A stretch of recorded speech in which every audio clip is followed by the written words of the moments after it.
See, I told you. I told you. Here we are. It is Wednesday. It is the Millionaire Real Estate, not investor, the Millionaire Real Estate Agent workshop, right? So the MREA. And it's super funny. So I actually was preparing for this and I grabbed my book. And I don't know about you guys, I'm not somebody that reads the back of the book. Anybody here like a reader of the back of the book? 1, 2, 3, 4, 5, 6, 7, 8, 9. So yeah, a third of you. So I've never read the back of the book. And so I figured for all of you that hadn't read it before, I'm going to read it to you because it's actually really, really great. No way. All right. So it says The Millionaire Real Estate Agent. This is by Robert T. Kiyosaki, who wrote Rich Dad, Poor Dad. So Rich Dad, Poor Dad author says, this book presents a new paradigm for real estate and should be required reading for real estate professionals everywhere. Okay. And then another guy named Howard Brinton says, in The Millionaire Real Estate Agent, Gary Keller's positive influence on the careers of so many agents is encapsulated for all to enjoy and utilize. And then it says, Gary Keller understands that to become a millionaire, it starts with a change in your thinking. You must treat your business like a business with a focus on long-term profitability. How about that?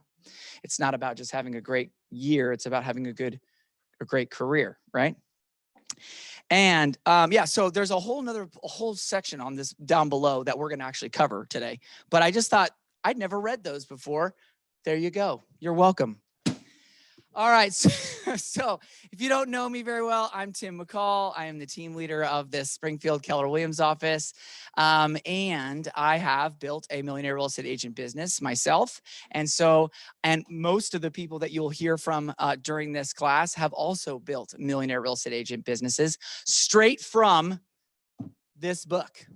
So hear me when I say these are proven models, they're proven systems, and that we have people that have walked and lived that journey that are going to share the insights of each one of their different flavors on what it is to be successful in real estate. Does that sound good? Yes. All right. Now, most of the people that are in this, I'd say, I don't know what you call this, a training center, have heard me speak, but every once in a while, I'm going to say, okay, I need you all in. And what are you guys going to say in return? So let's try that again because that was pathetic. I say, okay, I need you all in.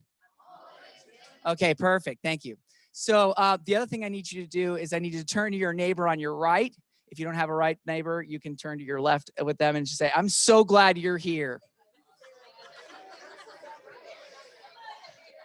All right, now turn to your neighbor on your other side and say, I'm even more glad you're here.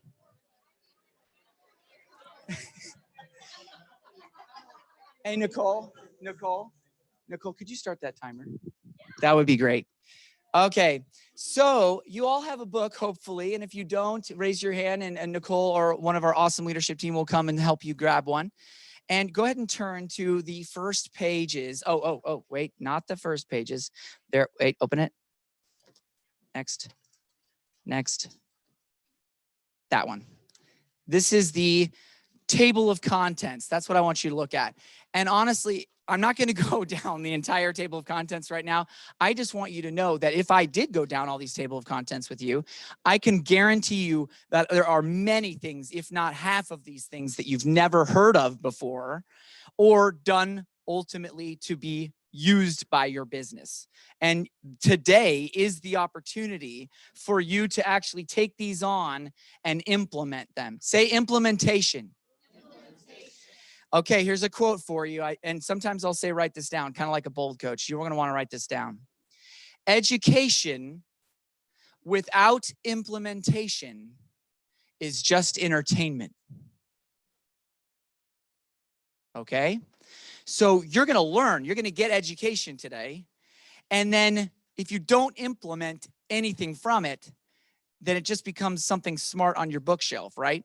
So education without implementation is just entertainment. Cool? All right, so go ahead and turn to page, what is that, 1-1? Yeah, turn to page 1-1, and we are going into getting started. And I need you guys, I'm going to give you a few minutes, and you're going to fill that page out. All right, so go down from the top. It says, where am I today? Obviously, you're in this room and the time is right now, and that's great. The time is now and you're here. Start there where it says getting started. When you're done, put your pen down and look up here, and or if you have any questions, raise your hand and I will come over and help you. We're going to get started right here.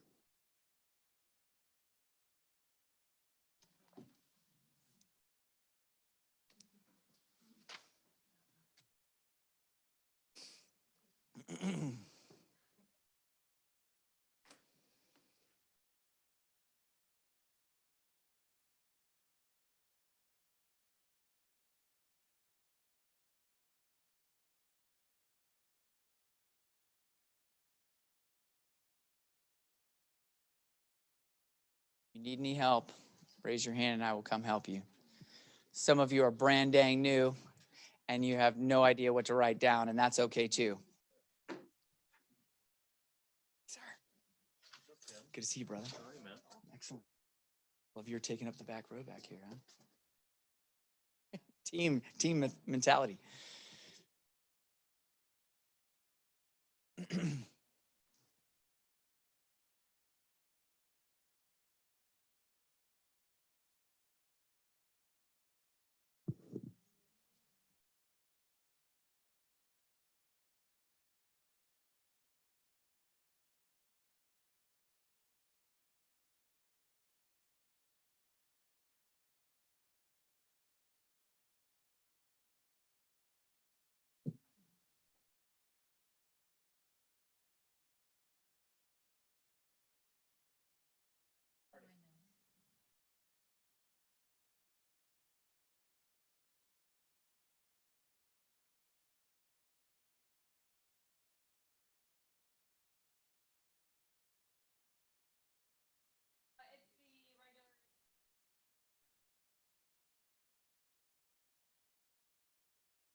Okay. All right. You might have blanks. That's fine. But I want to make sure that we look at the top part, which is that, do you have a business plan? A one-page business plan is ideal because it keeps it simple enough to keep it all on one page. If you get super complicated beyond a one-page business plan, it starts getting a little bit into the weeds. Does that make sense? And the purpose, you guys have you've heard me talk about the purpose of having these goals, or the purpose of having the plan. That is it. You have to have a plan. Otherwise, you're just letting life happen to you.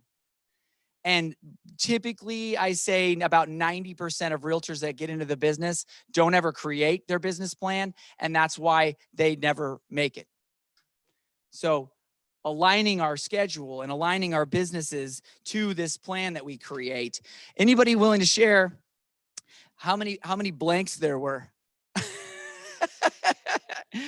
Or was anybody able to fill the whole thing out? Wem's got the whole thing out. Everybody give Wem a round of applause. That's fantastic.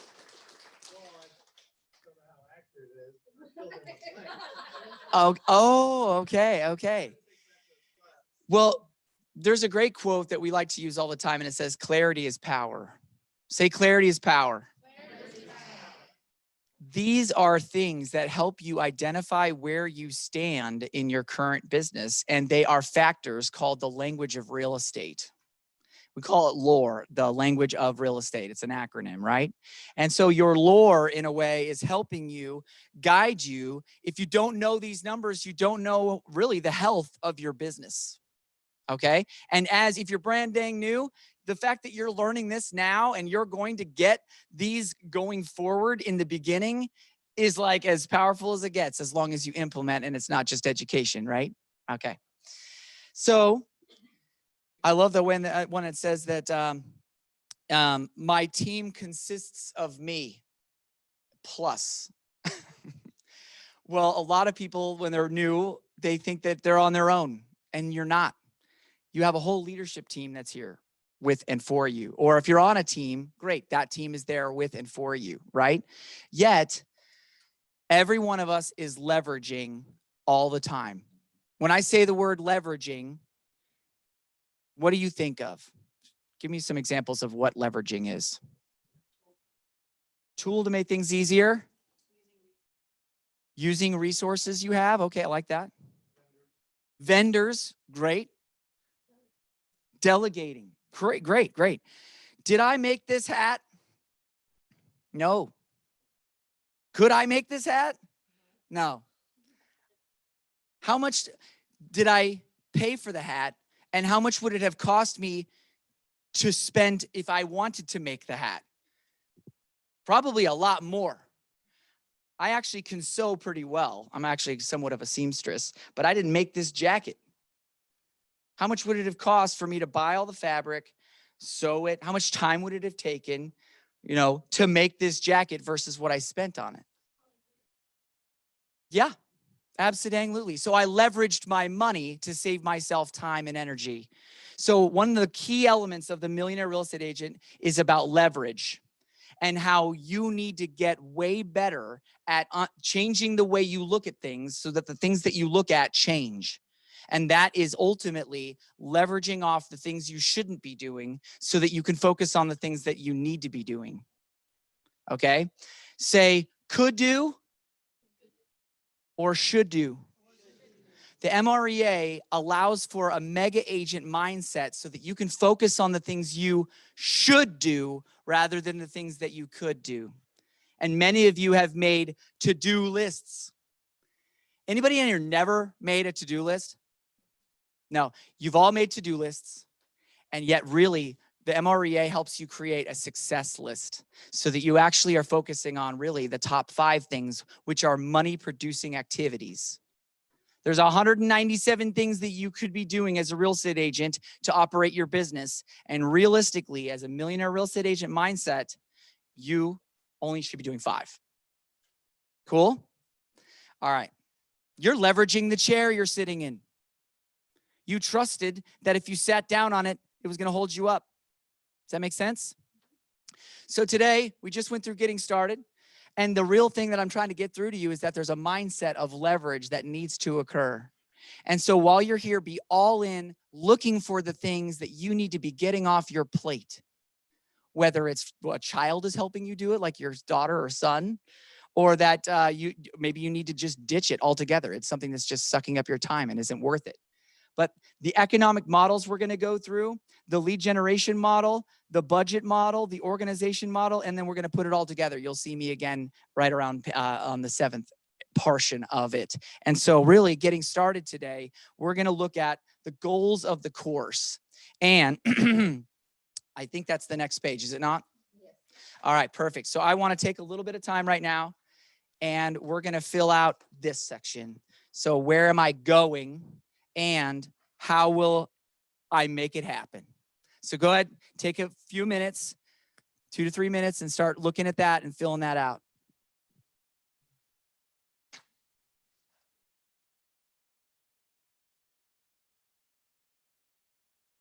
And if you need help, raise your hand and I'll come over.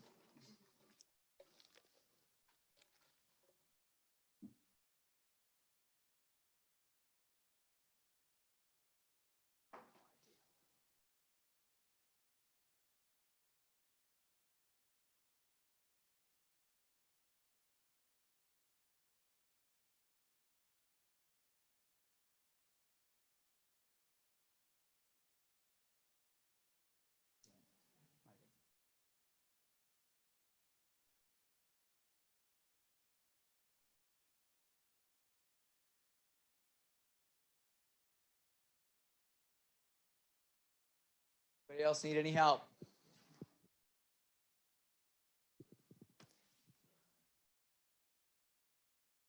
This is super important, and I want to hear some of you share. And honestly, if somebody shares something that you really like, you can write it in one of the blanks if you haven't written it. So let's hear a couple people's ahas and or ideas of what they are wanting. What are the goals that you want out of this course? What do you want out of this course? You're building a team.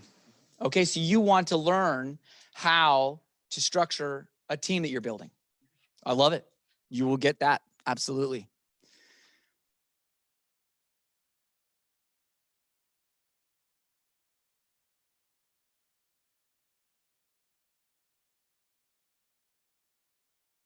Oh, thank you. Sorry, Nicole. Say it real quick. I would love It should be on. I would love the opportunity to learn better techniques to get myself more organized and More organization. more organization, more So efficient the use of my organizational time. model might help you. Sure. Okay, that sounds good. That's kind of what I was Good, good. All right. Anybody else wanting to share one last thing? Yes, ma'am. Oh, here. Got it. I want to determine for my business what are appropriate expenses and what are not.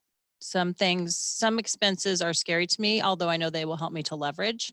And then some things I might be spending money on that I don't need to. We will talk about the B word in here, and that's the budget. And the budget model is absolutely one of the least favorite things that realtors like to talk about. And yet it's probably one of the most important things for an agent to talk about is understanding your financials, putting profit first, right? And yes, and allocating appropriate funds based on percentages that go alongside a model that's proven. Love it. Okay. So we are going to also talk a little bit about in our last couple minutes here about the next section, which is actually, we're going to switch to, was it 46? Yes, so we are switching it up today because why not? And because Monica and Jen are awesome at teaching this section and they've got some advanced things going on today with their team. So we are actually going to switch to the organizational model first, which is going to be page 6.1 in your books. So towards the back. Perfect. And as they're coming up, basically, I want you to think about this, that there's no job too small to leverage off. 6.1. If I took what you want to make and let's just say it was $100,000, right? Let's say you wanted to make 100,000, or in this case, $1 million, right? To actually gross $1 million business or net $1 million business. If I looked at what your hourly wage would be to actually like achieve that level of business, what your cost per hour would be towards making that, you know, that kind of money, anything pretty much that is less than that per hour to take something that's taking up your time off your plate, that is a good investment. Would you guys agree? Yes. Anything. So like, for example, a house cleaner. If you get home and it stresses you out and makes you less efficient in your life to have a messy house when you come home, and you make, let's say, $100 an hour as a realtor in a successful business, and a house cleaner is $15 an hour or $16 or $20 an hour, wouldn't it be worth it for you to have a house cleaner? Say yes. All right. So without further ado, you are about to learn from one of the top people in all of Keller Williams and their team and their leaderships. Like, they are some of the best people in this business. And to have them in our market center, I want you to get them, all of you. So say, I'm all in, Tim. All right. So you have a captive audience, and here's a microphone for you. Do I need it or can I use that one? You might, What is singing? duo. But neither of us can really sing. So take it away. The floor is yours, and we'll move on. Here we go. Thank you guys for going out of order with us today. We appreciate it very much. So my name is Jen Davis. I am the CEO of Holt Homes Group, and I'm a MAPS coach. And this is I'm Monica Keltz, and I am our Director of Operations. So Monica, how long have you been on our team? 5 years. So she's been on our team 5 years. I've been part of KW for almost 9 years next month. And I think that the reason we like this topic a lot is because we've done some of it really well and some of it not very well, right? We've made some mistakes along the way. And our goal here today is to help you guys, maybe to prevent you from making some mistakes. Oh, I gotta use this. So, well, I'm nervous. I don't love public speaking. I just keep doing it. I'm not humble. I'm actually nervous. That's true. Okay, so the organizational model, this is basically when you're starting to leverage people. So when you hit a ceiling in your business, for those of you that are deciding what to do next, typically speaking, we've got to leverage something, and it's either a system or it's a person. A system could be command, right? A system could be utilizing any type of a CRM or follow-up system or something like that. Or you can leverage people. So what we're going to focus on are the people. When do you hire them? Why do you hire them? And what to avoid when you do so. And what they'll do for you. So the organizational model is basically the path to people leverage. Okay, so what we're going to talk you through is how they write it up in the MREA and what they say are best practices. What we find in a lot of market centers and teams that we coach is that they go with common practice, right? The thing that most people do is they hire out of pain instead of having a plan on why to hire, right? So what we're going to talk you through are best practices. When they wrote MREA, they brought in top agents from across the country to see what were the common themes and how do we make sure that we're utilizing best practice, not common practice. Everything starts with leads, listing, and leverage. So this portion is your. So there are 3 drivers of when it's time to kind of dive back in and look for talent for your organization. Those are leads. Goodness, you're There we doing that go. part. Hopefully. Leads, people, in market. So when you're talking about leads, you have appointments that are being missed or they can no longer be served. How could that hinder your business? Right. So if you talk about leads, those of you that are individual agents, it feels like you're always in a reactive position, right? You're like, I don't know I can't get this person called back fast enough. You're starting to drop some leads. Maybe a buyer chooses to work with another agent.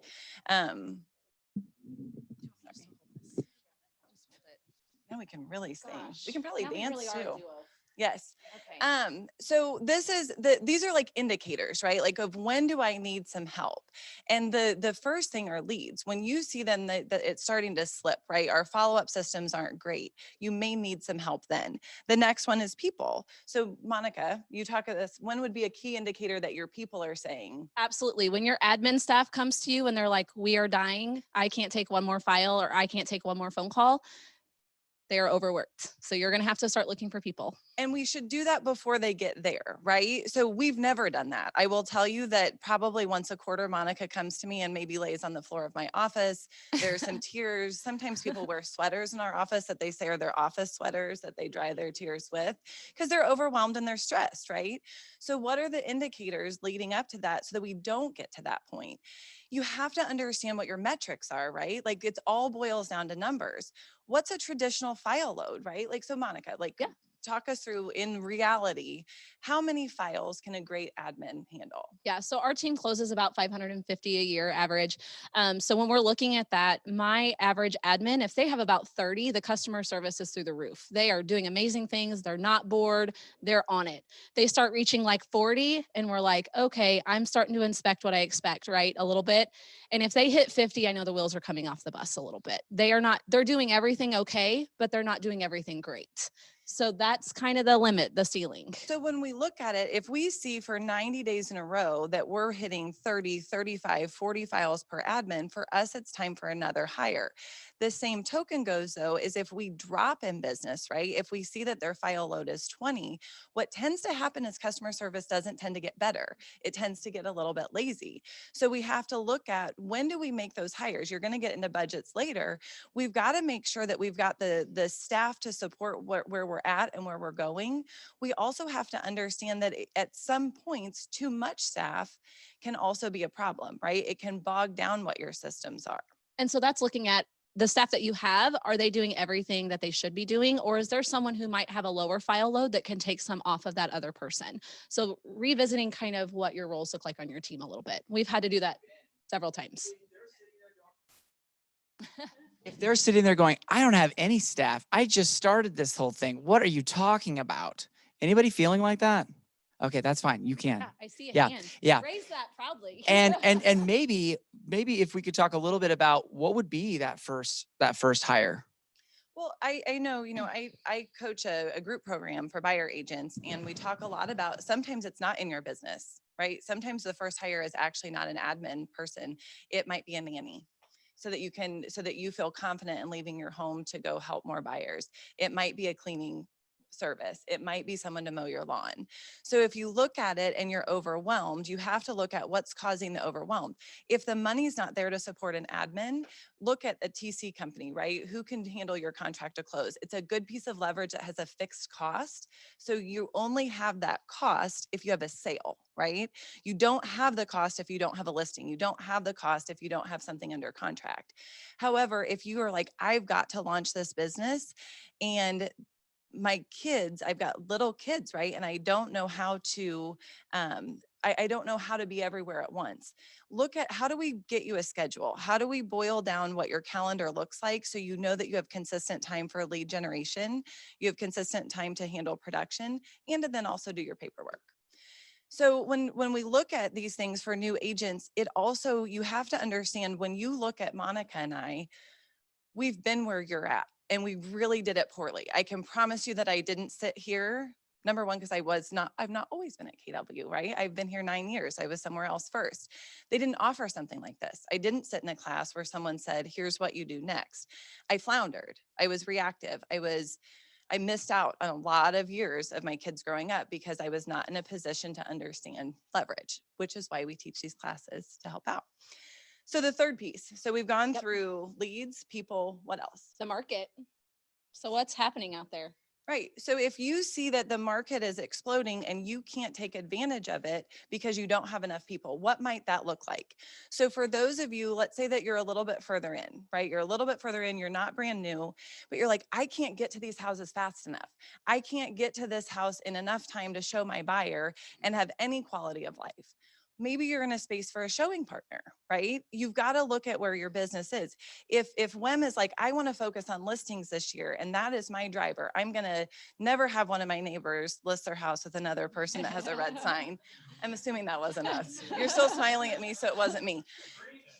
So, but if you say, sure There you we did. go. Sure you didn't. I would fingerprint those signs, people. So, but if you look at it and you say, this is my focus, I'm going to dominate on listings, and my buy side is suffering because I can't get there fast enough. You might look at a showing partner. There are different things that the market is going to lead you to in order for you to understand, okay, here's where I go next. But in order to go next, you have to understand how to hire someone. So Mhm. how many people have taken career visioning in this room? Raise your hand. How many times have you taken it? Anyone taken it more than twice? More than 3 times? Okay. Why would it be important to take it more than 1 or 2 times, Jen? You hear something different every time. It's why you take bold more than one time, right? There were loads of us yesterday that were in bold that had been there before, right? It hits you at different points in your career. It's why you're here today and you'll be here a year from now. Because today you might be looking at, I'm just me and I want to make the first step into hiring and I want to have an admin. And then next year, your admin may be ready to take the next step and add a TC, right? And then we might be ready to add a showing partner. So every year you're going to hit at different points. So Yes. it's the same with career visioning. Yes, sir. From yesterday? Career Career visioning. visioning. Yes. And career visioning has a handful of other steps with it. There's success through others. There's the 30, 60, 90. So that's an entire course that you can get involved in. I will tell you that when I took that, when I first entered into our director of operations role, it showed me how I was doing everything wrong without having the knowledge behind hiring. Mhm. So there are 3 types of hires Mhm. that you're looking for when you're searching for talent. Those are your potential talent, your emerging talent, and your proven talent. So potential talent is someone that you see that you're like, gosh, I want to spend more time with them. I like them. I think they could be great. Emerging talent is someone that's probably rookie of the year, right? They had a great sales track history, like Cody. If any of you know the buyer agent on our team, Cody Costello, we hired him from Verizon. He was the top salesperson at Verizon. He had no track history in real estate. However, he was on the path to being a great salesperson. He was emerging talent. And then proven talent. So your proven talent, they they have the numbers to back them, right? They are doing everything great. They're closing a lot of houses. But really that sweet spot, they're that emerging talent, right? Because sometimes when you get that proven talent, you get all of the habits with that proven talent. And that emerging talent, you still have a chance to coach them and mold them, get them bought into your culture, your systems, your models. It is sometimes hard to take a proven talent and plug them into a 7th level team or a 6th level team. So looking at that as you're hiring of what really suits your needs. Proven talent is expensive, right? It is, right? Like, wouldn't you like if someone were to say, Jen, I want you to leave Holt Homes Group and I want you to become a lead buyer agent at another team.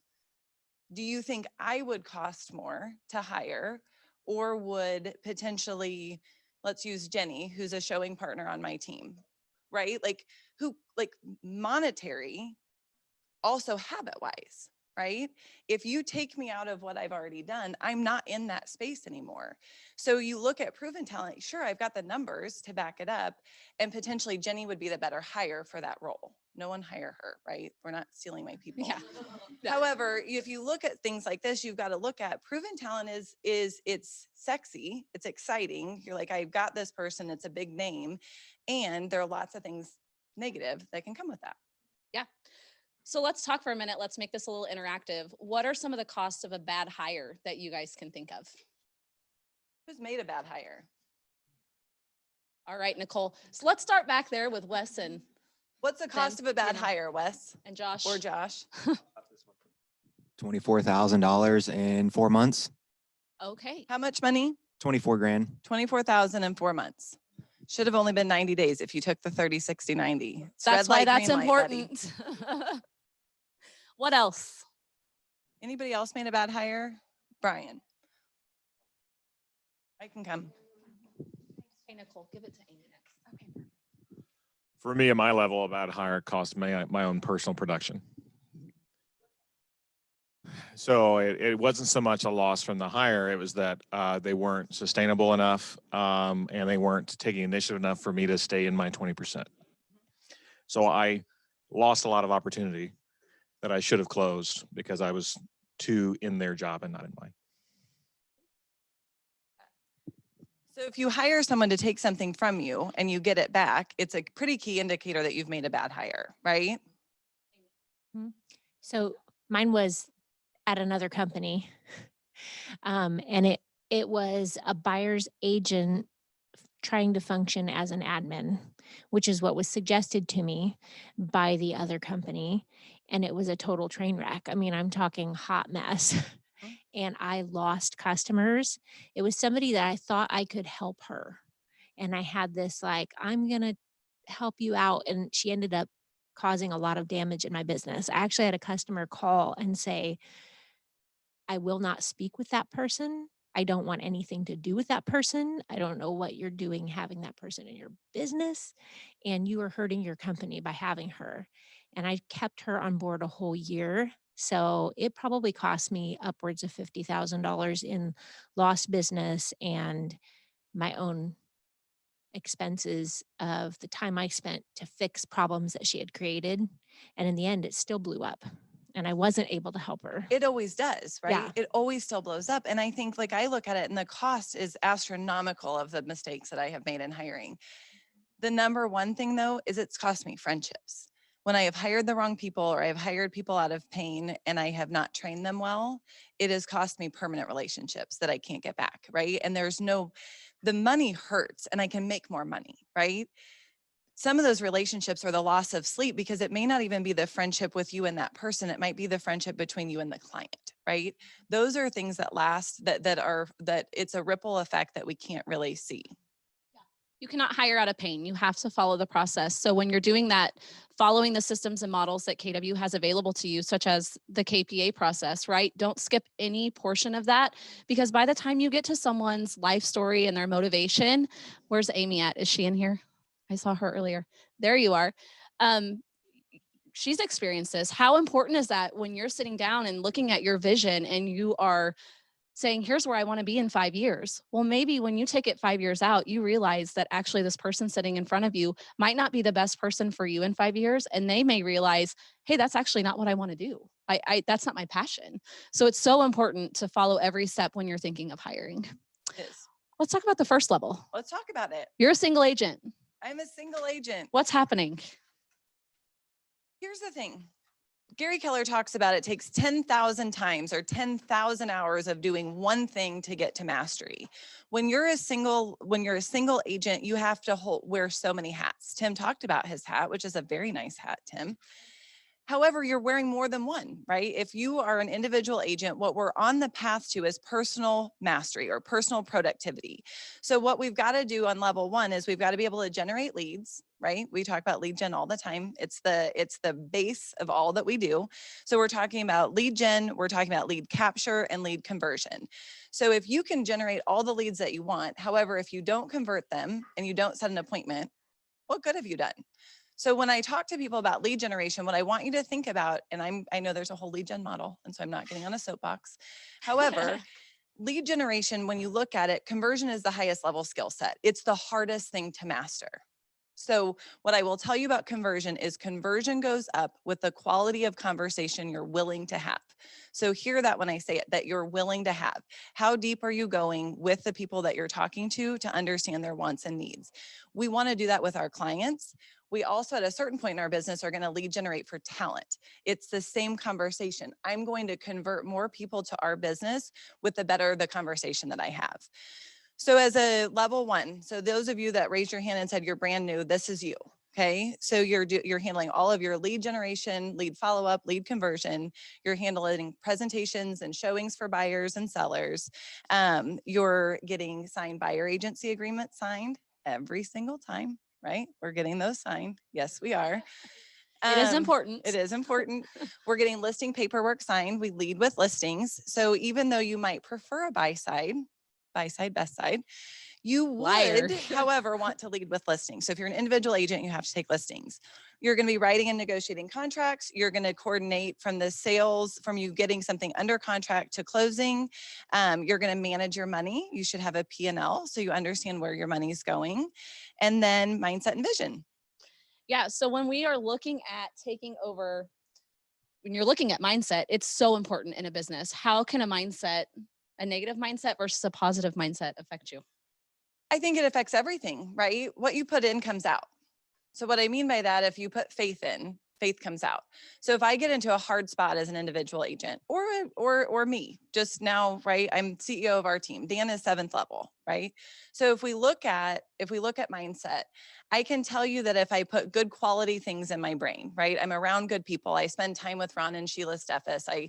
I see Wes and Josh in the hallway and I learn from them. If I put good stuff in with positive people that think the market is doing great, that's when comes out when people ask me a question about how's real estate. Now, if I hang out at the coffee pot and I'm with the people that maybe aren't producing at a high level and they're stressed out and they can't get a buyer's offer written or a buyer's offer accepted and they keep missing out on houses and all I hear are negatives, right? Then what happens is somebody asks me about the market and I'm like, oh my gosh, it's so hard. It's so hard. I can't sell anything. I can't get anything accepted. Mindset is 100% the difference between success and failure. I have to show up every day with a mindset of being a leader in order to have people like Monica that are on my team, right? Now, if I'm at level 1, I have to show up with a mindset of a winner that gets offers accepted in order for buyers and sellers to want to work with me. Make sense? Absolutely. You have to know your brand. You have to know your value, your mission, what's important to you, why you're doing what you're doing. As an individual agent, those are all things that are so important because that's what people are looking for. And coming from the operations role or an admin, which is where you go in level 2. We made it. It's important. 1 down, 6 to go. That's right. We'll get along with this.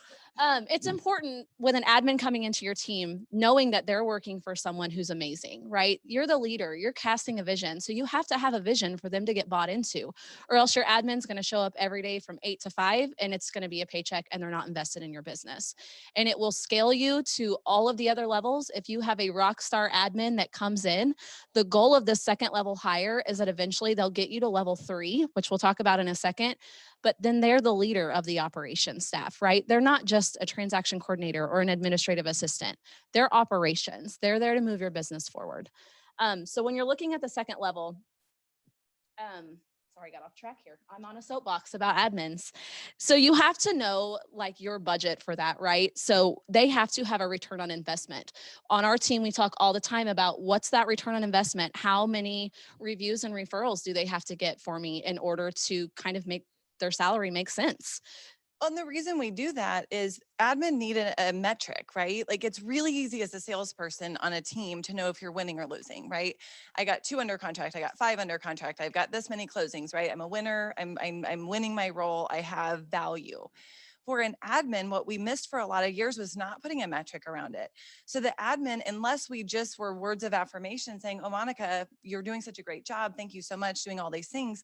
If she didn't have something to measure a standard against, she actually didn't have value within inside to understand if she was winning in role.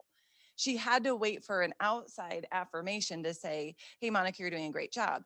Now she knows if I get 5 reviews a week or however many it is, if I get 5 reviews a week, I'm on track. If I get 12 referrals a year, I'm winning in role. I'm also making more money. I'm doing all of these extra things. But without a metric, it's very hard for an admin to understand or be bought into the production goals of a team. Every single person on your team should have some type of quantifiable measure. So always linking that to some type of goal, some type of measure so that they can measure themselves and their success. Otherwise, you're going to have that person that just checks in and out. They're there just handling paperwork.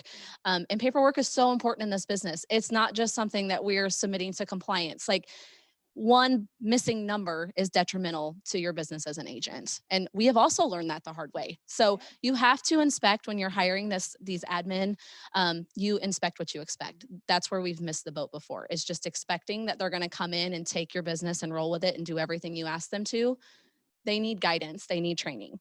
So when we're looking at taking this to the next level, your third level is you now have your lead admin and you are adding in a transaction coordinator. So the benefit of this, guys, for those of you that want to build a team this year, this next hire gives you 2 people deep. So if I am a rainmaker and I've got Monica and then I've got Tish that's also on my team, I am 2 people removed from getting that job back, right? That's why you have 2. So that you don't slide backwards to level 1. Yes, Tim. For everybody that doesn't know what a rainmaker is, can you talk about that really quickly? No, I don't know. A rainmaker is the team lead, right? It's the person that is at this point providing a majority of the business, right? We've not yet leveraged out lead generation. So that person for us, when I joined the team was Dan, right? I bought into the brand because he was providing something to me as a buyer's agent. It was leads and it was admin support. And Jen just talked about you don't want to get that job back. So when you're going into level 3, an important thing, oh, you're fine. An important thing to remember is, you brought me back around, is that this transaction coordinator does not report to you. You are not holding them accountable. They are reporting to your lead administrative assistant. That gives them that leadership. It also projects them into becoming your director of operations. So as you're hiring these people, that transaction coordinator does not report to you. They report to your lead administrative assistant. And so at that time, maybe your lead admin is solely focused on your systems and your models for your team, and the transaction coordinator is servicing the business. So think about how that lead admin can further you forward, reviews, referrals, networking with vendors, right? Give them some more responsibility to talk to clients and let this other transaction coordinator take care of the paperwork and the compliance. And I think it's the first time that for your first admin hire, they have a chance, right, to succeed through others. So I heard, somebody mentioned one time, we have no maintenance positions on our team. You and I were in the same class, and they reference you have no maintenance positions on your team. And I was like, well, what does that mean, right? We have growth positions. So when the rainmaker hires Monica, and then Monica makes the next hire, the TC, if I'm selling, let's say 50 units with Monica, bringing on that TC should free up enough things that we jump in unit count, right? Brian referred to, he made a hire and he actually went back in production. It's a pretty key indicator that you've not made the right hire, right? We're not maintaining where we're at, we're growing. We're not giving away more of the money that we've already got. What we're doing is we're saying, I'm going to bring you with me so that we can go do bigger things. Something important to remember when she's saying that is also, what is your hand in the game, right? So as an agent, Say you've made the right hire, yet you're getting some stuff back. Did you offer them the proper training? Did you go through the training process? Did you go through the hiring process? Did you miss a step somewhere along the way that maybe you didn't set them up for success? So are you revisiting that with them to say, did I make the right hire, or did maybe I miss a step in training them? All right, level Thought that was 4. my phone going. Okay, We're done already. sorry, you guys don't get to know about 4 through 7. Good luck. Please. In terms of numbers, production wise, about where do you see that second hire happening?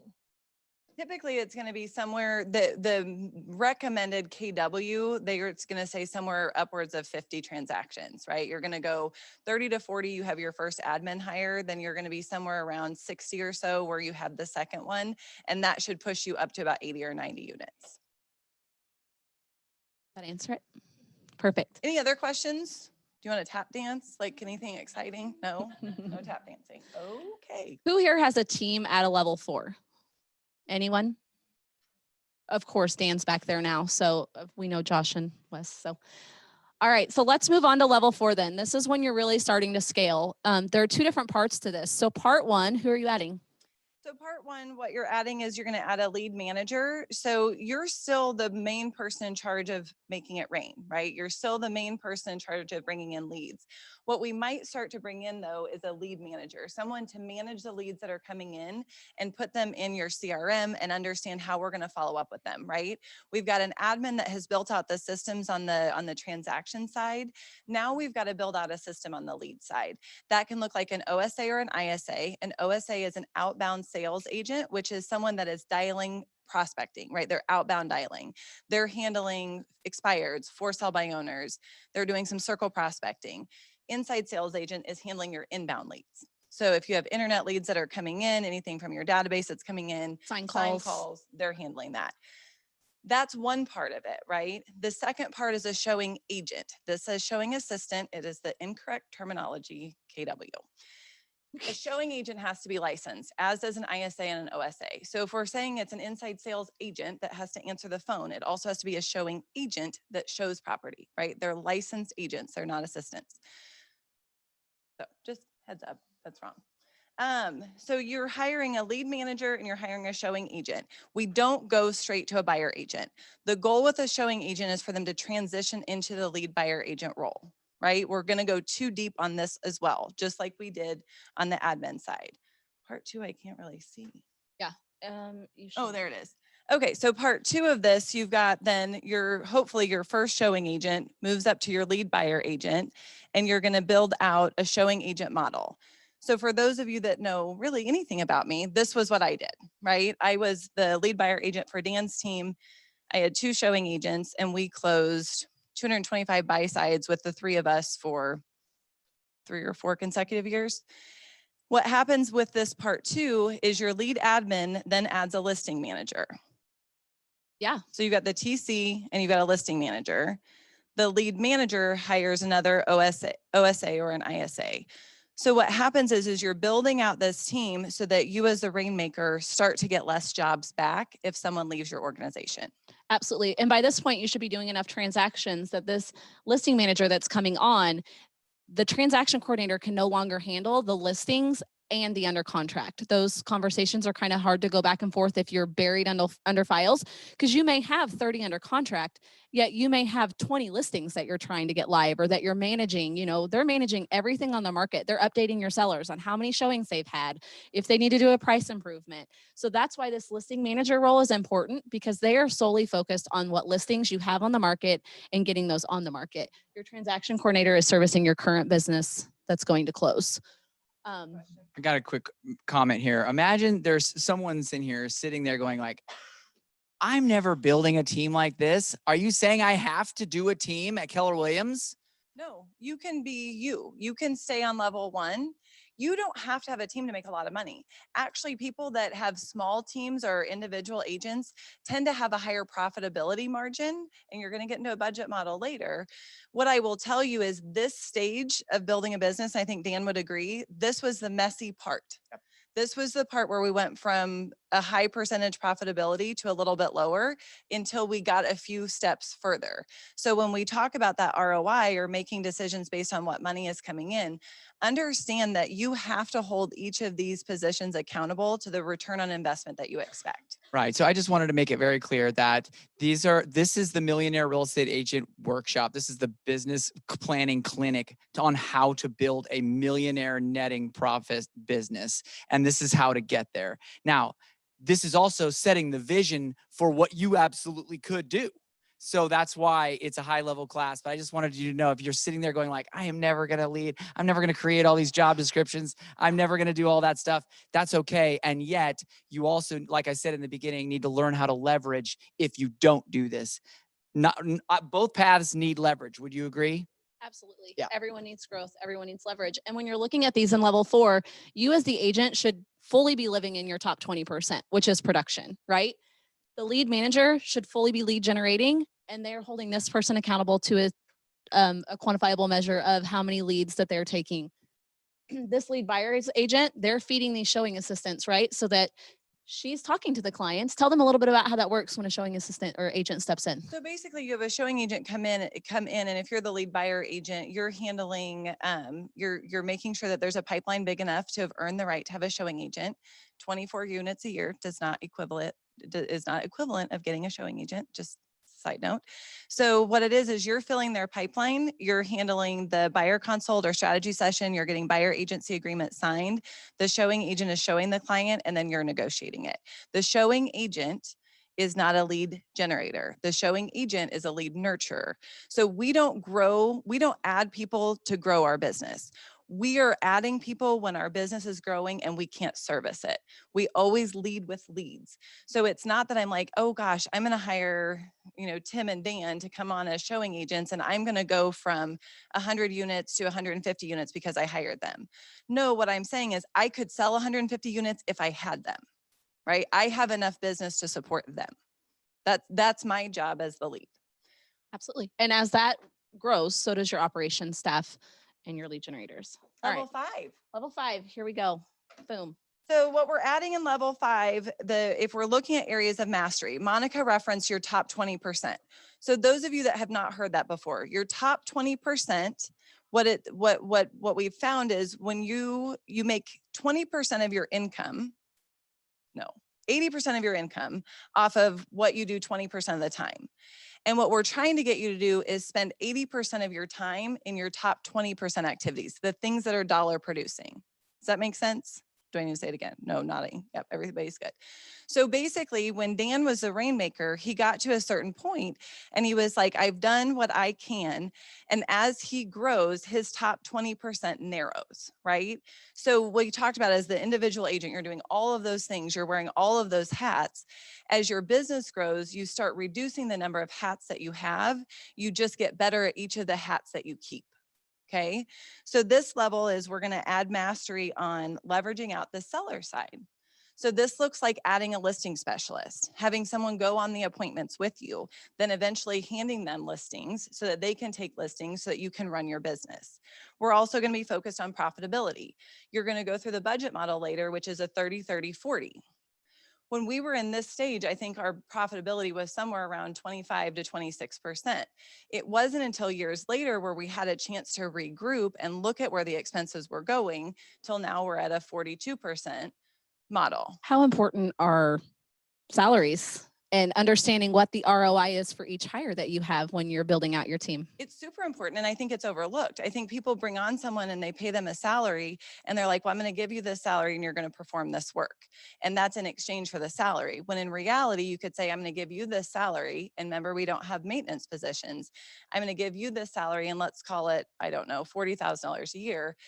In exchange for the $40,000 a year and the work you take off of my plate, I should be able to make $160,000, right? Absolutely. It's an investment, it's not an expense.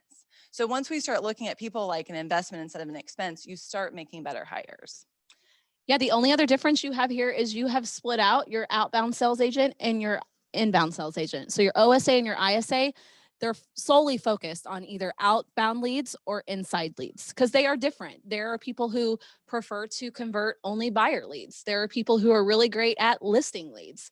It's a different personality. It just like a lot of you can do both well. You can help buyers and sellers really well.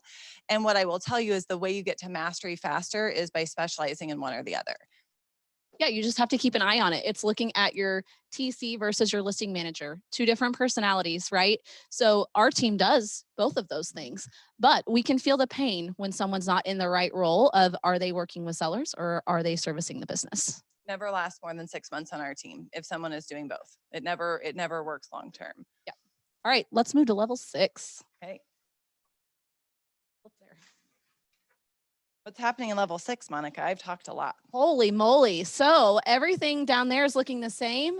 And now you have added an expansion agent. So maybe those people are local, not too far from you. Maybe they're in an entirely different state, but you have now added this expansion agent. The most important thing to remember is when you're looking at expansion, unless your hub is solid, you're reaching all of your numbers, your P&L looks great, you cannot hit the green light for the expansion agent. How many times did we have to play red light, green light before we looked at expanding? Oh, I mean, for a long, more than a year and a half.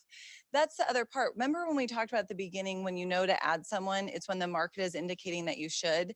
That's expansion, guys. We don't expand until the market is leading us somewhere else, right? If we don't have our hub buttoned up and we're not really nailing profitability and market share in the market we're in, we're not really yet, we're not missing an opportunity just yet. We expand when we're missing an opportunity. Absolutely. And when you're looking at the you in this model, you have to be clear on what you're doing for your team. What hat are you wearing? Because you can no longer wear 20 hats, right? So you're really looking at attracting talent to your team because your world should at this point be getting pretty big. You should be attracting talent naturally so that you eventually, when we get into the next part, have more expansion agents. That's in the way, isn't it? I think. And can I add to that a little bit is that each one of these main roles and each one of these sub roles on there, you probably should have a 1 or a 2 person potential. That's called building a bench in those roles where you're interviewing enough people. You're, like she said, your whole role is really looking for talented people and coaching and teaching your team. But those roles, if they were to leave, get disenfranchised with you, something happens, as real estate is messy, stuff can happen. You should be able to replace that role or you get that job back. Exactly right. If you don't have a good director of operations in place or a good admin, let's go back, right? Let's go back to when you're you plus an admin. If the admin leaves and you haven't yet hired your TC, guess what you become? The admin, right? That's what happens. Now, the admin, I want you guys to hear it. Those of you that are in the room, you're the empire protectors. It's a really big role. An admin or an operations person is the person that protects the empire, protects the team. They write the culture of the team, right? So that is not a less than role. It's a must-have role. So when I say you get that job back, it's not a negative. It just means you're now not in your 20%. I can promise you no one wants me to be their admin. I'm really, really poor with paperwork. It's true. So it's true. I know because I'm her right hand. I know. So your part 1, you have identified your expansion agent and it looks differently when you go over here to your, I thought I moved that, but I didn't. Anyways, in your books, you should see it. In part 2, you then become the director of expansion and now you have an expansion business, right? So as your expansion grows, you have now hired this who was first your expansion agent. They are now your director of expansion. So they are leading every other expansion venture that you might go on. So you have to have a rockstar agent in that role to ensure that you can continue to expand. Anything else that we need to add to that? Anyone have questions about expansion or what that looks like? An expansion partner would be like, we have an expansion partner in Branson. We have an agent that lives and services our clients in Branson. So any type of lead that we get in there, we just call her and she handles that moving forward. Does that make sense? It was, and that was we were led there by the market. Yes. Okay, there are no dumb questions. Absolutely not. Oh, sorry. You're unmuted. Okay, so I know you said I'm going to go all the way back to the beginning when it's just me. Okay. When you start missing like follow-ups and stuff like that, that's when it's time to go. So tell me what an admin actually does. All of it. We're back at the beginning, right? Yeah, we're all the way back to the beginning. They are looking at your database. They're cleaning things up. They're adding tags to your database so that you know who to call. They're What a handling. tag is on a database. Okay. I know what that is. Okay. That Somebody I've might got. not. So for anyone who doesn't know, the importance of tags are so that you can sort through your database and be intentional with them. So maybe you have hot buyers, hot sellers, maybe they're a nurture, maybe you have a VIP client list, people that you want to make sure you invite to everything, active listings, under contracts. Maybe they're your sphere of influence, so they're an SOI. All of those are great examples of tags that you can use so that when you sort through your database in Command, you can be really intentional about who you're calling or like what is your message to that group of people, because depending on who you are reaching out to, that message is different with each one. So they're also handling your contract to close. They are handling your listings. They are handling your Inspections, systems, appraisals, everything. You are, showing. I'm just doing the 5. you're The way lead I generating. 5. Yes. Yep. You're being an lead agent. generating, but they're setting your showings. It would, I mean, it used to be, I would walk in the office and they would hand me a stack of folders of, here are the 3 clients you're showing today. Here are the houses, and they would set them with the seller, and the paperwork would be printed out for me. And do they need to be an agent? No. Depends on what you want them to do and what conversations you want them to have. We typically eventually get there with our admin. We kind of make sure that they're going to stick and they're a good culture fit before we pay for the licensing. And most of them get licensed. Okay. All right. Thank you. I can tell you that I was on our team for 4 years before I got licensed. We whiffed on that one. It should have happened sooner. It was a mistake I made. I got to play it safe for a while. Anyone else have any questions? Ron? Yes. You have a microphone? Ladies, is there a time, I know we have terminology called red light, green light. Have you seen times in the business as you've been involved where, and maybe the definition of red light, green light comes into effect in budgets and profitability, return on, through this system of growth, was there a time where you had to say, okay, it's red light? Mhm. Would you Yeah. kind of touch on maybe a couple experiences that Sure. that happened as that team grew? Yep. So red light, green light means you're watching the dollars that you're spending and you're looking at the return on investment. So a couple of times that it's happened, really, I could say before I hired my first showing agent, I paid a salary plus bonus. That's how I paid them. And I had to know how many houses that they had to sell until I broke even with them, right? And it was 7, I'll just tell you. For me and my average sales price, it was 7. That does not work across the board. So it was 7. So I knew when it was going to work and when it wasn't, right? The cost of sale or the bonus was only coming if they sold something, but I had to make sure that that was in alignment. It also was a year ago when COVID hit, Dan and I sat down and we made a plan. Here's how, this is what our payroll is. This is how much we pay. We have a team of 20 people. And we have to have this many close in a month or we are not profitable. We make no money. We're okay to not make money. We're not okay to lose money. And so we had that number and we were like, okay, if we have less than 22 pending, we're in the black, we're in the red, right? We have a plan in place. It's called a PACE plan, which is basically when we get to this level, here's who we would have to let go. Fortunately, it did not happen because COVID didn't do what we thought COVID was going to do. Now, Dan and I have spent hours upon hours upon hours with our accountant going through every expense, every line item of everything that we spend. And we have gotten rid of, Dan, how much did we cut last year? 10%? That's true. You're still on payroll. But you've got to look at each thing. So I can look at it and say, okay, if I have an outside sales agent and this is their salary and this is how much money or revenue they bring into the team, it's a green light, right? For us and the talented people we have, it's a green light. Now, if someone doesn't hit the standard, now it's a red light and that person we have to let go. Well, we did red light some stuff, but we also did green light some stuff at the same time. Yeah. There's a difference in managing expenses and cutting expenses. We remanage them. We remanage them. We remargined our profit. And you can renegotiate every contract you have, it turns out. So any system you're paying for, anything, call those people back and say, hey, this is no longer working for me, and see if they'll renegotiate with you. So, all right, we're kind of running out of time here. So let's hop into 7th level. Basically, in 7th level, you have now hired a CEO, and you are where? It's Dan and I, right? So like for you guys that either know us or maybe are just learning about us, Dan ran our team for the first 7.5, 8 years that I was on the team. I took over a year and a half ago. So Dan now, if anyone leaves our organization, guess what Dan doesn't have to do? Take the job back. So if we don't have a listing agent, does Dan go on listing appointments or do I go on them? Really, our director of sales would go on them, but I'm a few people removed as well. There's no chance for him though to get any of those jobs back. The only thing that we really don't have in this is the director of expansion. Absolutely. And when you're looking at this, the most important thing to realize when you're looking at these circles is all of these people are not reporting to you.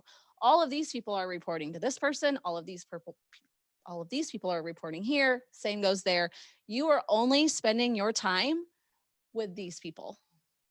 Okay. You need to really like them. I will just Yeah. say that. Like the people that report to you, It's true. you spend time with them, you see them at their best, you see them at their most challenging. And I will say that's the lesson in leadership is the winning through others, because there's no longer in my life, there's no longer, I'm so excited I've got something under contract. I don't get the little joys. I get to celebrate through Cody, or I get to celebrate through Jenny or Grant or whoever on our team. So it is the reason it takes a while to build out to this is because there are a lot of leadership lessons along the way.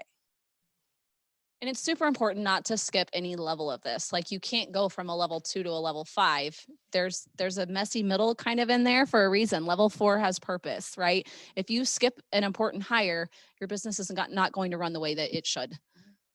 Dan, do you want to come up for the expansion model?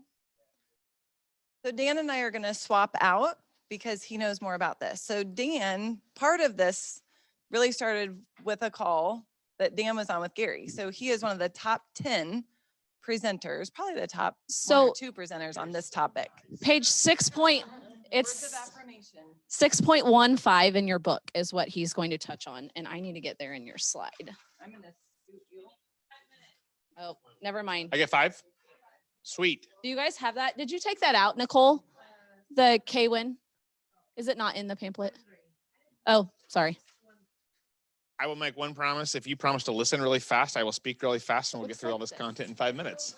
I won't breathe, and it's a skill of mine. It's a trait of mine. So people say often, will you talk slower? And I will rebuttal that with, will you listen faster? Okay, you guys ready to go? All right.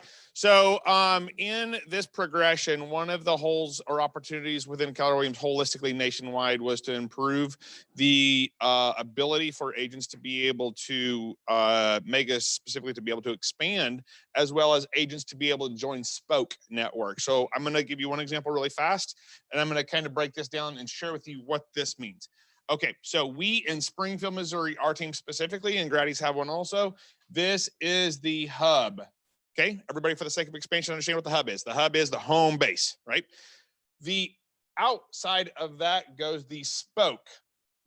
Think of a wheel, right? The goal is to do this as many times as practically possible, and eventually you build a wheel. And through that wheel, these are your spoke agents or spoke teams, all being led by the hub. Everybody good on that? So we're talking the same language? Great, thank you. So through expansion, one of the things that was the challenge is that hub agents or expansion agents were trying to expand directly through and to other market centers. And we all know that every Keller Williams franchise is. What that means is that there was 817, where there's 817 market centers across the United States. There's 817 market centers, and there was 817 different models on how to run expansion.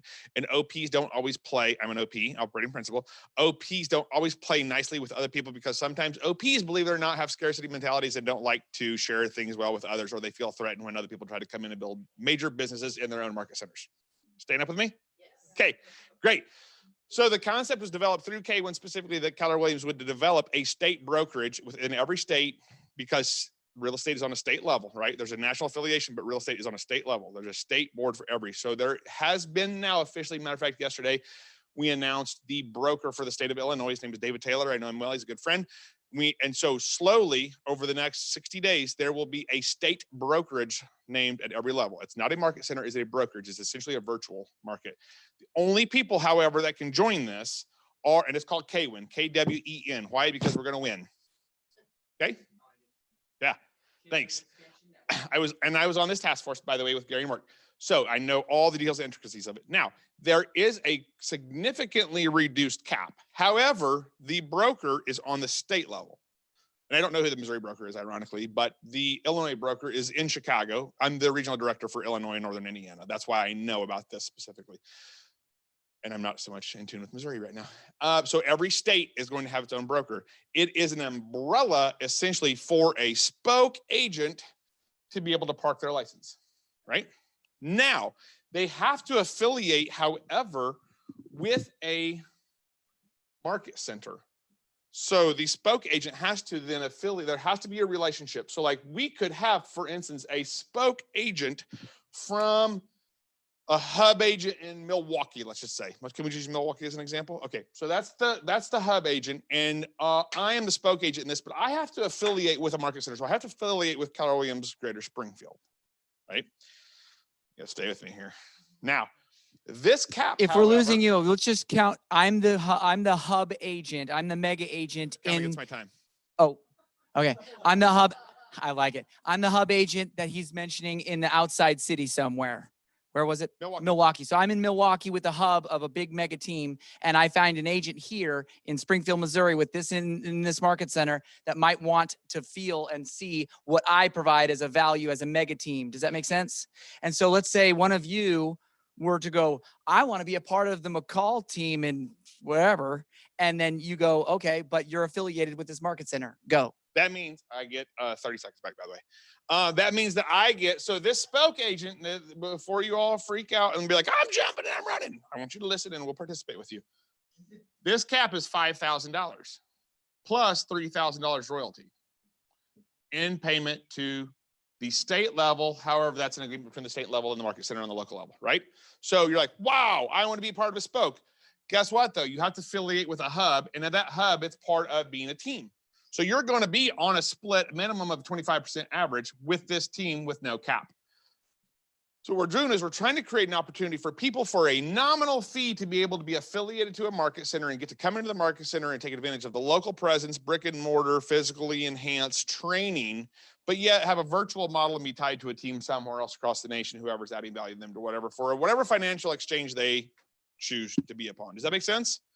It's not going to be cheaper in the end of the day. However, we want there to be a path and avenue to be highly competitive across the nation for you to affiliate with a team if you choose somewhere else across the nation for us to support it. Now, here's the thing. KWIN takes upon all the broker responsibilities. So if you're part of this, Jim Bowl and Don Klepper are no longer your broker. Matter of fact, we can't even answer questions for you because we cannot inherit that liability. Number two, they take upon all your MCA and compliance and check cutting. So you got a problem? Don't go talk to Rachel because Rachel doesn't know, right? It's the only time I could ever say that Rachel doesn't know, right? But she's not going to, Don and Jim aren't going to be able to help. All the affiliation with here is for training and value on the local level upon whatever agreement that market center comes to you with. So they're different market centers across the country are going to come up with different plans. Point being, this is just an opportunity for somebody to see the ability to have a bigger team here. And when you build a team here and you take 5% market share, you get to make the decision. In our example specifically, we have leads falling off our table that have naturally progressed and taken us to Branson. Like we all generate leads organically, and some of them take us to Branson, some take us to Marshfield, et cetera, right?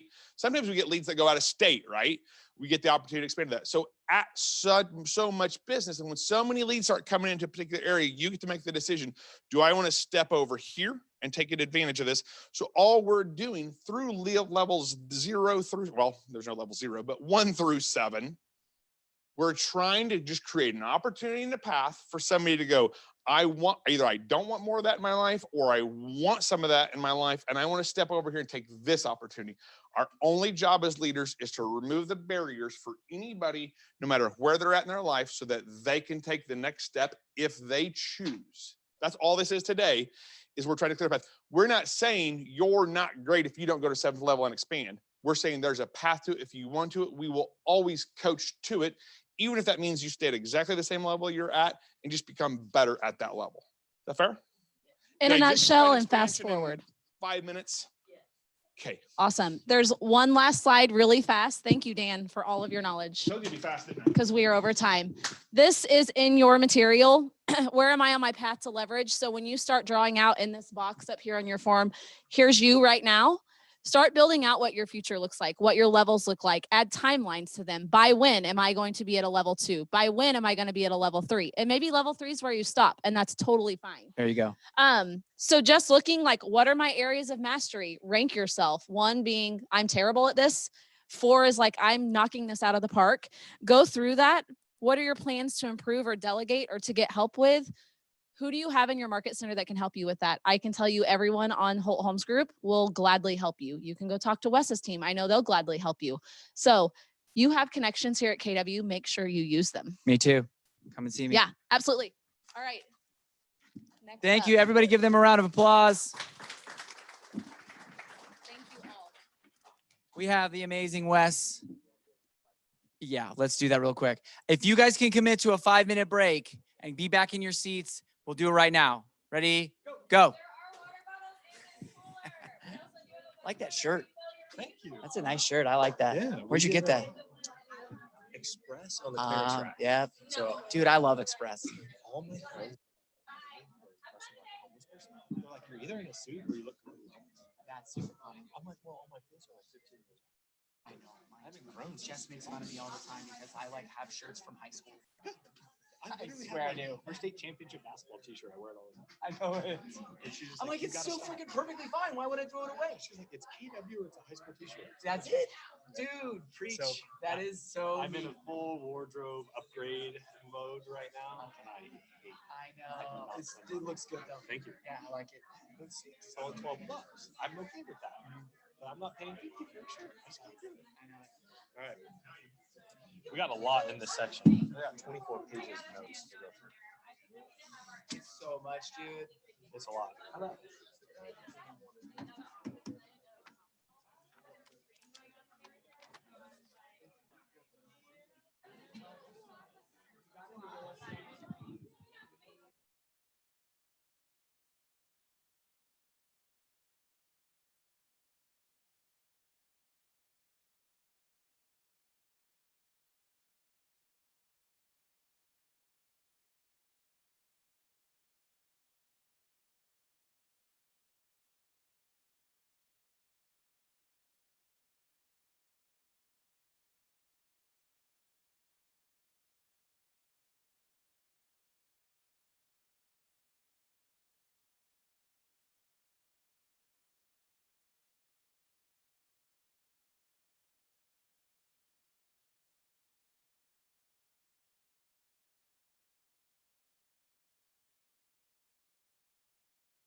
All right, friends, let's rock and roll. All right, everybody find your seats.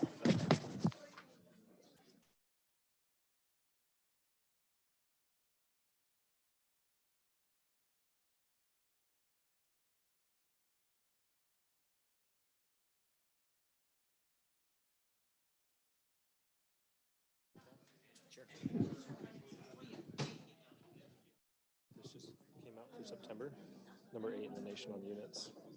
Oh, So I'll talk about that. yes. Do that. Do that. Isn't that cool? All right, find your seats. We're going to get started.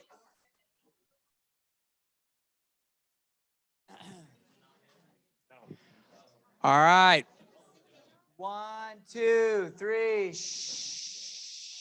All right, people are going to be trickling in, it looks like, Wes. You guys have Wes right here as a part of Josh and Wes Litton Keats. They are, is that a way to say it? Well, that's a way to say it. Yep. And we're talking over 250 units projected this year, and over 40 million in volume. We're talking an incredible business with incredibly talented people, very high standards. They run at a very high pace. And so when he's talking about models and mindset, no, there's pretty much nobody better. So I would hope you would be all in. There it is. Okay. Thank you so much, Wes.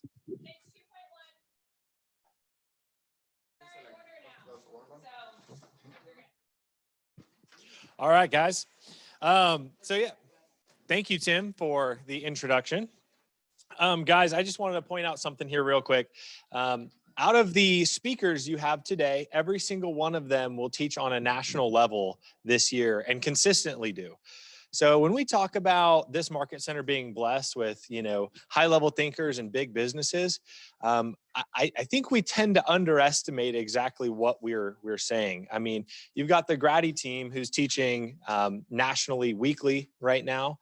I mean, obviously Dan and Jen, they teach on a huge circuit. Everyone on this roster has taught or coached nationally. It's incredible. All of that through KW too. One of the things I wanted to point out in addition to that is our September rankings just came out. And for Springfield, Missouri, Greater Springfield KW just got ranked number 8 in the nation for number of closed units. Think about that. That's year to date, 4,359 closed units. That's insane. 800, what do you say, 14 market centers? Or number 8. Incredible. So don't take for granted the content, the intentionality around this market center, the amazing building. I mean, it truly is fantastic.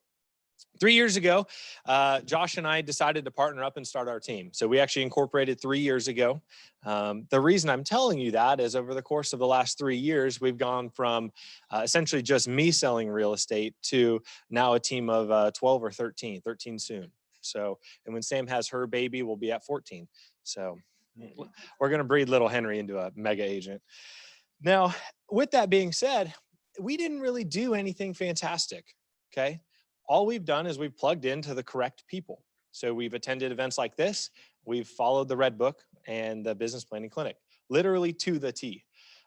Now we add some creativity in there with some of the stuff we do, but we don't deviate much. So today I'm going to start with, we're kind of actually taking a step back now, and we're going to talk about mindset and models. This is typically the first section after Tim gets done introducing. So we're going to go ahead and launch into this, but I wanted you guys to know that we got from, I think my first year was 40, 50 units to, you know, we're going to go about 255 this year. So over 3 years. Now, that's just systematic, intentional building on the exact same models and activities that we've been talking about this whole time.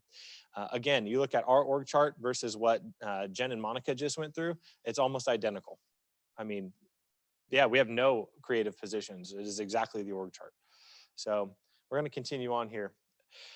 All right, so what I'm talking about is essentially the stable foundation model. And if you guys have a Red Book, you can almost follow along in this. But in the Red Book, which is the Millionaire Real Estate Agent, this is one of the foundational opening chapters. And it talks about why we start with a good, solid foundation, and then we add our creativity on top of that. So some of the creativity that you might think about in your business is, well, hiring an agent first rather than an admin. right? Our model says admin first, not agent first. Guess who hired an agent first? That was me. Yeah. Amy, you were talking about that earlier. Yeah. It's a lot of fun when you do it wrong. $24,000 is what Josh had told us, right? So what we're going to do is we're going to consider the things that we're talking about today as our foundational models. They're the well-worn path, right? Now our creativity on top of that is what makes us distinct. It's what makes someone want to use Amy's team rather than my team, right? It's Wem Oaks and the bees. As silly as it is, you probably get a lot of leads for that, right? Just like me and self-storage. Like no one really gives a hoot about self-storage, yet I get leads from self-storage, right? So when we talk about our models are going to give us the super highway to growth, and the creativity is going to be like, oh man, have you guys ever played like Mario Kart or seen the video game Mario Kart for like Nintendo 64? And you're cruising the little thing, you hit like the mystery button or the mystery box and you get like a turbo or something. That's the creativity, right? So creativity applied well to a model is your mystery box, it's your turbo, it's your whatever it is to continue that growth faster. Yet we always start with the model first. If all we did was creativity or uniqueness, we'd have a really hard time building a team profitably, and likely that business would teeter and fall.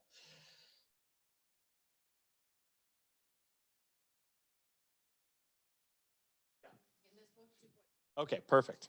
There we go. It says 6 in that slide for some reason. Yeah, all right, yeah, 2.1. In that too, we're also gonna find, I hope there's a slide on this one. Yeah. The models also provide a platform for breaking through our natural ceilings of achievement, right? So when I started my first year, and I had a great first year, loved it, yet I found myself literally having panic attacks behind the wheel of my truck right here, okay? I'd hit that natural ceiling of achievement. I actually couldn't handle more.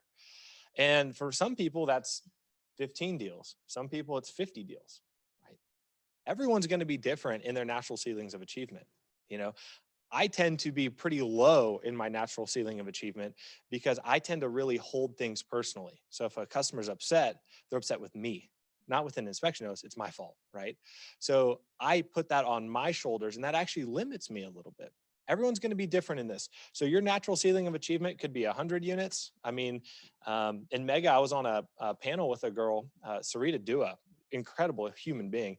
You know, 250 units in Portland with 3 admin. I mean, that's insane. Like one person, 3 admin, 250 units. I'm like, oh my gosh, I couldn't imagine. And it's Portland where, you know, she's on average 1 of 4 people going on a listing appointment, right? So out here in Springfield, we're like, hey, need you to come list my house. I'm like, great, you know, it's just easy out here. So my natural ceiling of achievement being so much smaller than hers forces us, we hit it right, then we recoil. We got to go right back to that foundational model. We got to go back to our lead generation model, our organizational model, our budget model, our economic model. We have to come back to the basics and say, okay, how do we now reorganize to get through this next ceiling? Now, for a lot of us, that's hiring a TC. That's hiring marketing help.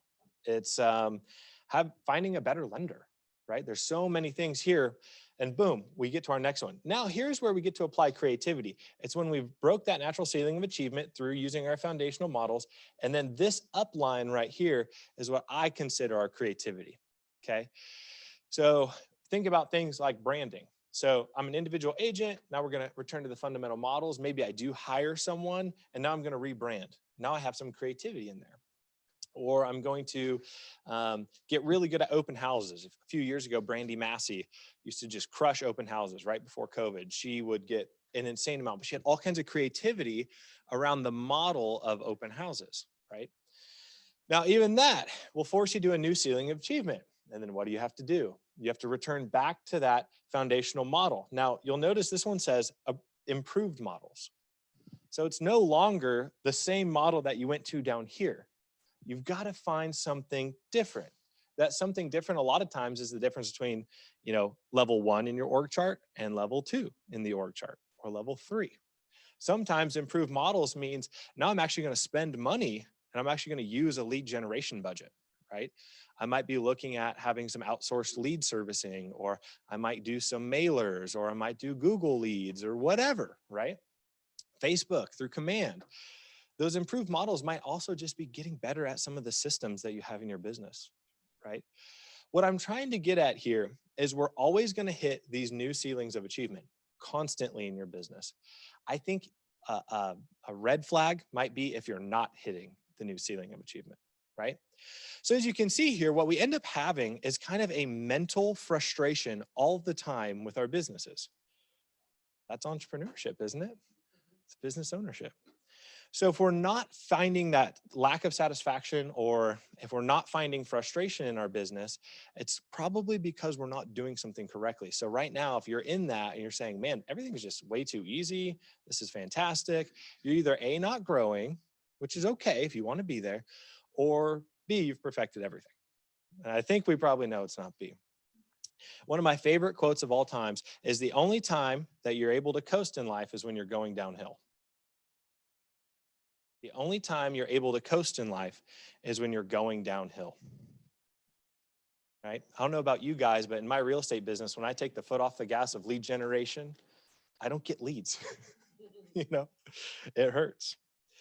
So looking out of this, one of the things that we start to see is, in order to continue breaking through these ceilings, in order to have the humility to say, okay, I've hit my limit, I need to come back, we have a bit of a mindset issue here.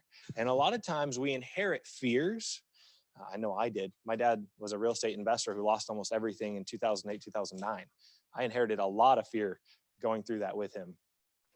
So we inherit fears. We have these innate feelings sometimes, or I want to call it, the book calls them myth understandings in the Red Book.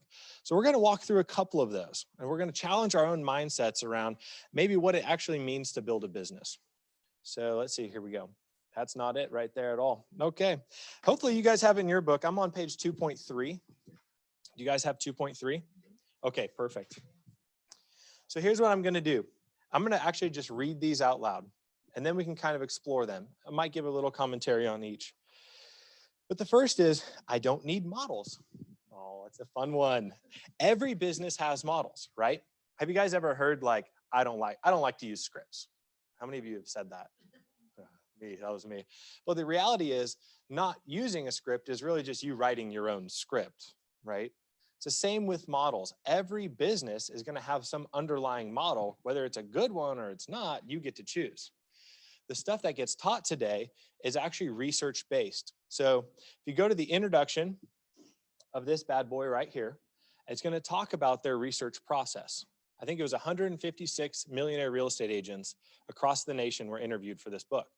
And they actually had a lot more than that. They narrowed it down by the best businesses they could find, the most profitable ones.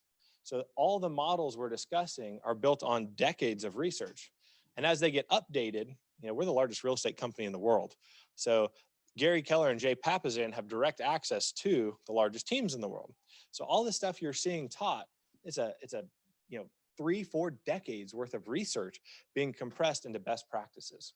So again, we start with the model, we add our own creativity, but that model, that base of the triangle, is decades worth of best practices in real estate. So kind of keep that one in mind. So this one says, I don't need models. It's a great myth. I love it. You use it now, they're just probably not very good. That's what it actually says in my manual. Models limit my freedom. I like that one. How many of you guys feel like, man, if I have to do all these things and check all these boxes, it's just, I just can't be me anymore, right? Or I'm going to just have to be so regimented in my life that I'm not going to be able to do the things I want to do. The reality is, a lot of times when we follow the models accurately, it gives us a framework for making better decisions and faster growth. And a lot of times that results in having more time, right? When we think about models, we can think about time blocking, right?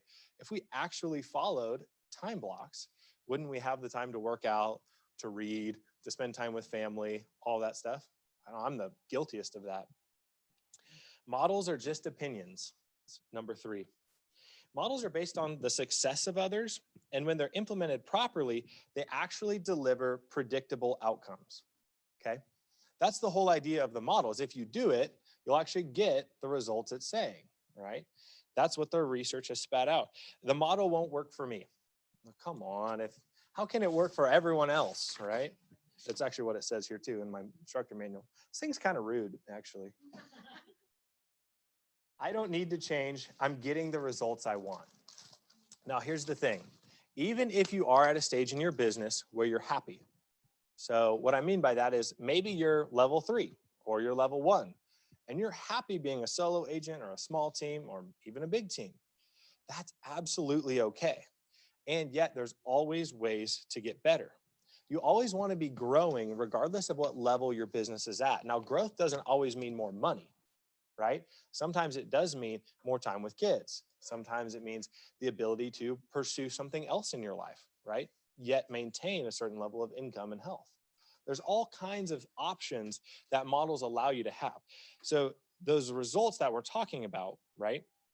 The small changes and the tweaks that you're going to learn here, they should be getting you to a place that you want to be, okay? And we're going to talk about that here shortly. We're going to talk about our whys.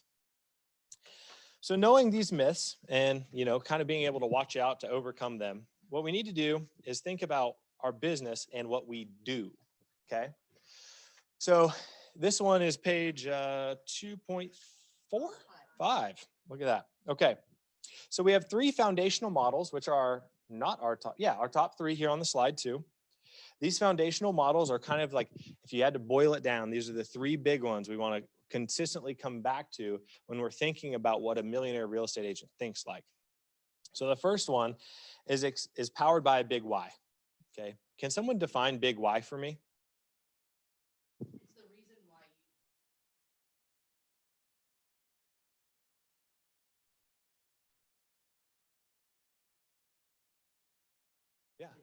Yeah, that's right. She said is the purpose. It's the thing that keeps you motivated, right? It keeps you grinding away, right? Anybody else have any other definitions? Brian? It's your filter. Explain that, would you? So it's your filter.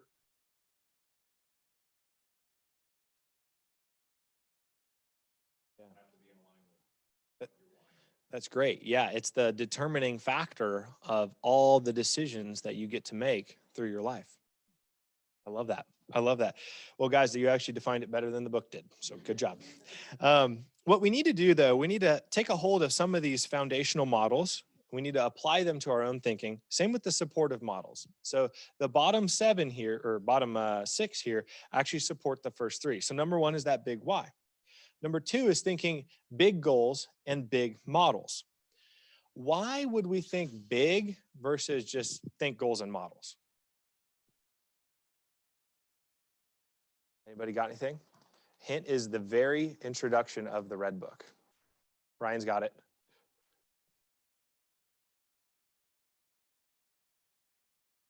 That's exactly right. Yeah, if my goal is to close 300 units and I only close 255, am I really going to be that sad? Right? Right? Which that is what's happening this year. We're going to miss goal and yet we're going to have our best year ever. That's okay because we had big goals, stretch goals, and we took our models and we made them big, right? So we actually out-recruited what we needed to hit our goal. All right, number 3, we're going to think value and customer service and experience. Think value, customer service, and experience. What do those 3 things do to a business? When you receive value, good customer service, and a good experience with a company, what are you most likely to do? Yeah. Grow, refer. Yeah. I mean, I love the little auto shop that I bring my car to. Like, I don't know why. I love it. I go in there. They know my name. They know the vehicle. I'm in and out every time in 30 minutes. Love it. I will refer them a million times, right? Now, my experience might be different than someone else's, but as long as I'm receiving value, I'm receiving good customer service and a good experience, I will be referring that business over and over and over and over again. So we think through our businesses as a competitive side, right? It's silly to think customer service is actually competitive, but that actually is a competitive edge, which is number 4, which is why number 4 is considered supportive. Think competitively and strategically.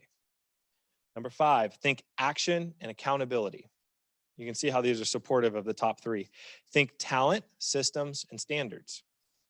Think knowledge and skills, persistence and resilience, and profit. Right? You guys can easily see how 4 through 9 support 1 through 3. Okay. Now, when we talk about each of these things, I would encourage you guys, I don't have the time today to go through all of them, but I would encourage you guys to look in the Red Book and to also talk to maybe some mentors or people that you might look up to in the business and ask them, hey, Amy, how do you think knowledge and skills? Sit with them, understand that, and apply that to your own framework. Apply that to your own big why. I can tell you right now, if you are thinking 4 through 9, you're going to have a very easy time understanding your own 1 through 3. Okay? If you're thinking 4 through 9, your 1 through 3 will take care of themselves. All right, we're going to move forward. We're going to talk about the big why a little bit more. Anybody have any questions at this point? Good, I wasn't going to answer them anyway. All right, so think powered by a big why. We defined the big why as the purpose, the driving force behind all of our actions, and the thing that we filter all of our decisions through. The millionaire mindset, so those 9 things that we just talked about, the reason that they exist is because we all have a reason for being on earth, right? Whether you believe it or not, you were put here for a reason, and you have the ability to impact the person left and right and outside these walls and outside this city and outside this state if you want it. The choice is, are you going to do it through real estate? Okay. So our big why is going to be reflective of our purposes in our lives that propel us to take large actions for the good of maybe ourselves, our families, whatever it is that you're driven by. So first of all, I'm going to share with you guys my big why.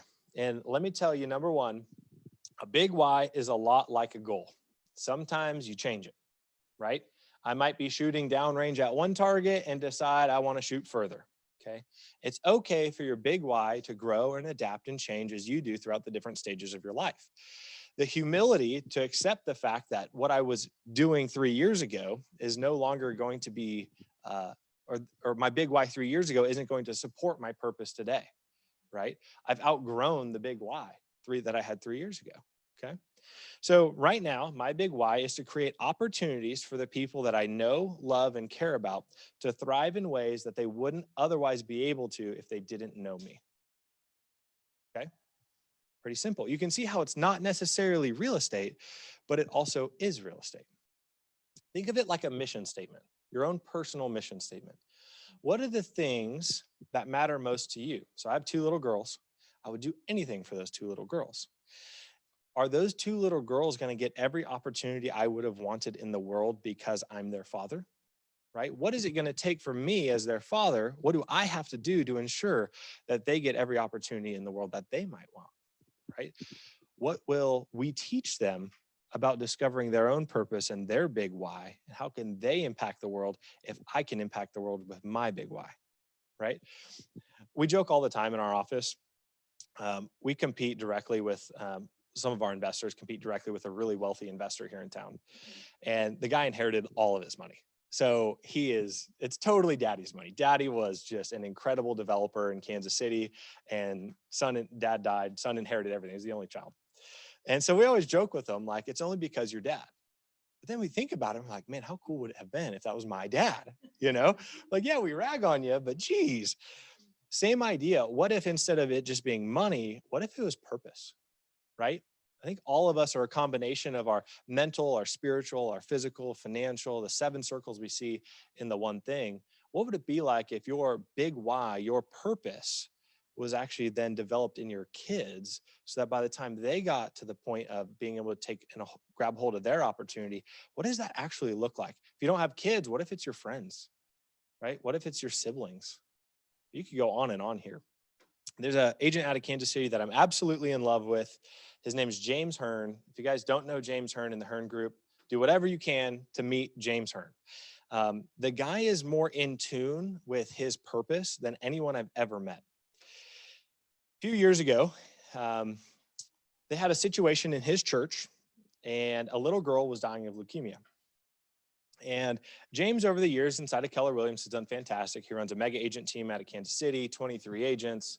He's going to net around 2.4 million this year personally. So he's not hurting for money. And he's been doing over $1 million net for almost 10 years. So he's doing okay.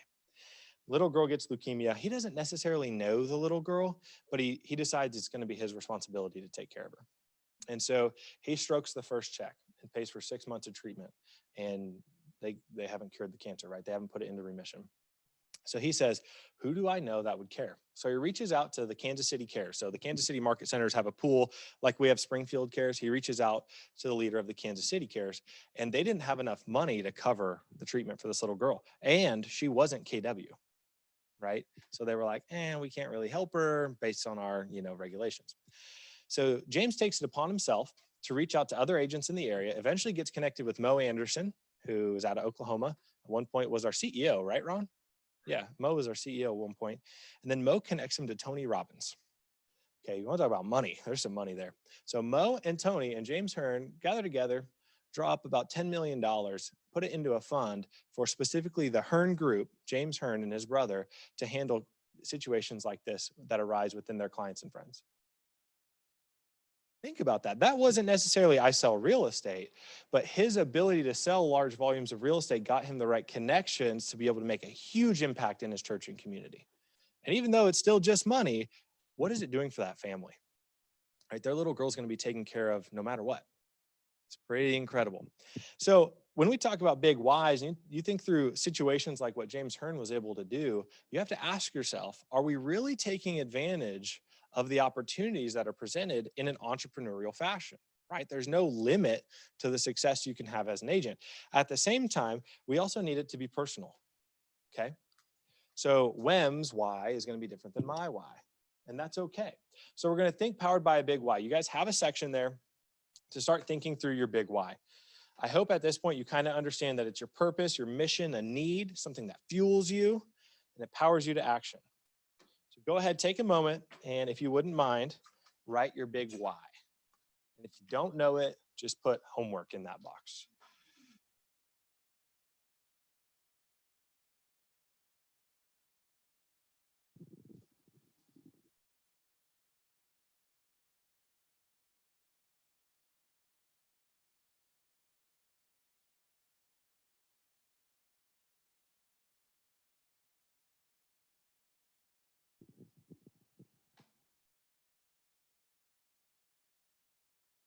All right, I know I didn't give you enough time, but I am quickly running out of it.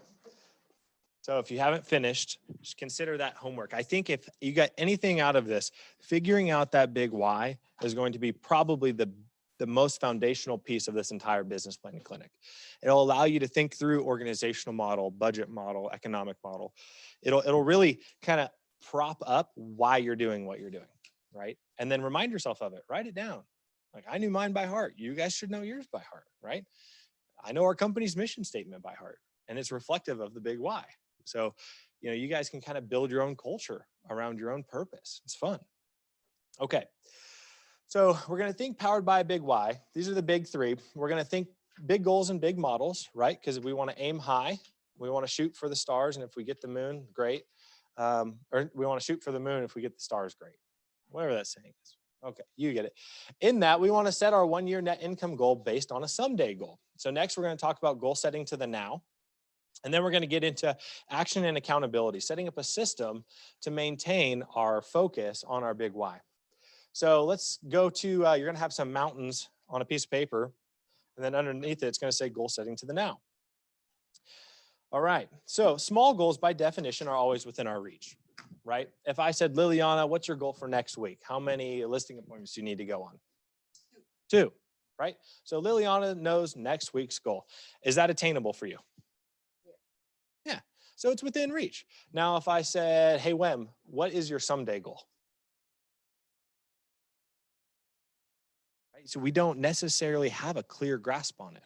And everyone struggles with that, right? In our business planning for our team, we sat down, it was like, we did visioning exercises. We did all kinds of stuff to try to figure out an idea around what our someday could be. Is it within reach? No shot, not at all. But we had to really dig deep to find it. So looking at this, the small goals, the stuff that's going to be on the bottom of Mount Everest here. Let me see if I have a slide. Nope. Okay. The stuff that's going to be down there at the bottom of Mount Everest, the right now, is going to be the stuff that you can actually attain right away. The someday on the top line, it's going to be really far out of reach, and we want it to be. We want that goal to be so big that you're having a hard time reaching it or even fathoming that goal.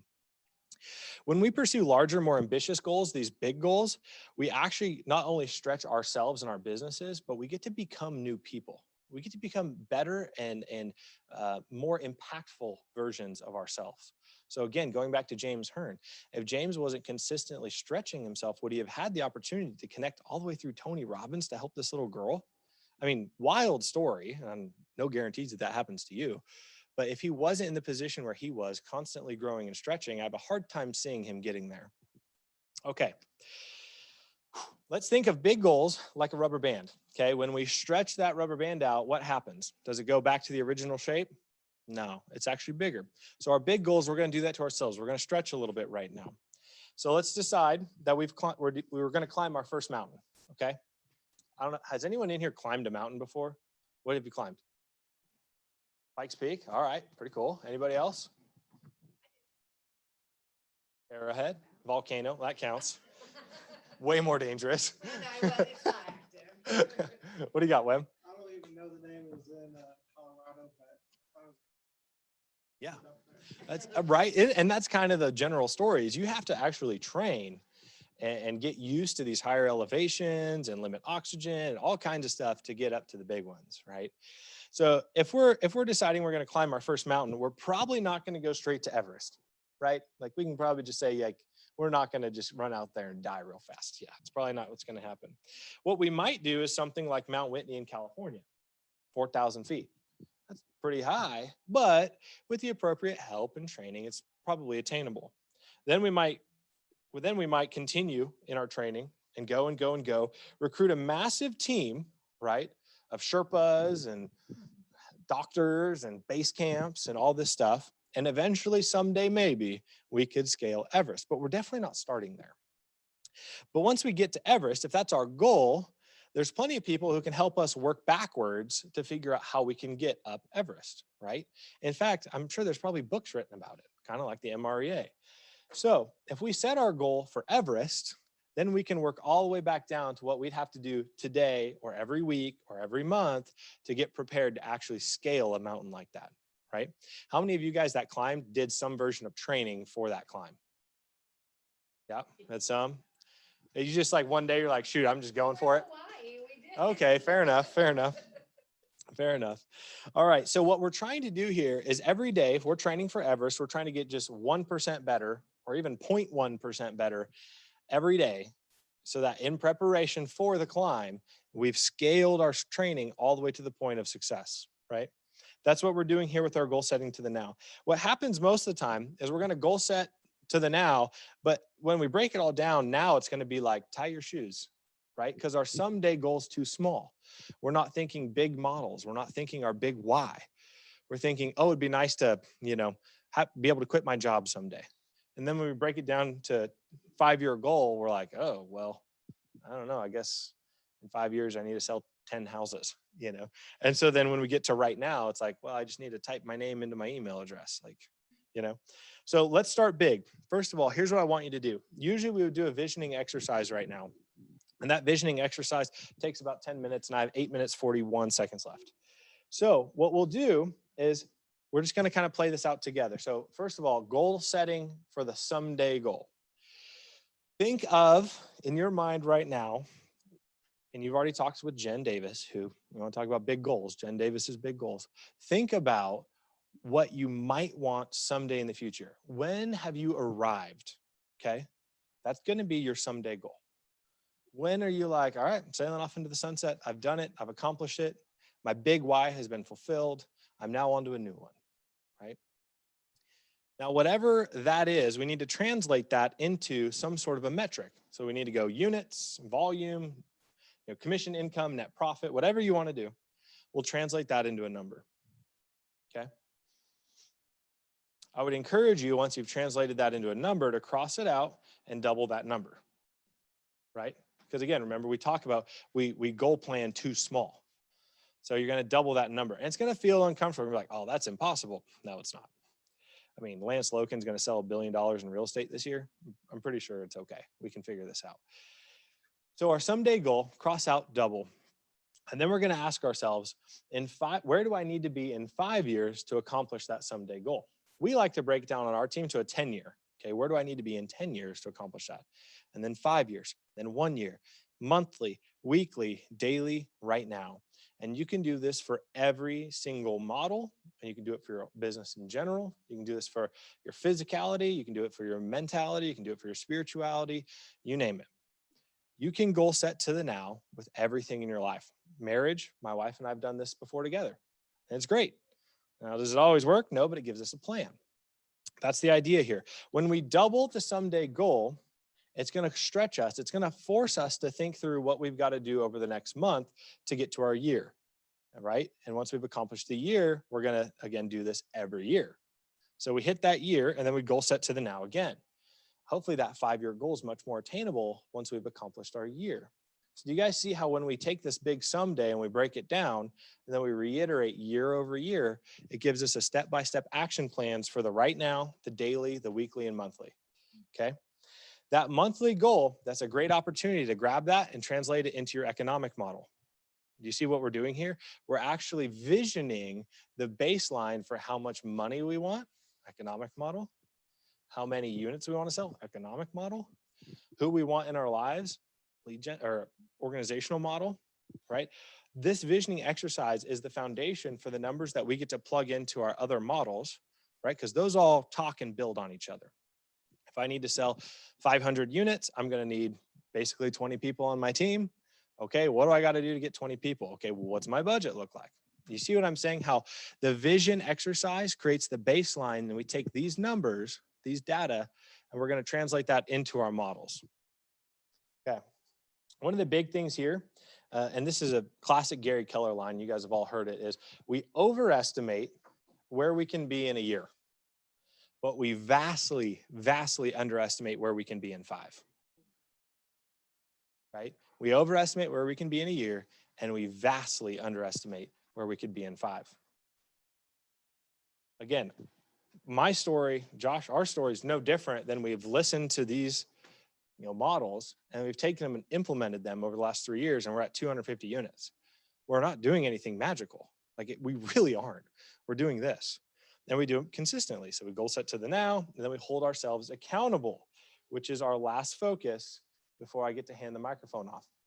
We use tools like the 411, or if you guys are on page 2.11, nope. If you guys are on page 2.11, you can see that think, action, and accountability cycle. So we set our goals, we goal set to the now, then we got to do those daily activities, right? So that's the hard part. Can we just admit that? I'll be the first one to be like, hey, I am so good at setting big goals and so good about doing nothing to achieve them. That's me. That's why we have accountability. The other thing too is we have a really hard time maintaining focus. So boom, business planning clinic, I got big goals. 1 week, I'm nailing it. And then it's yeah, that energy just died off. My focus is gone. My kids got a fever, I got to stay home, or that's, our family right now. But the idea here with this accountability feedback loop is number 3. We're actually going to measure those results, okay?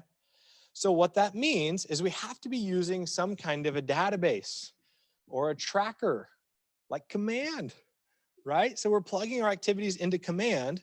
We're using the tasks in Command, our contacts, we can set reminders in there. We're looking through our opportunities to track, how many appointments did I have, how many of those signed, all of our conversions. So we're measuring those results. It's the measuring of results that allow you to know whether you're on track or not, right? The measuring of results allow you to see, am I maintaining my focus or not? Will I actually accomplish my big why is actually defined by the measuring of the results.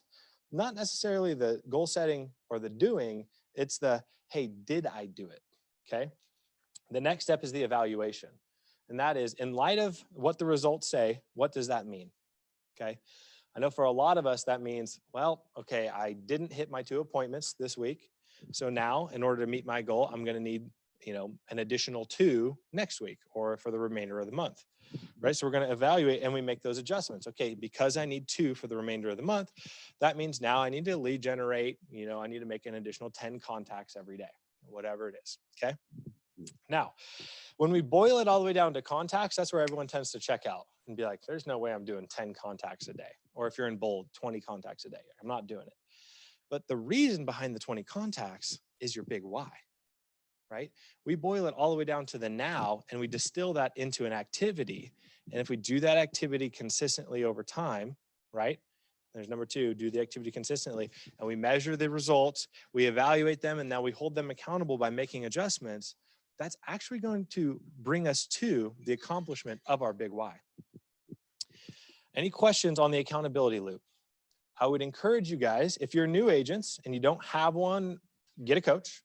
If you can't afford a coach, get a partner, an accountability partner, someone who has a vested interest in your success, and then you have a vested interest in their success.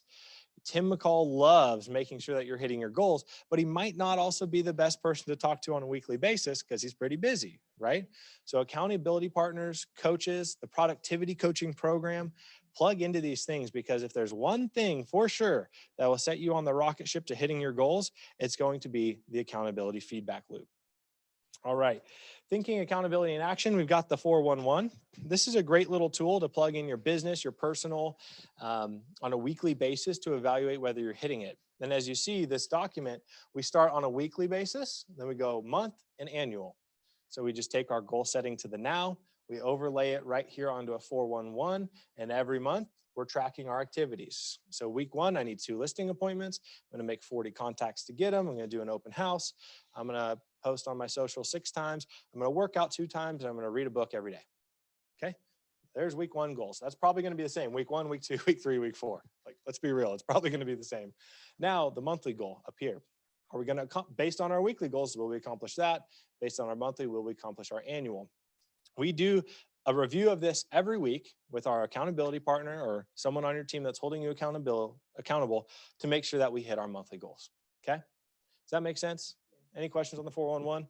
Just an easy little cheap tool that KW created, and we love it.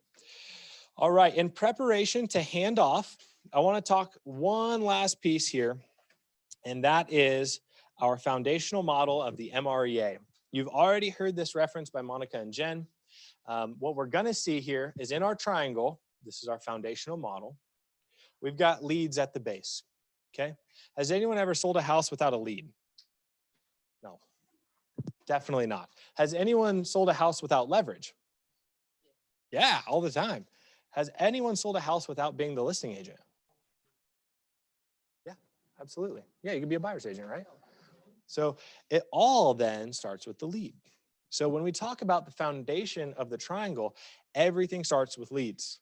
Leads, leads, leads, leads, leads, leads, leads. And as your team grows, you're gonna get into your budget model, and there's gonna be this thing called a lead gen budget. And if you don't spend the lead gen budget, you don't get the leads, right? That's our team's problem. Why are we missing goal? So we didn't spend our lead gen budget, right? We got 156 mega agents in here, distilled data to tell us that you should spend about X amount of dollars on leads. And if you don't, you're probably not gonna hit your numbers, and we didn't spend the money on leads, right? How stupid are we? Very stupid, right? So we need to spend the appropriate money on leads, or we need to do the appropriate activities to get leads. Now, from there, we need to look at listings. So listings are the highest earning opportunity for an agent. Now, there's actually 3 reasons why. The first one is you can handle way more listings at one time than buyers, right? How many of you guys have ever had like 6 active buyers at the same time? Yeah, you like have no life, right? How many of you had 6 active listings? It was the easiest thing ever, right? You're like, all right, we're on the market. Hey, thanks for the 9 offers. All right, go on to the next one, right? It's fantastic. So the listings, you can actually list more houses than you can handle buyers, tit for tat. Now, the other reason that listings are a little bit higher earning opportunity is you're marketing from them, holding open houses, having them on the internet. That a lot of times brings in leads. Those leads a lot of times convert to buyers or other sellers. So for every 1 listing, we're trying to get 2 new clients out of it, right? That's our goal for our team. So if we've got a listing, it hits the market, and let's say it lasts more than 6 hours, we're gonna be doing open houses, we're gonna be mailing the neighborhood, door knocking, circle calling, everything we can to get leads out of that listing, okay? So that's the second reason. The third reason is, and you'll get to this in your economic model, you'll notice that the listing agents get paid a different split than a buyer's agent, okay? Typically, that's either a salary or like a 25%. 25 is actually pretty generous. So if you think about it, if you're a full-time listing agent, a lot of times you're on a base salary plus bonus, or you're on about a 20-25% split. Whereas if you're a buyer's agent, a lot of times you're on a 50% split. Okay, so you can see as a team owner, I'd rather sell a listing and make more money on the listing than sell a buyer and make less money on it. Okay, so listings, listings, listings. I would encourage you guys, if you're going to build any sort of team, to focus all of your lead generation on listings.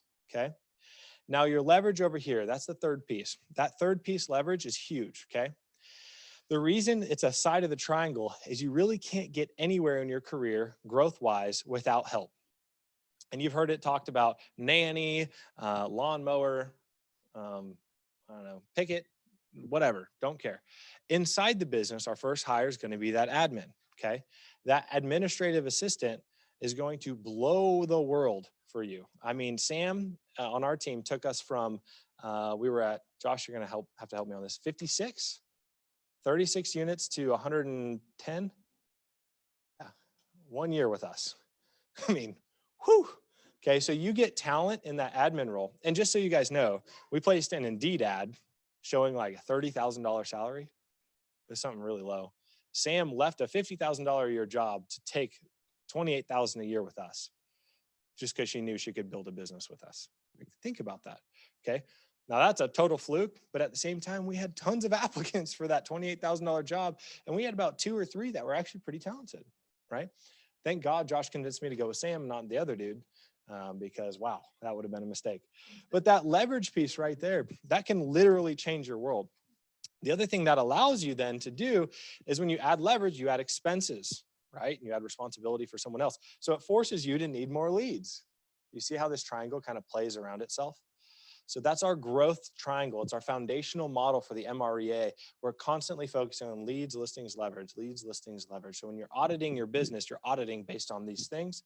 And all of the rest of the models are going to be based on these things. All right. So those 5 foundational models are the economic model, which is what Mr. Evan DeShong is going to be teaching on next. So to achieve, the idea is we're going to achieve a certain amount of net income. Lead generation, we're going to need to generate X amount of leads to get that income. Budget model, we're also going to have to spend X amount of money in specific areas to get those leads, to get that money. The organizational model, which was already taught on, who do we need to hire to service all of the leads that we're getting? And then the expansion model, how to apply that systematic business over multiple locations, okay? Now, I'm just going to go ahead and throw this out there.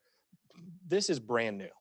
Like this section 5 here, expansion, like all the literature we have on it, this is all like baby brand new. So don't get too wrapped up in the expansion model right now if you don't want to be, okay? If you're already running a larger team or something that you want to do in the future, great time to learn about it. But if you're just working on these top 4 here, the 4 foundational models of the current Red Book, you're going to be able to build a wonderful business. Don't get too wrapped up on what Dan kind of spat at us on the board over there. All right. Any questions? All right. So last set here, ahas and actions. I've got about 3 minutes. So any questions or anything you liked out of this section, we'd love to hear it. Josh, go ahead. Oh, thanks, Josh.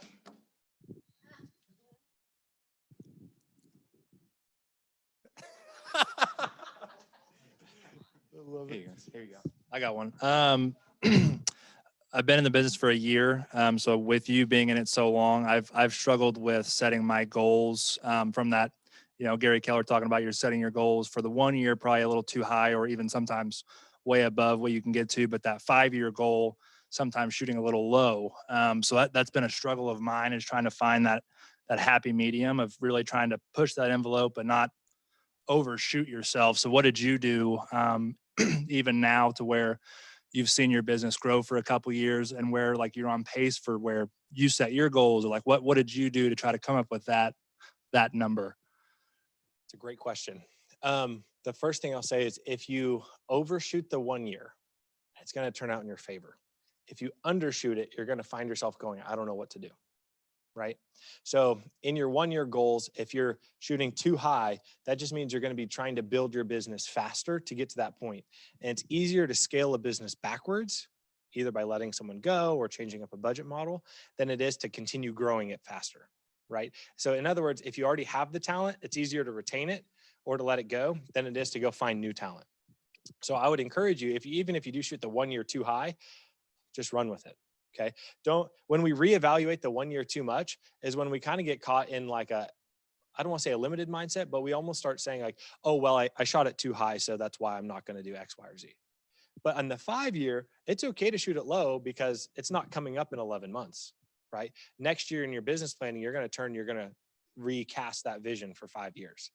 So I would just say, and this is another Gary kind of thing, is you're going to have opportunities presented to you all the time in your businesses. It's your decision to say yes or no, and that only can be filtered by your big why. So the reason we vastly underestimate the 5 years is we don't know what opportunities are coming in the future, right? You might land a huge real estate investment deal and take you on a whole new trajectory. Or, you might apply and become the next TL of the office. Like, who knows, right? But the idea behind it is 1 year, always shoot high because it's easier to, scale back than it is to magically jump forward. And then in 5 years, constantly be casting new vision every year in Business Planning Clinic. And if that wasn't helpful, find me afterward. No, it was. Thank you. Okay. Anybody else? All right, guys. Well, thank you so much. Nicole? Okay, so lunch is gonna be here. Yes, let's give a big round of applause for Wes. So, it's just, yeah. So lunch is gonna be here momentarily. Our next section is pretty long. It's longer, it's our longest one. So I am going to go ahead. We're gonna just wait for lunch to get here. It should be here in the next like 5-10 minutes. And then we're gonna grab lunch and then you guys can eat for a little bit and then we'll go ahead and jump into the economic model. You guys can take time, make some calls, whatever you need to do over that next like 10-15 minutes. And then we will be back down here, hopefully starting around 12:30 again. Okay, with me? Yeah, that's a good time because then that way you can definitely make sure that you're back down here, go to the bathroom, get coffee, get drinks, whatever you need to do. Okay, 12:30.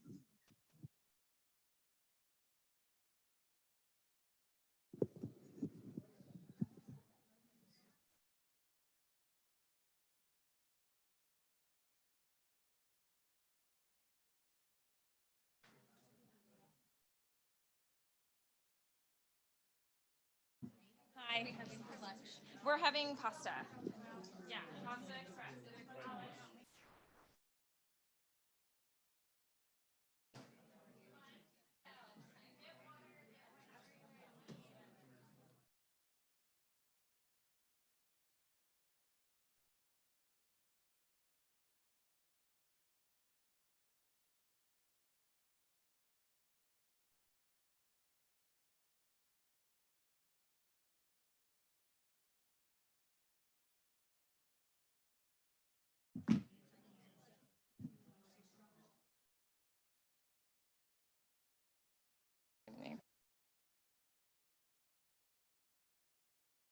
Okay, so we have the economic model next, and we have Jennifer Wolf, and we have Evan DeShong with Evan's group. Evan's been in the business about 20 years. He has a mega team here at the Market Center. They are on pace to do 180, 185 units this year, which is awesome, killer. So they are gonna be, like I said, instructing on the economic model. Do you guys have anything you want to say? I got a lot of things to say. Evan does, so buckle up. Yeah. Buckle up, buckle up. Oh, that's fine. Okay. And you can take it out. I unmuted you. Yeah, so Evan DeShong here. Hey, nice to meet you guys. You guys enjoying lunch? Good stuff, right? Yeah. So Jen, we talk about our business. What I want to do is I want to break this down today and make it applicable to your business right where you are. And, we talk about the MREA, we talk about the Millionaire Real Estate Agent. How many of you guys have read through the book? Yeah, okay. How many of you read through parts of the book? Okay, good. So what we want to do is we want to think big picture. We also want to think what you guys can apply to you as a solo agent or small teams and how this can be effective. And really, before I get into that, I want to just briefly share just a couple of things. I'm going to have Jen actually share really something that's foundational to our team, that it is not really, it is foundational to our team. So with that, Jen, you want to say a few things here? Sure. Yeah. I'm Jen, and I am the operations director for Evans Group. I've been with Evan almost 4 years. Amazing. She's an amazing person. One thing, well, the most important thing that I love about Evans Group is that we are Christ-centered. Our mission and our vision and our goals is completely on speaking truth, spreading the gospel, pouring into people, praying for people. That's our mission, and we get to do it through real estate, and it's an absolute blessing. So Yeah, and we don't live a life of perfection. We really don't, because, many of you that know me well, I fail a lot. I really do. But it's, I used to have a life without the Lord, and that wasn't a really great life. Now I have a life with the Lord, and it's been just transforming for me. So we get to share that in the marketplace. It's pretty awesome, really. So definitely a grace-filled place, because we all make mistakes, and it's just a fun place to be. Yeah, for sure. Yeah. So, we talk about the economic model.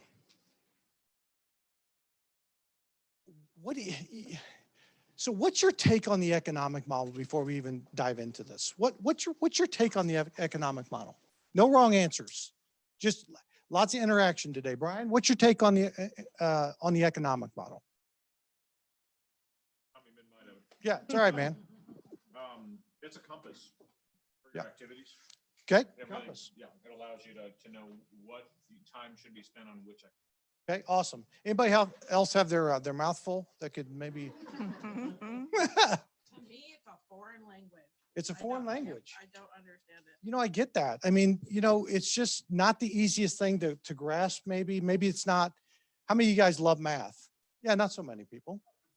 Maybe a few. But, I get that. I get that. So it's not really something you want to dive into a whole lot. I understand that. Anybody else? Guy, how about you? To me,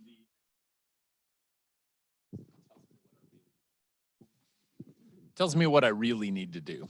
Yeah. Where my business needs to come from, and helps me fine tune what activities I need to do kind of for the other models. It's one of the bases to me.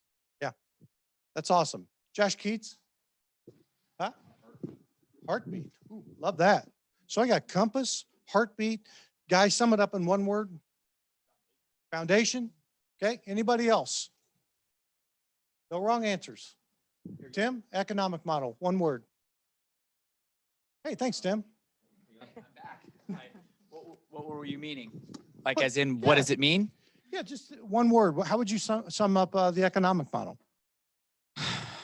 I'd say one word. Yeah. Funding. Funding. Ooh. Life worth living. Yeah. Yeah. Okay. It helps us be a business owner, not just an agent. A business owner and not just an agent. Love that. Love that. I think really the economic model is all those things. But I'm going to tell you something. It's first and foremost the most important, because you have to lay a foundation down. And today's goal is to make this as simple and as easy and as applicable as we possibly can based on where you are in your business. Does that make sense? Does that make sense? Yes. Thank you. What's your name? Give it up for Riley. And that's what we want to do, is make it, not a scary monster, but it is important, because it is the engine, honestly, that's going to fuel your passions, your life, your business, all of those things. It is absolutely 100% that engine. So it's going to be important that you guys engage and and start applying some of these things. Okay? Awesome. So I do want to read, before we get into too much more, our team mission and vision. Evans Group vision statement is to be recognized as a realtor of choice, providing excellent real estate services and solutions in an ever-changing market. Being aware of the trends, helping clients with options, being solutions-based. What do we need to exceed expectations of our clients? Those things.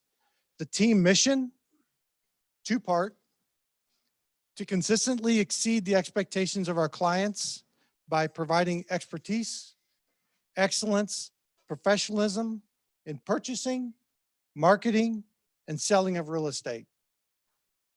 To consistently strive to make our work environment a place where individuals grow professionally, improve skills, learn to lead, those and have fun in the workplace every single day. We have fun. Taylor, Kelly, we have fun. Yeah, but you know, it's really amazing when you have the right people in place, when we have the right people in place to see them blossom and to see them grow. And you're hiring those leaders that can think, that can explore, that have the ability to collaborate and come up with solutions. Leaders are who you want to be in business with, because they will push you, they will grow you, all of those things. And you know, that's been a true thing. You know, it's not about who you feel like you can lead as a leader. You want somebody in there that's going to push the envelope for you, that has the same core values, obviously, and things like that that are important to you. But it is about pouring into others and developing them and pushing them past what they think their potential is. That is awesome. Okay. I mean, that is awesome. I'm really, you know, we've really made some additions to the team here recently on outside sales that I'm just excited about. I'm just excited about. So there you go. That's that. Evan's done. Yeah. So anything to add to that? I would say it's absolutely, the economic model is a very good core foundation for everything that Wes just went over that I watched. That was a stellar, yeah, that was a stellar fantastic. presentation. And really the that foundation, the leads, the listings, the leverage, you need the economic model in order to figure out where you want to go, but also where you are, where you currently are. That's right. And so that's something as a team that we strive as a team to measure conversions and units and all of that. But also as individual salespeople, we also measure that and make sure we're still doing 411s and making sure we're on track. We know what their conversion ratios are, where training happen. It's, that economic model is just foundational for an individual for growth and knowing where you are, and also a team. That's exactly right. It's a guide. I mean, it's a, you know, Gary Keller, I love this. He says, in the mind of the economic model, I don't know if it's up there or not on the slides. No. Okay. In the mind of the economic model is how money flows in your business, and a pro forma is you picking up the profit, showing all the numbers you must hit to make a profit. If you choose your profit in your economic model, then theoretically, at that point, they're the same. Your economic model just became your pro forma. So what do you think would be some of the benefits to a compass, to a foundation, to embracing a very simple economic business as you are a solo agent, as you are an agent that's paired with another in business? What do you think would be some benefits to embracing and applying an economical business to your business? Lillian. Oh, wow. That's all right. Amy, we're all good. I'll come back to you. So I was just sitting here. For myself, based on the example. Yeah, yeah. I'm sitting here doing the, figuring the numbers based on the example, based on some numbers that I had already previously, some goals I had set for myself. And this is showing me exactly what activity I need to be doing. And that was the piece of the puzzle that I did not quite yet have. And so now I have a plan that I can work with my coach. That's awesome, Amy. Nicole. I would kind of echo what she's saying. For me, I was looking through, we have our personal goals, what we want to accomplish in Yeah. our life, and then working backwards.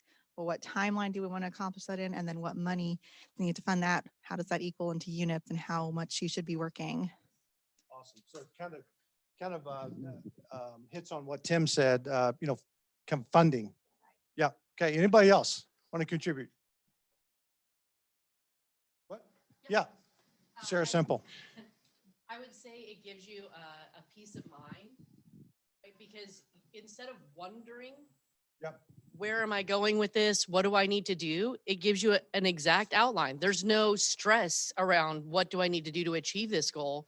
I have the peace of knowing in order to get here, I need this many listings, I need this many leads, I need this many contacts, and you can just work it back. It's a real simple, easy, takes all the stress out kind of thing. That's exactly right. It's a map. It's just a map. We have an agent on our team who recently had some distractions in personal life and thought that person thought they weren't doing so hot. And we actually went over goals and how they were doing year to date and all of that. And this person said, "Oh, wow, I'm having the best year I've had, but yet I felt like I wasn't, like I was failing and I was stepping back and I was doing all of these things." So just that reminder that even though you had a bad week or you had a bad 2 weeks or a bad month last month, it helps you stay focused and get back on track. Well, that's exactly right. And you know what? It's other people. When we talk about culture of Keller Williams, it's other people coming alongside you and helping you and pouring into you and taking the time to answer those questions and guide and direct you. Because I'm going to tell you something, that I have failed a lot. Okay. I have failed a lot. And you ever have that wish, what was it? Shoulda, coulda, woulda. I have that all the time. I'm like, well, I should have done that. Well, could have done that. Well, wish I would have done that. Okay. Those kind of regrets, but I don't dwell there. I can't dwell there. If I dwell there, I'm going to accept that mindset. Okay. So it's important for me to break through that mindset. I look at the past, like my pastor says, I look at the past as a rearview mirror, but it's that windshield ahead. That's where I'm going. Does that make sense? Yeah, that makes sense. So, the economic model is going to reveal, and we got an easy way of tracking it. We really do. I think you guys will embrace it. I hope you will. We're just going to break it down for you here in a little while. But it's how many units you need, how many appointments you're going to go on. That's what the economic model is going to do. Some of you may be sitting in the class where you're like, oh my gosh, I don't even really know where to start. I don't even know how many buyer appointments I need to go, let alone what do I even do on a buyer appointment? Okay. So it'll break down the numbers for you from that standpoint. What I love about it also is it allows you to, as you begin to track it, as simple as it is, we teach you how to do the conversion ratios, and you can begin to get coaching in those gaps, in those areas of improvement. So, yeah, I'll talk on that when I get the screen up in front of us. It also allows you to have mastery over your business. I was talking to Haley today, she's a teacher, 17 years. Okay. Kickapoo. Okay. So you've been licensed for a couple of years now, right? Okay. So she's just now really getting into real estate at this point, right? Okay. So why don't you just briefly you're just, well, I'll do it for you. You're exploring right now, right? So you're looking at maybe investments, her personal and her husband's portfolio.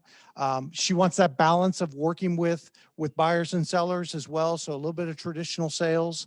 So that's the beautiful thing about that is by exploring the different options, you guys could go, how many people are in this class? I don't know, 60, something like that. You guys could go in 60 different directions. And that's what's awesome about it. You can go in just any direction that you want. The principles that we're teaching you today are going to be foundational to whatever direction you go.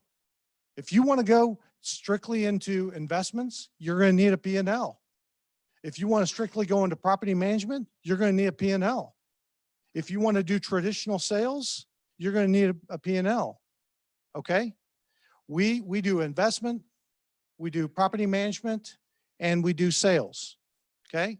So I kind of like all three. I like my mind to be challenged, busy. Angie's like, my wife of 30 years, she's like, you just need one more thing to do, don't you? Love you. But the bottom line is it just is going to open up areas for you to explore. And when you find your passion, you're going to be able to really develop your mastery because that's where your passion is going. But don't do what I didn't do. I mean, you've got to embrace the things that you're learning today in a really simple way, but just start to do it. Okay? Don't just go out there and just spin your wheels. I would say in the last 2 years that we've been, so I've been with Evan's group almost 4, but in the last 2 years, we've been very direct and very, what's the word I'm looking for?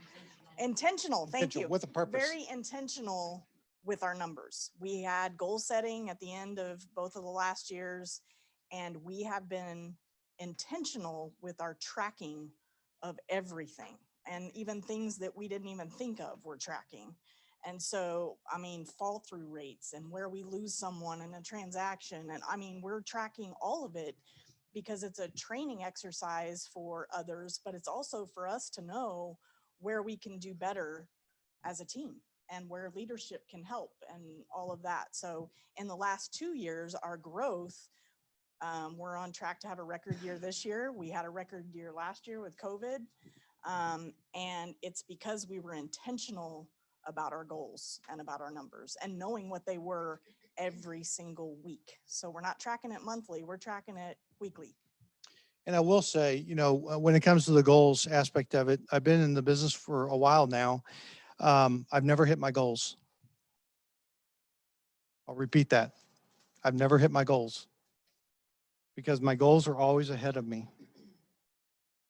And you might take that as a negative. You may take that as a positive. I don't know. But what I did do with the Lord's help was we beat the previous year. Okay. So regardless of the market, I want to tell you something. What you're learning in this class is going to bulletproof your business if you embrace it, regardless of the market. What did I just say? Somebody repeat that. Taylor. Something about. Oh, Taylor. Love you, brother. Let's start over.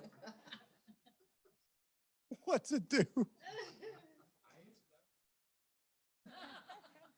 He's my 20-year-old.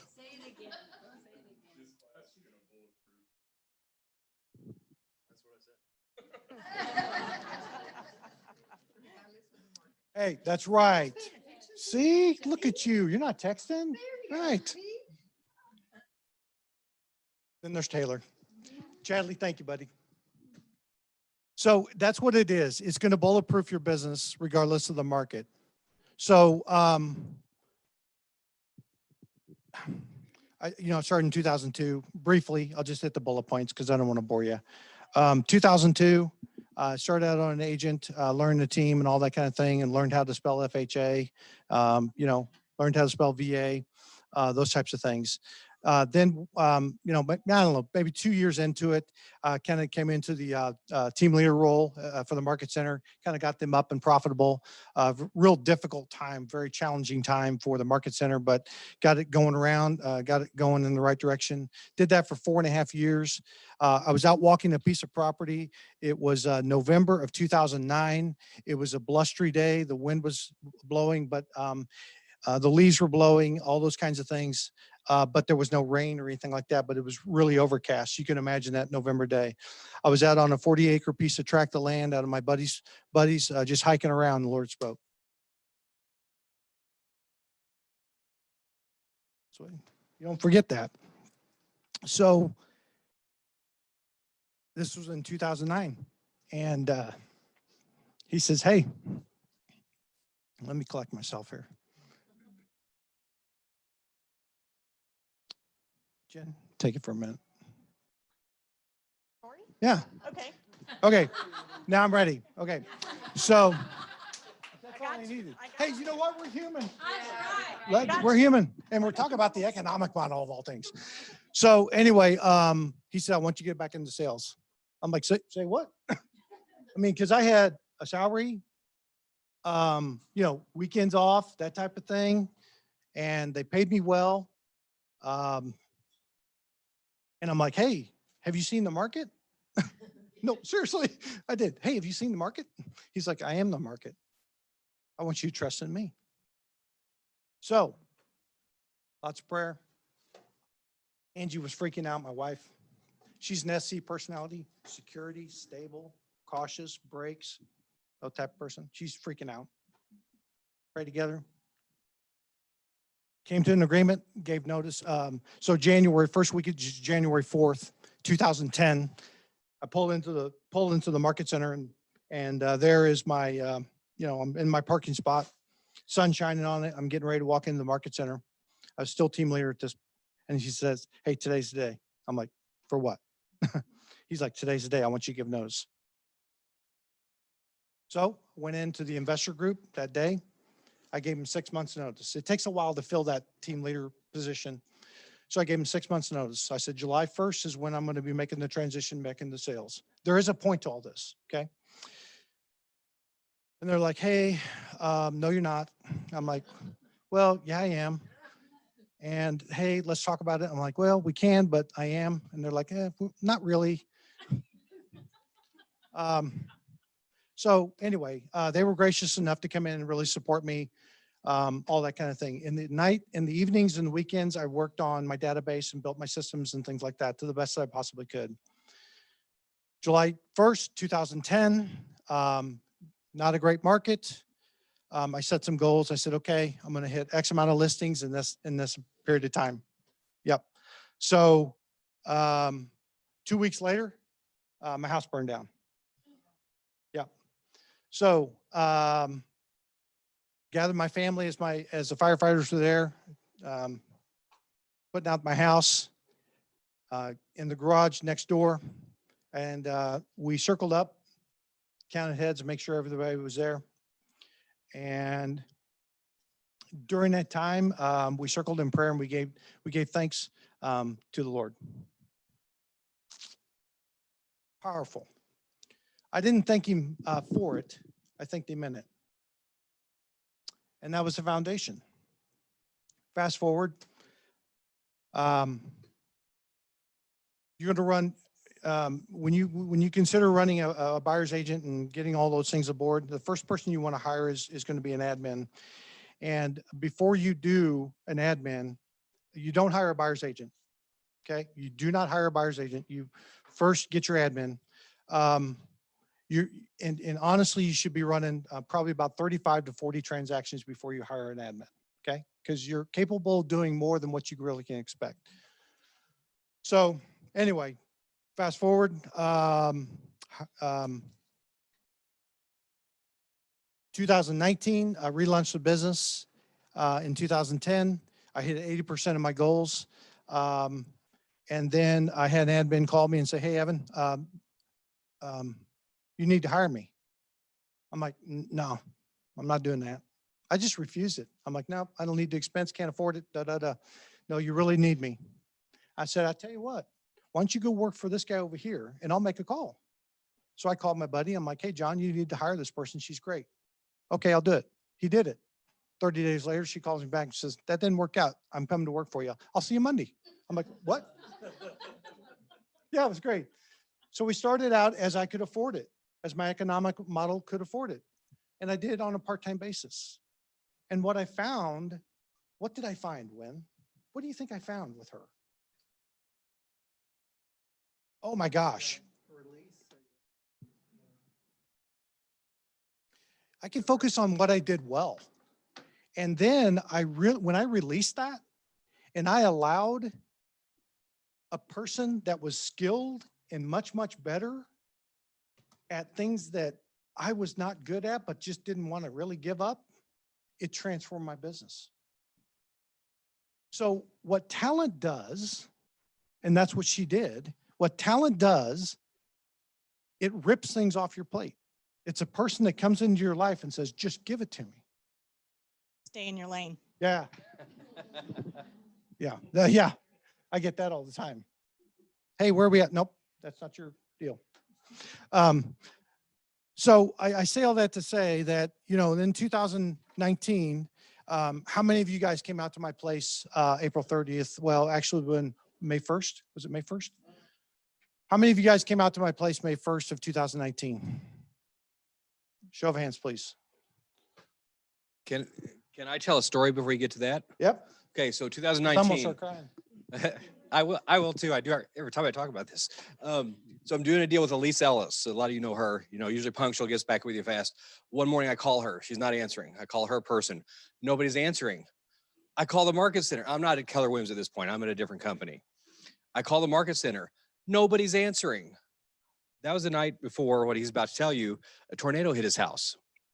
They shut the market center down. This is amazing. It went out to his house. So nobody's doing real estate because that's more important. And that's the first time I went, huh, they don't just sell real estate there. There's something different. So yeah, now you made me cry. Dang it.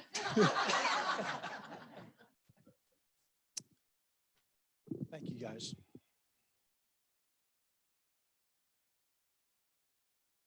Incredible. There was dumpsters. People had dumpsters dropped off. People were bringing supplies. We had prayer circles. There were people out in the trees trying to find stuff and salvage stuff. I had someone come up to me with, I think it was a baseball card, and they had found it like shoved up in the middle of a tractor windshield and just trying to salvage as much as they possibly could. And it was incredible. But what before that day, that morning, the morning that the market center shut down, what was incredible is we gathered as a team, as Evan's group, and decided that we would support him and let him step away and not worry about the business. So that morning we were working. The whole market center was shut down and we were at the market center trying to put a plan together with our rainmaker gone. And so we were allowed to do that because the market center jumped up and helped. We were allowed to take the morning and gather ourselves as a team and come up with a plan in order to support him. And we joined him. I can't tell you how amazing that was. We had to collect ourselves about who was doing what and how we were going to still be excellence in real estate while our rainmaker was taking care of his life. So it was pretty impactful. You know, and to Angie now, you can imagine that the impact of seeing 175 people out at our property. That's powerful. It was also a testimony as to how good God is and how that cup will overflow when you put him right in your life. So I say a lot to say, why is that important and how does that come down to the economic model? Because we treat it like a business, because we had put those things in place, because we had hired talented people to rise up, because we had a P&L, because we understood how many listing appointments we had to go through and what our conversion ratios are, they're able to operate at a very high efficiency during the time of my absence. I think I was off nearly a month. Okay? And my priorities had to be there, just had to be. So I say all that to say, guys, I've gone through some very difficult times. Your house burning down after 2 weeks of being 100% commission, right? Okay. Then a tornado hits you in the spring market of all things, devastates your property. 40 by 70 shop, gone. Down to a slab, Wim, you remember. All my fencing, gone. We have a little horse place in Rogersville. Everything gone. House was still standing, down to studs, all those kinds of things, but it was just, so I say all that to say that, guys, if you want your business to sustain, you have to embrace these models, as simple as they are. Make sense? Because if you don't, your business will go by the wayside. 30 minutes in, you think we Yeah, should yeah. start on the book? Yeah.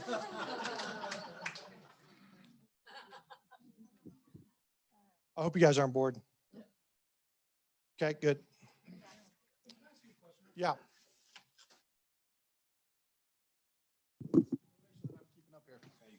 Thank you. And this is not about the book. I'm sorry. We'll jump into that real quick. But did you just say that God spoke to you in a field and said you should do something? Then your house burned down. Then your house got hit by a tornado, and you're still here in front of everybody talking about your faith and how you put everything in Him, and He's got you to this point? Yeah.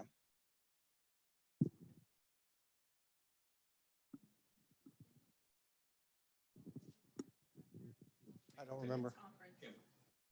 Oh, yeah. Yeah. Sorry.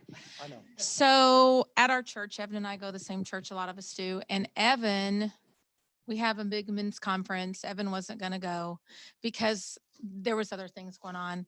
And Evan called and said, or Evan was out mowing. Do you remember this now? Yeah. He was out mowing his property on a tractor, and God talked to him and said, you need to go to the men's conference. And he said, I can't get a ticket, whatever ended up happening. Evan went to the men's conference, and lots of things happened. Lots of stories happened. So it's been an honor to watch those things happen where God stepped in and did things. You know, we are going to get and thank you for that. I'd be happy to share more things with that. There's a whole life lesson and all those kinds of things, but it wouldn't Amazing have what- worked unless you had all this in place. well, you know, I spent time today talking about that because people have to understand that, you know, as a rainmaker, you're thinking, oh, well, hey, he's got it all together and he's got all this money coming in or whatever. Okay. And I'm going to tell you, I've been in the trenches. Okay. I understand rebellious kids. I understand, you know, difficult times. I understand being 3 months behind on your house payment. Okay? Been there, done that. Okay? I understand trenches. So,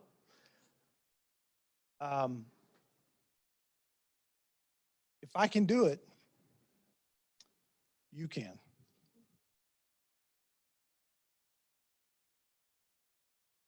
Okay. Okay, so this is what we call the economic model. This is a spreadsheet. Is that one blank? So we're going to be able to come up with some simple things to talk about when we talk about the economic model. Is that the page that we're on? Yeah, we are going to fill in the blank one together last. Okay. So I know probably a lot of you already did this because you're achieving, you want to see it? Yeah. So But we are going to go through actually operating expenses, cost of sale, P&Ls, all the things that you actually need to know. Yep. What net income is and what gross commission is truly, and conversion as well. So let's go over that. So we're going to skip the blank one for now, but we'll go back to it and fill it in, I promise. Okay, good deal. Let's go to the next one then. And this is, this first one, I don't want you to be overwhelmed because it's a millionaire real estate agent one. Get down at the end to someone who's looking to earn $200,000 a year. Yeah, we really are. We just really kind of felt like that net income of $200,000 would be, hey, that's a good and lofty goal for a lot of those that are getting started or have a couple of years under their belt. Does that make sense? So we just want to kind of break it down very simply in that regard. So let's talk about performance, investments, and outcomes. Get to that page. You got, it should be 3.3 in your book, is that right? Yep. Okay, so performance, well, actually investment is the time you spend on lead generation and conversion along with the expenses related to both. The time you spend on lead generation and conversion. Remember what Wes was talking about down on the bottom, leads? That base, you've got to have that. That's your first circle. So then performance is all the things that we tend to get wrapped up in instead of the investment part. Well, yeah. Well, and it's also, I mean, really it goes into defining behaviors on from your 411. You know, when you look at your 411s on a 1 week, you know, week to week basis, those 4 or 5 points that you write under your 411 are going to be your weekly or daily behaviors. Your behaviors, your goals are going to be numbers, right? Your annual goals, your monthly goals, those are going to be typically hardline numbers.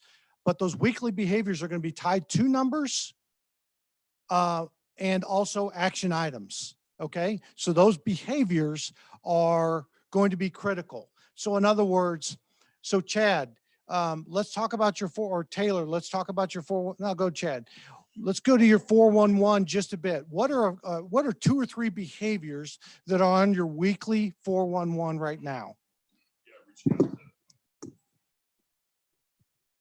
Reaching out to 20 contacts a week. Okay. What else? Going to at least 1 open house a week. Okay. And what are you doing around those open houses, Chad? What's your behaviors around those open houses? I mean, obviously talking to people, but you know, getting as many contacts as I can. So far, I've gotten an average of 3 contacts per open house. How do you work your open house prior to the open house? Sure, by you know, canvassing the area, letting them know that I'll be there either that day or that week, depending on where it is and the schedule. When do we do the open houses? Typically, we do it on Thursday. Okay. Or the day they go live. What time of the day do we do open houses the day they go live? Yeah, we try to do it, you know, that 4 to 6 range when they get off work. Those are specific behaviors right there that he just reiterated because Chad and I and Austin have gone over those. You do it for yourself. Okay, this is going to require extra effort. What an open house is not is showing up at 5 o'clock or 5 till 2. Okay, being so traditional that you stick to 2 to 4, but planning prior to a couple of days prior to you going live on the market, going out canvassing, all those kinds of things, whatever it may be. That's what it takes. Those are behaviors, skill level. Obviously with conversion scripts, you know, we talked to these two earlier today about successful price reductions, how to do that, how to increase your skill level in that regard. Your conversion ratios, by measuring those conversion ratios, is going to give you opportunities for improvement in regards to your skill level. Okay. Abilities, resources, leads, appointments, talent, systems, tools, those types of things. Okay. Putting those in place, you know, understanding what a checklist is, understanding what systems are, tools, appointments, leads, all those are going to be performance. And then when you blend these two together, the outcomes. So let's talk about investment a little bit here. Okay. Let's talk about time, cost of sale, and operating expenses. So what would an investment of time be?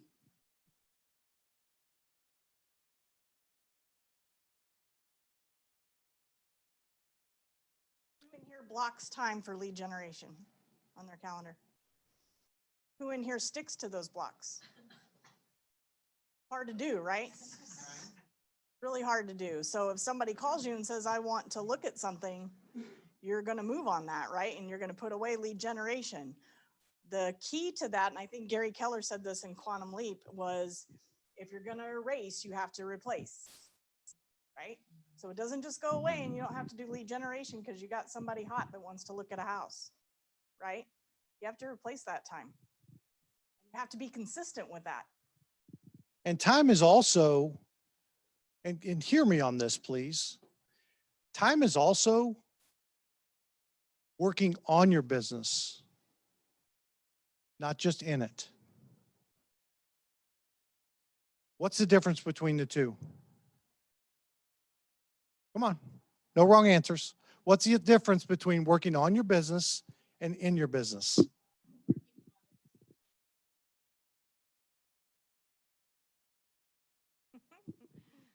Working on it is planning and determining the activities that you need to do to accomplish your goals. Working in it is the activities that have to be done right now. So transaction coordination and marketing and those sort of things. That's exactly right. So working in the business is going to be your client relations, your things you have to be. You have an inspection at 2:30. Chad's covering me at 2:15 today with a roofer. You know, that's working in your business. And those are important tasks, lead generation, all those things are, that's working in your business. Working on your business is almost a separate 411. Working on your business is just what Amy said. It's planning. Hey, by month end, I want to get a P&L. By this point, I want to do this. I'm working on my business. I'm building those things up from a foundational standpoint. It's really super important that you work on your business. I would say something as Evan's hired me to be leverage, right? And so in order for me to stay in my lane and do the things that I'm supposed to be doing, that is me driving him to work on the business with me at certain times. We meet every week, rain or shine. We meet every week for a leadership meeting. I have an agenda, I have numbers, I have conversions, I have all the things. Well, if we have that for the quarter, we're going over everything. But that's my job to drive him because he's more geared to not spending time on the business, right? So that's for me to help him and be that leverage for him in order to be more successful as well. And as a solo agent today, as I speak to solo agents about that, it's so important that you have a coach, whether it be in MAPS, whether you use Brian, whatever it may be, come alongside of another accountability partner. And I'm not talking about coffee chit chat. No, I'm serious. Because that's an excuse in your mind. I'm talking about meeting with somebody that's going to be on purpose, that's doing more than you are, and you're going into a consultation during that time saying, what do you do here? What do you do here? What do you do here? Would you consider meeting with me on a weekly basis? Every day at 9 o'clock or every Friday at 9 o'clock or whatever it is. Establishing that and being on purpose about it. That's working on your business. Does that make sense? Very important that you get some of these behaviors early. Okay? Hey, listen to me on this. As I think my take is that I think we're maybe having a little bit of a correction in the market. Okay? Which is all healthy, which is all good. And some of my best years were in the down market. Okay? Down market. Okay? So nothing compared to this at all. Now's the time to start working diligently with a plan of action. Okay? Listen to me on that. Okay. Okay, so cost of sale. Yeah, I do. You do? Uh-huh. But what's cost of sale? Come on. Okay. A little bit more definition on that. Yeah. Okay, so it might be if you were wanting a listing specialist or a buyer specialist. It's also if you're paying yourself through a payroll company for taxes and that kind of thing, that's all cost of sale. Do we have another slide that has the cost of sale on there? right now? No. Oh, really? No. Oh, That's cash flow.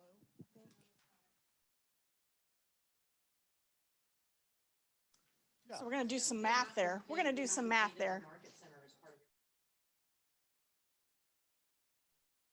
yep, that's right. Yep. That's operating. Well, that's expenses. operating there. Yep. Yep. So your cost of,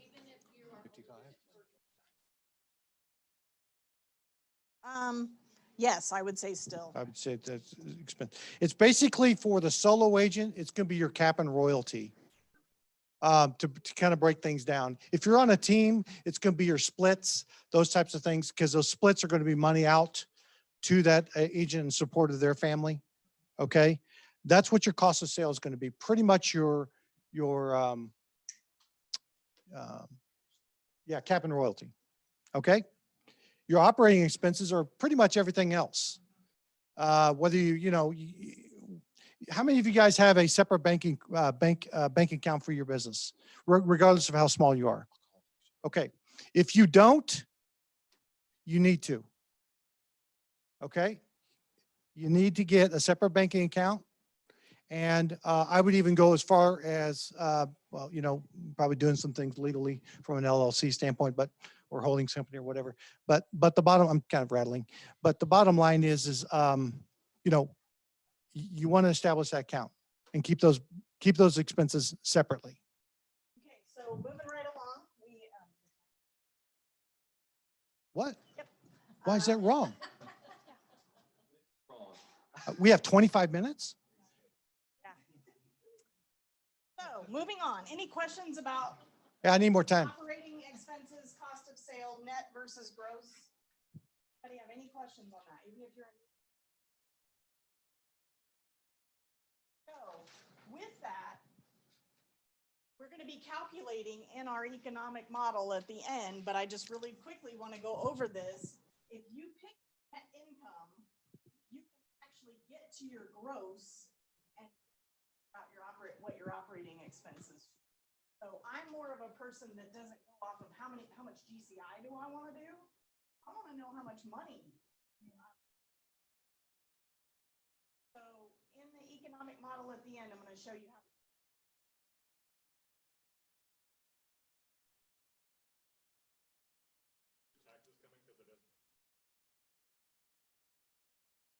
So taxes are actually, and this was mentioned, in the amount of your profit for sales, business earns before taxes. So in your net income, it's before taxes. So it's not accounted for to be taken out.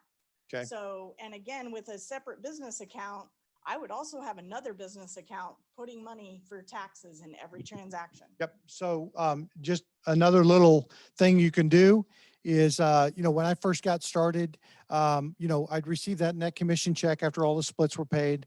Number one, I had my tithe. Number two, I had my savings. And number three, I had my my taxes. And I just figured 30% off the top.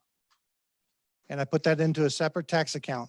That is a real issue with a lot of agents is they don't save for their taxes. Okay. Uncle Sam's he's going to get his. Okay. He's going to get it. So you always want to, I just put it in my tax account. So that's why I labeled my bank account taxes and just moved that money over. So that money came into one account and then I divided it into those sub accounts that I just mentioned. Make sense? Okay, so I'm going to move on from this because we'll cover it at the end. So conversion rates, we're going to touch quickly on this because Claire and Melinda are going to come in and talk about conversions here in just a little bit. But what you do need to know is that the MREA, their averages right now for listing appointments is 75. And then seller listings taken is 70, and then don't have one for sold, but on the buyer side, they have 70 and 70. So you just need to take that into account. If you're a brand new agent, that's the average you're going to use.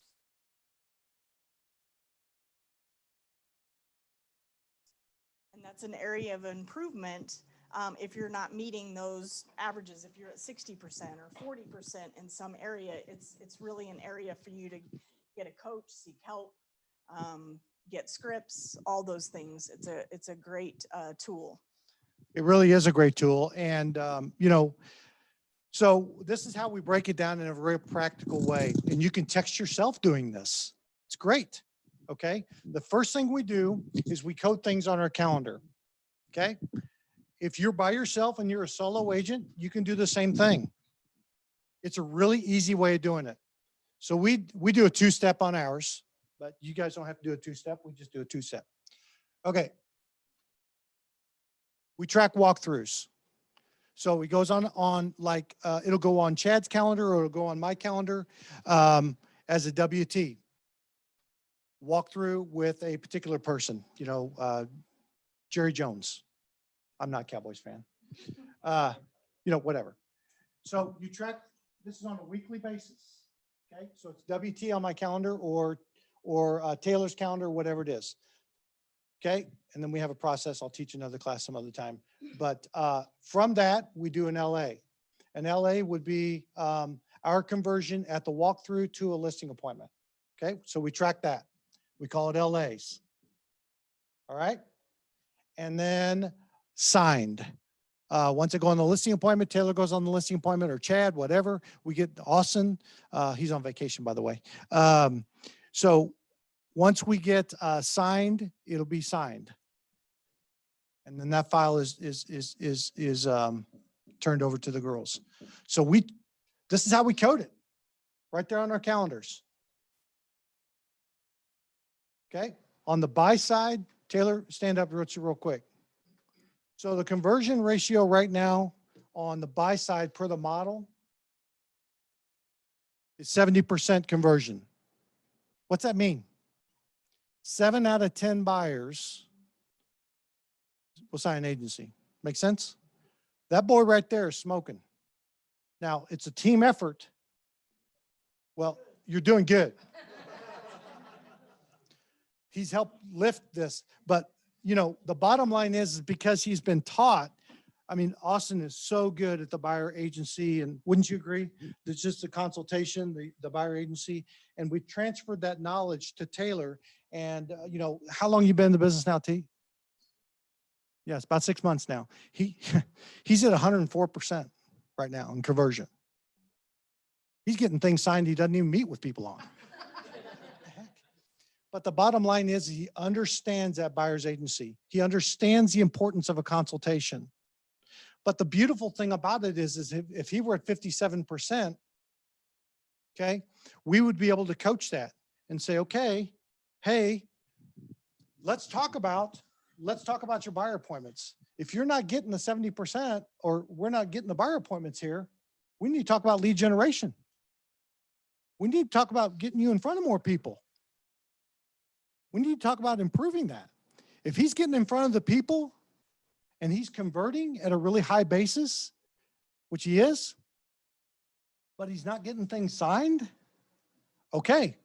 So really, let's key in on your presentation.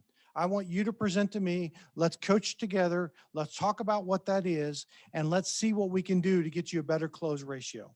You guys see this? You guys understand where I'm going here? And then our buyers sold, you know, and by doing this, by doing these numbers, it's going to help you track your business. So going back to the calendar, guys, on the buy side, it would be a buyer. Do we have a pen that works? Yes, I brought one. Okay. Oh, these are ours. Okay. A BC would be a buyer consultation. That's on your calendar as a BC. BA, buyer agency signed. It's on your calendar. Make sense? And then UC, you're under contract. Super simple. It's something you as a solo agent can apply to your business right now on your calendar. Then what you do is you begin to just collect those numbers for the month. We do it on a weekly basis. We just collect those numbers on a monthly basis and you can kind of see where you're at. Your opportunity, I'm going to tell you what your opportunity is more than likely, is you're not lead generating enough. You may have smoking good conversion ratios, but if you're not getting in front, hey, Taylor, you're 104%. I think that's awesome. But if he's getting in front of 2 people, what's that mean? No, I'm serious. Yeah. Right. So it's tracking those things and and that's keeping your head down. Just kind of keep working on it. And it's always in your mind. Oh, I need to get a walkthrough. I need to do this. I need to get more contact with people. Okay. So important. But this is going to help transform your business and embrace your economic model here. And again, if you have leverage, you should make it a task for them to have them ask for your numbers every week. It's making you accountable, right? Evan doesn't just give me his numbers. I ask for them. The whole team, I ask for the numbers. And it's a consistent thing every single week. They know. A lot of times Chad answers before I ever even ask the question because he has his numbers ready. He's ready. Right? Yes. Yep. So I would just, if you have the leverage, have them have you be accountable. That's what they're there for, right? Super simple way to start tracking your numbers, I'm telling you. And that's the whole thing. Keep it simple. Keep it simple. You guys getting something out of this? Yeah? Okay, so let's talk about, let's go right to coming up with an economic model based on 200,000. Let's do that. Okay, and we're gonna write some things up on the board because it's obviously not in this. This is based on either millionaire or $500,000 as the examples they have in the book. But go ahead and go to the blank.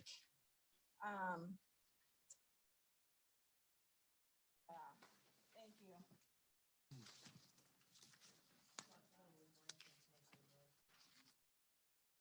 So.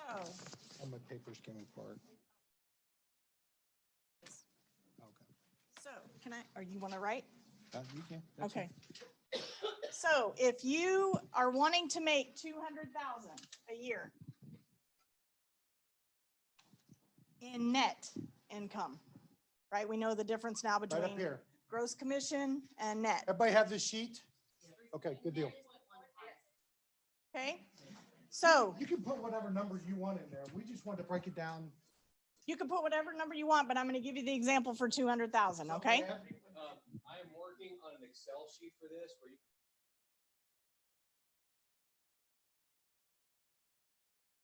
And this will be fun because you can say. Yep. Okay, so what I'm also going to give you is local market numbers as well.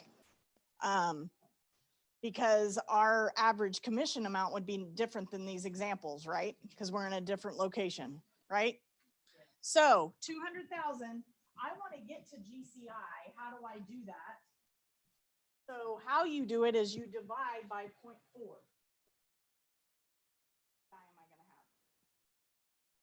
Divided by 0.4. Somebody do the math.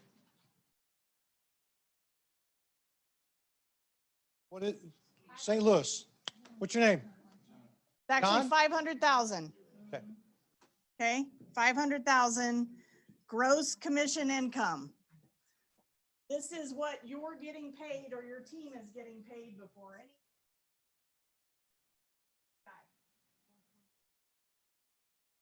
Okay. Math for me is 2.5 times whatever this number is.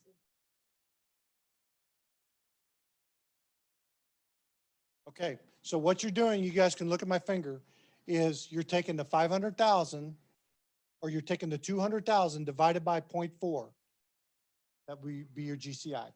So then you are dividing, so you're doing 30% or you're multiplying 30% of 500,000 twice.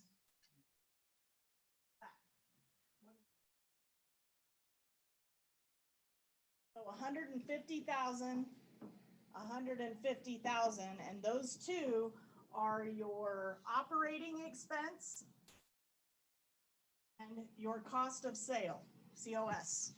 So to break it down, I want to be able to net $200,000 and take that home. Now that 200,000 is before my taxes, my tithe, and all those kinds of things. All right. Then I'm going to add my operating expenses because I got to get to my GCI somehow. I'm going to add my operating expenses, which are going to be 30% of this. 50%, that's my timer. Somebody's got it.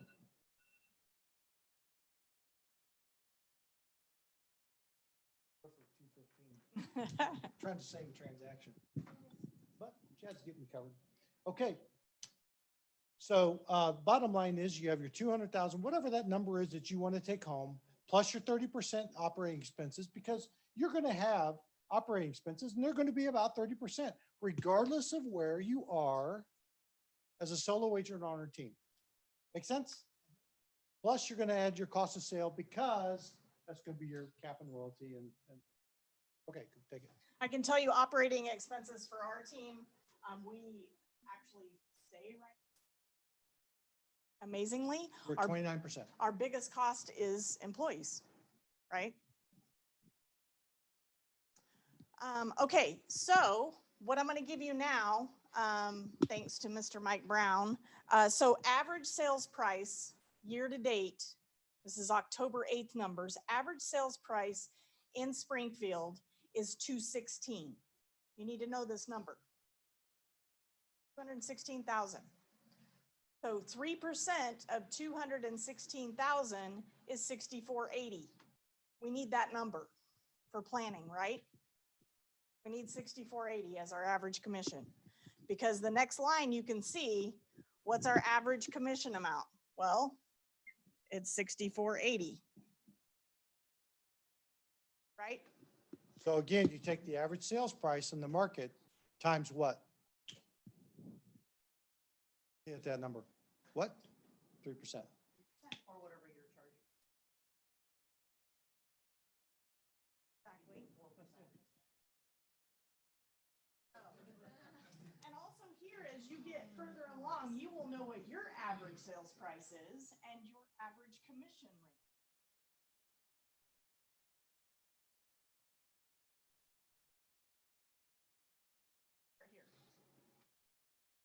Okay, so that's how we're going to get total units. So we're doing this, this. So we're adding equals our total GCI. Then we're dividing. We're dividing right here to get how many units we have or we need. How many units do we need? 77 units. How did you get that, Amy? You guys get that? Okay. Okay, right now in the Springfield market, average buys, actually right now in this market center, we're at 50% buy, 50% list on our average of how many transactions are done. You guys follow me? Okay, so that's going to be the, go ahead. Which actually matches the board. So the board, I think the board is 50-50 as well. They were all pretty close. Okay. Your team was Listings. yeah, but on the average. Okay, so I do want to speak to that just real quick. We're running what, 55%? 56. 56% right now on listings taken or listings sold versus buyer. We're lower on the buyer. And part of the reason that Austin and I did that is we changed gears as we worked on our business. We have always been listing focused. I remember in the day when the market was terrible, all the brokers in town were saying, forget listings, work with buyers, work with buyers. There's no buyers, work with buyers. I'm like, nope, not doing that. I'm going to follow the model of what Gary Keller has taught us to do. Always stay listing focused. Regardless of the market, always stay listing focused. And when you're not listing focused, stay listing focused. Okay. To go get listings. That is the key. And then when you're done getting listings, you go get more listings. Okay. So it is very much of a listing focus. So what we changed is we said, we got to change some things. We don't have buyer's agents on our teams. On our team, we have sales agents. So it is pouring into Taylor Johnson and Chad Chastain and those people, pouring into them, helping them learn the most difficult part of the market is listings. helping them understand estimated proceed sheet that the women I talked about earlier today. Really helping them understand because I want them to go connect and get listing. It's not an ego thing for me. Absolutely is not. It is about pouring into them and seeing them rise to a higher potential. As a result of that change, we're running about 6% higher than the market is in regards to listings. It's always listing focused, right? Have listings, buyers will come. Okay, so we are going to do on our example here, we're going to do 50-50. So on the sell side and on the buy side, that next percentage sellers listings sold and percentage buyers listings sold, we're going to plug in 50 there. You guys know where I'm at? Because the market is 50-50. So right here, we're going to put in 50%. And so when we do that math, out of the total units sold and we divide by 50, what do we get here on seller?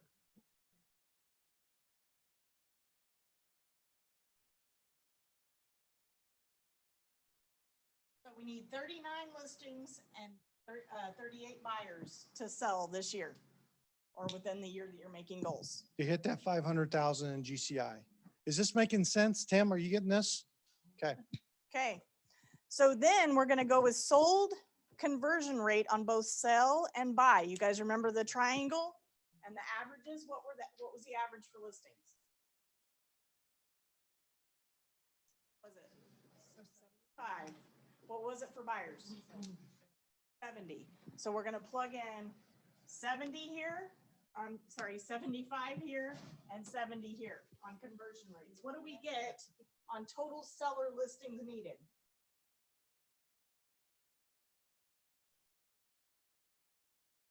So a buyer's listing is a buyer's agency signed. That's what that is. Remember he's talking about buyer consultations and then getting agency signed? That's a conversion. That's exactly right. You guys following? It's just the 2 block stairs that we're getting right now. Okay, so how many buyer listings do we need or buyer agency signed do we need? Come on, help me out. What's the number?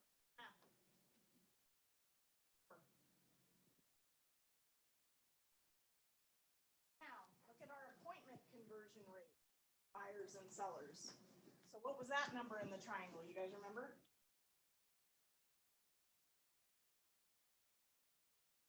Okay, so we're going to do that math. It sure was.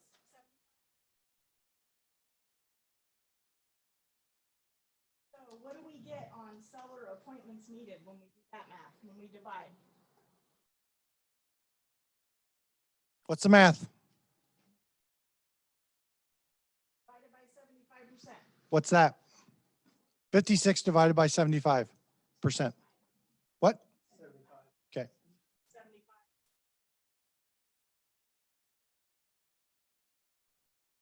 Let's keep going on the sell side. Did you see the arrows? Do you guys have arrows on your chart? So what is that per month? If I've got 75 that I need, how many do I?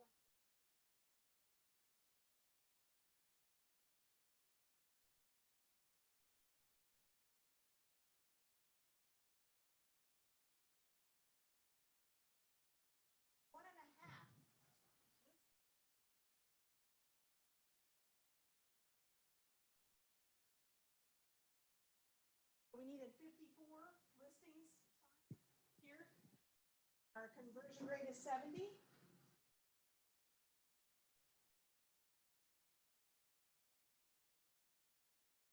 $77? 77. How many do we need per month?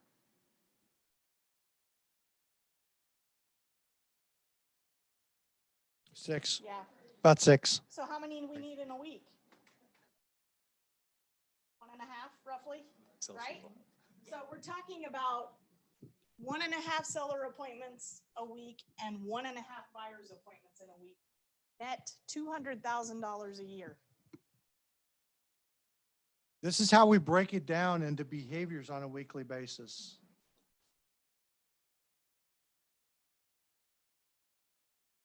The key is to embrace it, these simple steps, and what's not talked about in the MREA is just the way we code things. You do it on your calendar if you're a solo agent by yourself. That will hold you accountable. You text yourself those numbers.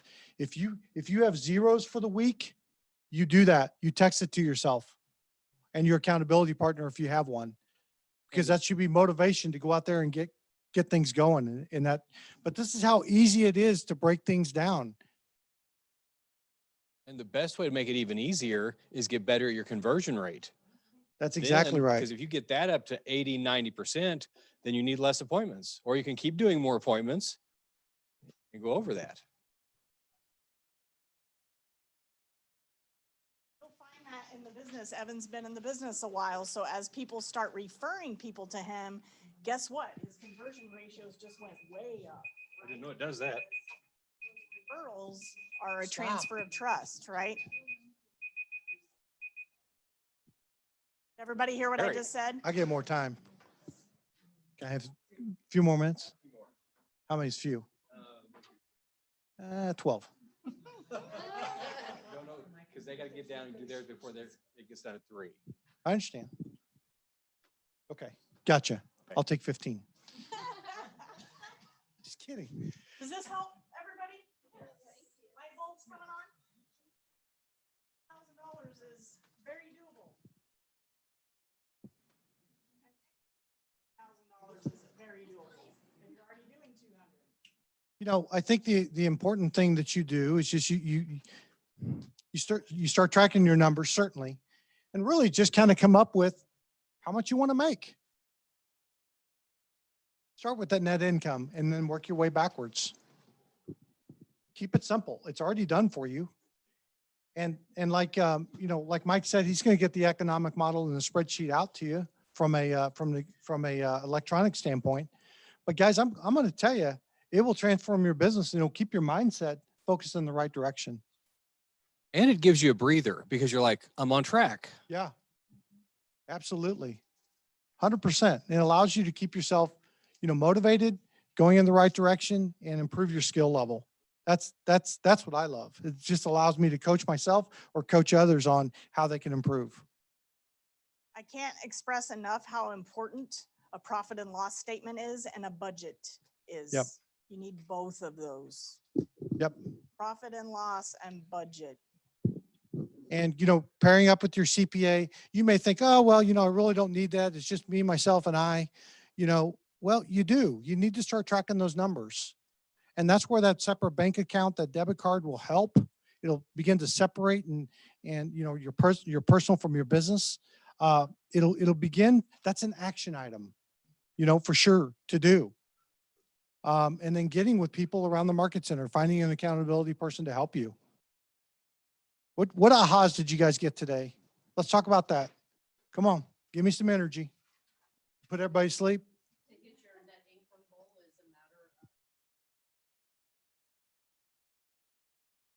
Not as big as the number feels when you. I know. Absolutely. 100% there. You know, if you look at that transactions up there and you're like, oh my gosh, I have to go on 4 million appointments. That's overwhelming. That's daunting. But if you break it down on a weekly basis like that, it's manageable. You're like, oh, is it going to push you? Well, they should push you. They should drive you. They should push you. But it is manageable. Okay, what else? Other ahas. Thanks, Sarah. Come on, talk to me. Taylor.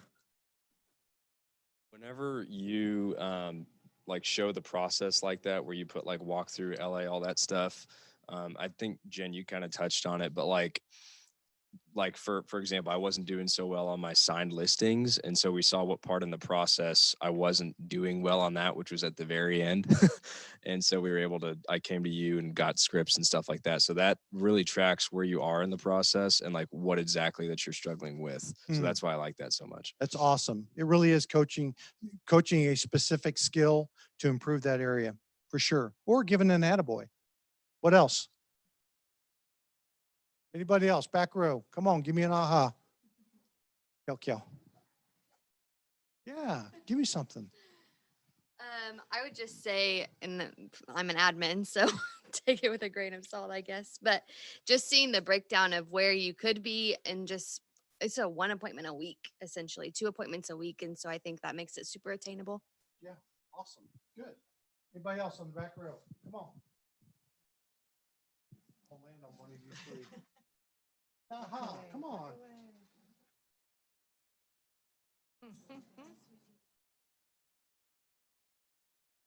All right, anybody else?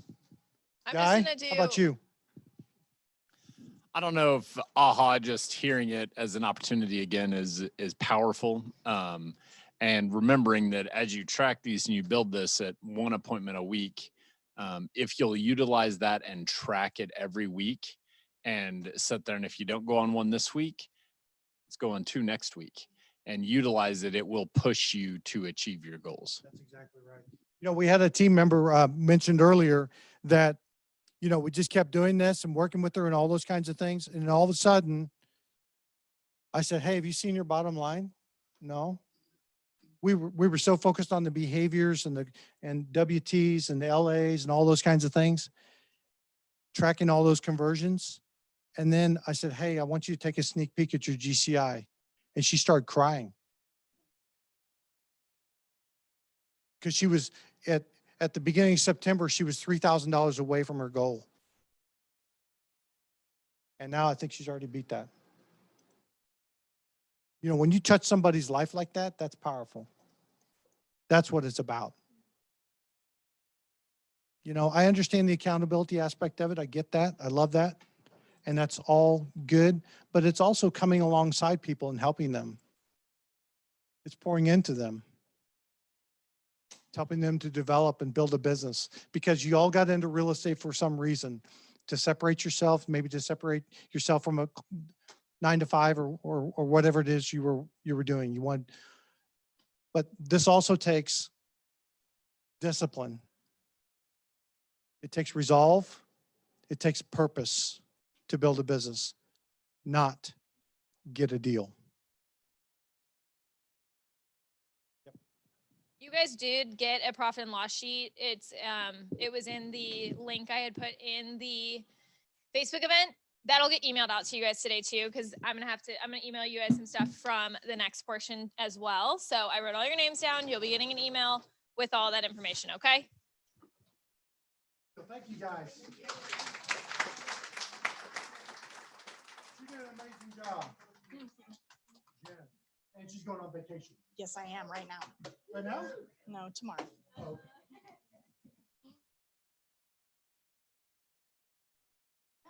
Yeah, awesome job. Thank you.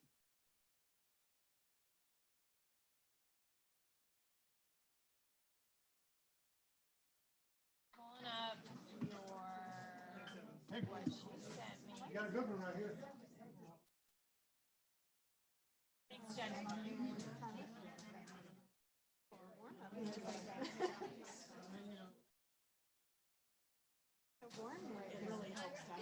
Why is it so hot all of a sudden? We need to open up some of the airflow from these vents. Like, I think that's the issue. How are you today? Good.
Thank you. Right before our team meeting. No, I just had one. That's why I thought it would make sense that he was here.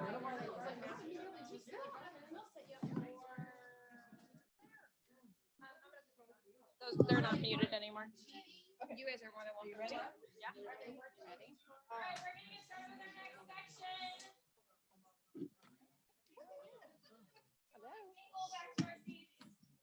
Hello, everybody.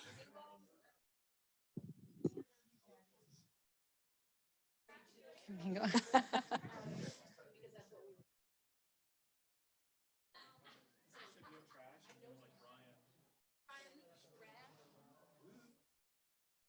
All right, are we ready?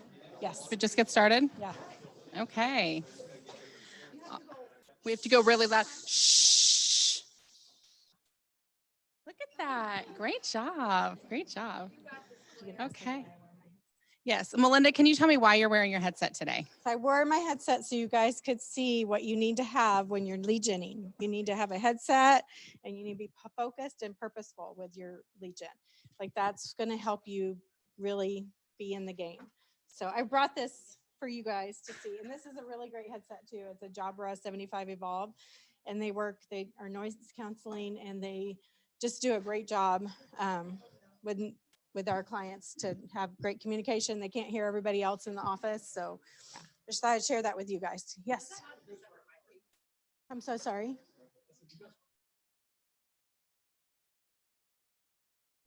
What's great about this is it Bluetooths to your phone and it also, you can plug it in. It has a dongle to go to your laptop computer. So like I can do Zooms on my computer and switch over to my phone. They can use it with a dialer. So yeah, it can hardwire with or Bluetooth with your phone and then hardwire into your computer. So they're really great. And they do have a microphone. So what we found, and we tested several before we settled on this one, and this one has the best sound canceling. They last really long. We just haven't had a ton of problems. And I mean, everybody, even our admin team, use them because they're on the phone so much throughout the day. And I don't know about you guys, but when I'm on the phone, I'm leaning this way and I'm trying to type, like my neck was starting to hurt. So I'm like, hey, we need headsets. So it's a Jabra 75 Evolve. And they have like a 65 and I'm sure those are just as good, but we have really loved these. So we thought we'd share that with you guys. Yeah. All All right. right, you ready? Do you want to introduce yourself, Melinda? Oh, yes. I'm Melinda Love and I am with Grady Real Estate and I do our Director of Operations for Grady Real Estate. I'm Claire Buckler and I run our lead generation department at Grady Real Estate. So I've been with the team almost 5 years. And I'm Mike and I'm not really here right now. He's a ghost. All right, I was down here for just a little bit earlier and one of the questions was who time blocks for lead gen? And I saw a lot of hands go up. So, right, a lot of us time block but I don't remember how many of us stick to that time block. Nobody? No hands? Nobody? Okay, good. Good. Okay. Okay, perfect. Yeah. Okay, so there's a couple different ways to lead gen, right? So there's prospecting based and marketing enhanced. And the general rule of thumb is you need both. Not everybody has both. Is anybody paying for leads right now? No, nobody's paying. Alex, a little bit. Yeah. Yeah. Anything Anything you're paying money for is a lead, you're paying for leads. Okay. Okay. So we have a little bit of paid leads. So the other part is prospecting based. And the MREA talks about how prospecting is really a voice to voice conversation, right? It's a two-way conversation. And even our marketing enhanced dollars, we then have to move to prospecting, right? Just because you have a lead, you actually have to make a connection with them, right? So when you guys get a lead, and that can be a paid lead or, your friend or family gives you a referral for somebody who might be interested. How many times would you say you try to call them before you lose the paper it's on? Or you put it in the system? How many of you put it in the system? Right. Okay, a couple. And how many of you put a follow-up plan on that system when you put it in? Great, awesome. Okay. How many of you clean your tasks out every day? Okay. Awesome. Okay. Very good. Very good. I love that. I like to start end every day at 0, right? We got everything cleared up. I love that you asked if they lose that piece of paper because Yeah. realistically, if you're an agent out in the field, you're on the go all the time. So you're going to lose that piece of paper if you don't put it in a system that's going to work for you. So Claire does that for us and our team. And now she's built a whole ISA team within our team, which is amazing. Yeah. Yeah. So a general rule of thumb, just in case you're not aware, is in general, it can take 5 to 6 tries to get somebody to answer the phone. So if you're not trying to call people at least 5 or 6 times, and I would even say within 5 or 6 days, so try once or twice a day, you're probably not giving that lead the opportunity to even respond back. So in your follow-up plan, it's really important that as you're looking at your leads and how they're flowing through your system, that you're making sure you're trying them at least 5 times in 5 days. And I even like to do a call and a text. So I'll do like a two touch piece, but that's going to give you your best opportunity. And then even when you back burner them, right, still having them in a spot where you're going to call through those, or somebody's going to, like, there's something touching them still, even after that. So Campaign, attacks, phone calls. and Command does great with that. There's pre-set up things that you can add to people. You can obviously set up your own. Most CRMs have some sort of touch plan, or you can go create your own, but those work really well. The rule of 4. Rule of 4. And I think on this, there was a couple pages in, there was a list of lead sources. So if you guys want to take a minute and maybe go in and circle the lead sources that you work. And then really what we want to get to is what are our top 4 or 5. So either note your top 4 or 5 or go in and circle which ones you get the most business from. And while you guys are doing that, what would you guess is the #1 lead source for a top agent? Sphere. We heard Sphere, SOI. Anything else? Referrals. She said referrals. Okay. I like all those. Yes. To me, it's Sphere. If you will touch your Sphere, you know, that's the one thing when an agent comes and joins us, and it's the first thing we have them do is call your Sphere. And some people are afraid, oh, I don't want to call my Sphere. I don't want to look like I'm asking for business. I don't want to, you know, I just don't want to look like I'm that person that just asks everybody to do stuff with me. But those are limiting beliefs and drunk monkeys, and you got to let that go. And you just got to call people. They don't know what they don't know. And how many of us have been in real estate and then find out somebody that we are either a family or relative or a really close friend that had no idea we were doing real estate and bought and sold with someone else? Is that not the biggest gut punch in the world? Like, it's so if we don't tell people what we're doing and we don't call them and purposely, we don't have to ask them for business. We don't have to ask them for anything. All we have to do is let them know what we're doing and make sure they know if they ever need any resources or have any questions or need a lender or a repair person, they pick up the phone and call you. That's all you want to do. You're coming from contribution. You're not asking them for anything. You don't want to seem like a salesman or a used car salesman, maybe. I was trying not to offend if anyone is a used car salesman. I think the other thing too is we feel like we have to call and ask for business because we read what is a contact, right? It's having a 2-way conversation about real estate. And so we feel the need to sometimes bring it up or bombard people with it. And I consider if your goal in reaching out to that person is to just getting to know them again so that you can ask for business in the future, I think that that's sometimes the easiest way to do it, right? I remember when I started, I would have people, I'm like, man, I haven't talked to these people in a year. Like, I can't just call them up and ask them for business, right? But if you start calling them and just reaching out, like you would as a friend, right? You're just getting to know them again. Then it becomes easier to ask for business later. Also, if you ask them how work's going for them or what they've been doing, most people will reciprocate that question. And then you get the chance to talk a little bit about what you're doing. So I wouldn't put too much pressure on yourself, as you're calling friends and family sphere, things like that. Just make sure you're keeping it really easygoing. And the reason for this call is to build that relationship. And then again, make sure you schedule a future date to reach out to them. So that's the other thing. Once you start that relationship, you really need to keep building it or it dies again and you got to start all over. So what do you guys find as your biggest source of leads? Anybody want to shout it out? Facebook? Wow, great. I like that. Yes. Cold calling? Like who are you cold calling?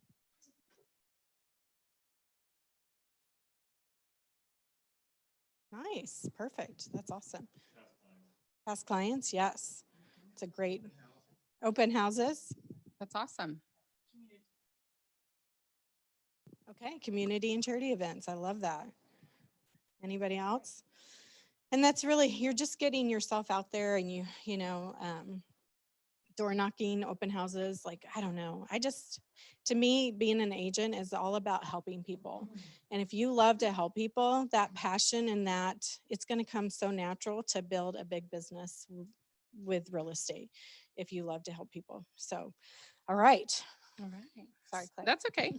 So we've talked about this slide a little bit already. This is the funnel that you'll see in a lot of different Keller Williams events. And we've kind of talked about it already. You're capturing leads, right? We talked about getting a referral, getting a name and number. That's not a contact. That's just an opportunity, right?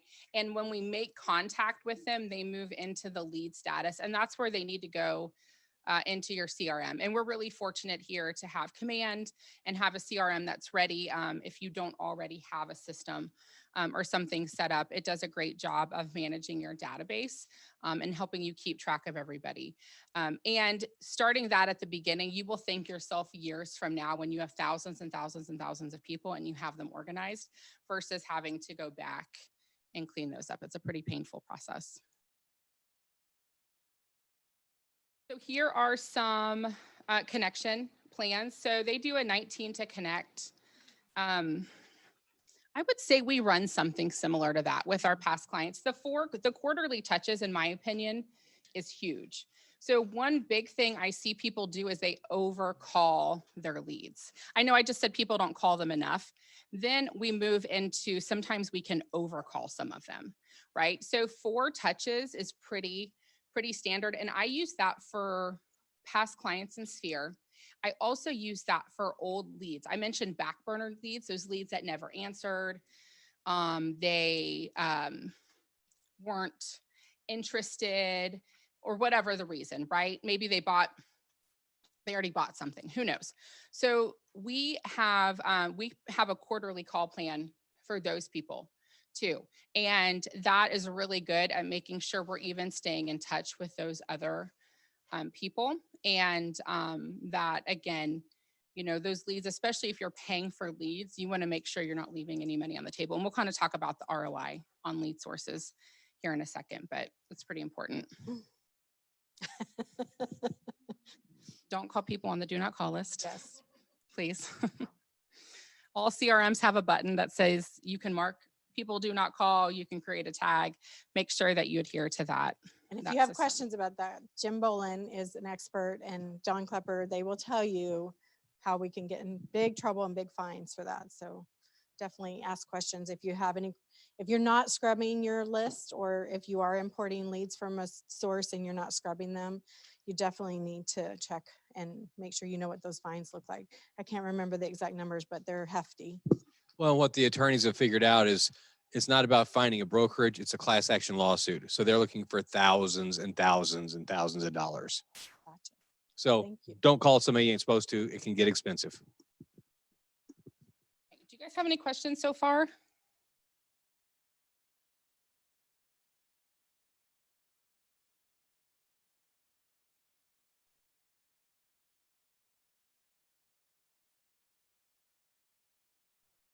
Correct. Yes.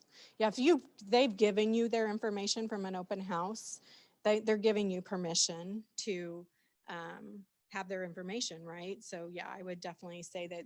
But if they do tell you to stop calling them, and we have that sometimes, then we just take them and put them on the do not call list. Yeah. And it's so funny. Sometimes people will say, don't call me. And then like 2 months later, they'll call us and be ready to buy or sell. It's weird. Yeah, yeah. Another thing is some of those touch plans, if they have like automated text messages in them, I typically will not add those to lead sources that don't come in through.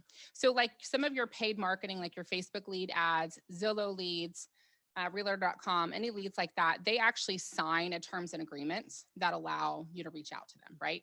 So I am pretty careful about not having automated text messages or voicemail drops on any plans running on lead sources that haven't come in through that avenue, right? So you really need to be more email and call, like single line, like right, we're actually hand dialing each number. So that's another thing to watch out for is on the lead source. So like an open house lead, like you mentioned, that's not one I'm going to throw a super automated plan on just because of those rules. Until you warm them up and get them to. Yeah.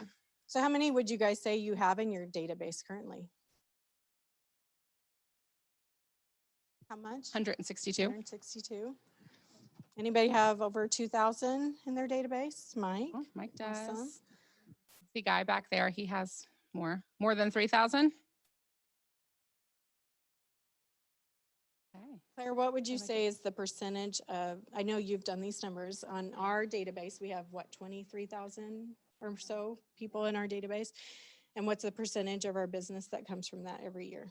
That comes from our database. So I don't honestly go by the whole database. We have about 2,000 clients in our 2,000 to 2,500 in the past client repeat and referral. And we get, I think we're on track to do like 250-ish repeat and referral clients. So this, the information through here says you should be getting a 6% return on your database. I should look at the whole database. Well, That's I interesting. know But every past clients, right? We've always looked specifically at past clients, repeat and referral business, and we're always pushing for 10% or more. Yes. We always want at least a 10% return. And really that includes past clients, SOI, and any referrals that they give us. So when we source things, we make sure we source them as like a past client referral, an SOI referral, so that they can go into that group, because we really want 10 to 15% off that, which would mean for every 100 people you have, you should get at least 10 pieces of business from that a year, right? So this lady over here mentioned she had 162. You know, I would be shooting for 16 pieces of business in the next 12 months. Every year. Every year. And then that's going to grow. You're going to look at it next year, right? And you're going to have 400 people. Right. And so now you should be, you know, if you're working your database correctly, you should be about 40 transactions. So.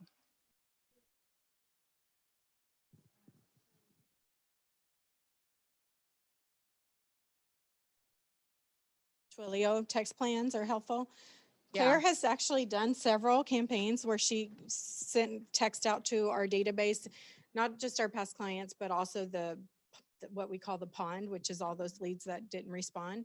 And I know you got last year, you got in just a week or two, she got like 4 leads out of that campaign. We just did that recently. Yeah, we just did that recently. If you're talking about like where they're fully automated, like Twilio kicks off as soon as they come in, is that what you're talking about?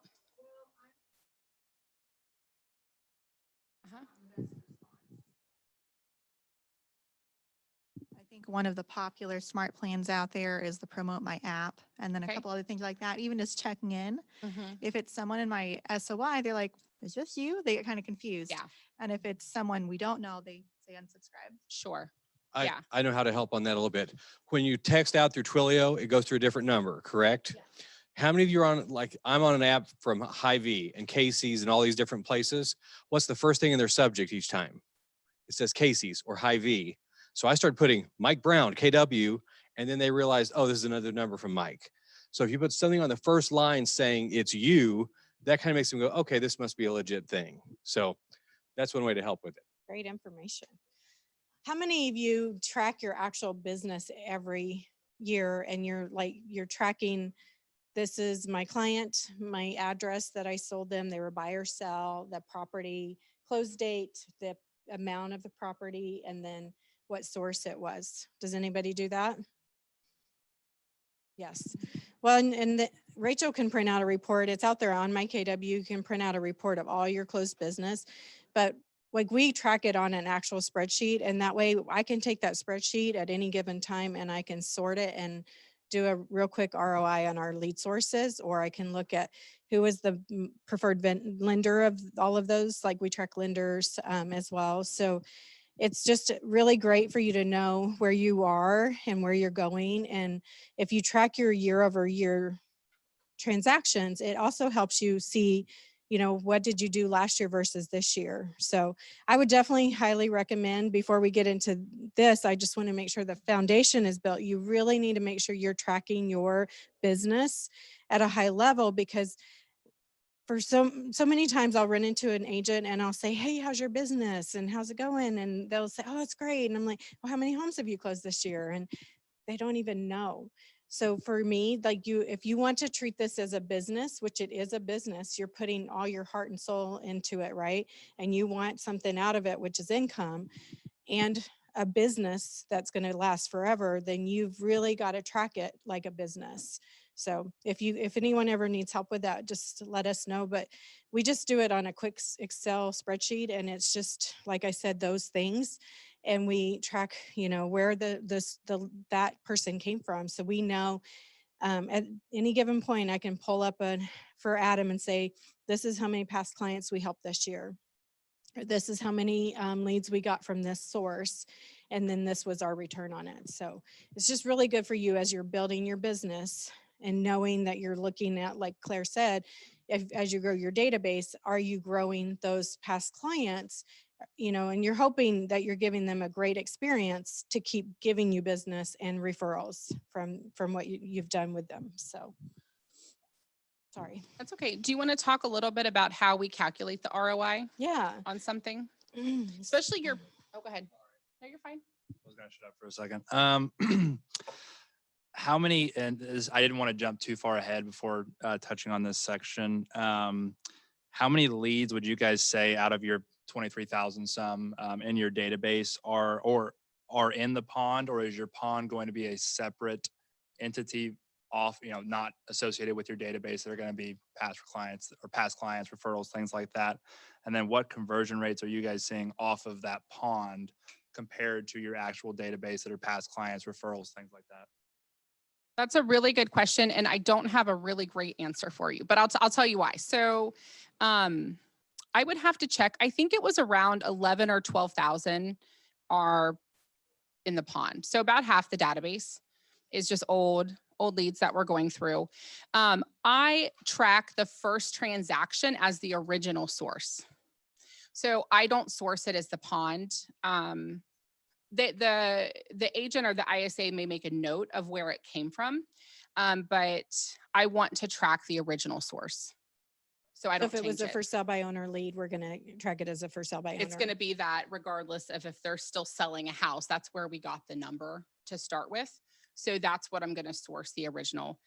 Once they close, I actually change their source to past client so that it's tracked that way. And I use statuses. Some people create like a fictitious person and dump their old database. They'll leave it inside, right, inside the same ecosystem, but they're going to dump it under like a fictitious person. We don't do that because we have enough of the marketing-based leads, right, that they do have automated plans running. So they stay assigned to an agent or an ISA, and then their status changes so that we can look at it by status. Yep. Yeah. Right. So to track ROI, you really want to track your, you know, let's say we're talking about Zillow leads, although none of us really want Zillow leads, right? Let's do something else. Let's do Facebook leads. Okay. So let's say you're spending $300 a month on Facebook ads, and you are doing ads out there for whatever listings or buyers or whatever, and you're just tracking your expenses. And then you're tracking as people come into you, where did you get them? If you don't know, ask them. Say, hey, how did you happen to find my information? Or because I mean, I get random calls all the time. And I'm like, how did this person get a hold of me? So just ask them, hey, where did you find my name or number at, or who referred you to me? So I want to thank them for that. So just try to ask them so you can get that lead source and put it in there. So then let's say you got 6 leads in January from Facebook and you spent $30. And then in February, those leads start to warm up. And in March, you close 3 transactions, and that GCI is, let's say it's 10 grand. And so you're 10 grand and you spent 300 per month so far. So you spent $900. You take that and you take it and divide into the 10,000, and that gives you your ROI. Does that make sense? And over time, and like Claire said, we're always striving for a 10% ROI. Some lead sources don't give us that. And so we have to make a decision. Is that money that we're spending on that lead source really worth the money we're spending? And the other thing is if let's say you are spending money on Zillow, and that, because I know quite a few agents that do this, they spend money on Zillow or realtor.com or other lead sources, but then they don't have a system to put them into their database and then to do a follow-up system. And so then they're just kind of throwing spaghetti at the wall to see if they get somebody under contract throughout the year. There's no purposeful system to make sure you're following up with them. You're just kind of flushing money down the drain. So you really have to make sure if you're going to spend money on ads and leads, you really need to have a system to not only do the follow-up, because to me that there's gold in the follow-up, but you have to have a system to track it all. And Command does give you that opportunity. I mean, you can do a spreadsheet if you don't, want to use Command at the beginning, and Claire's going to share some really great tools with you that Nicole will email out too, so you can track your lead generation. But make sure you track it, because everything about our business is, the more we track it, the more it builds as a business.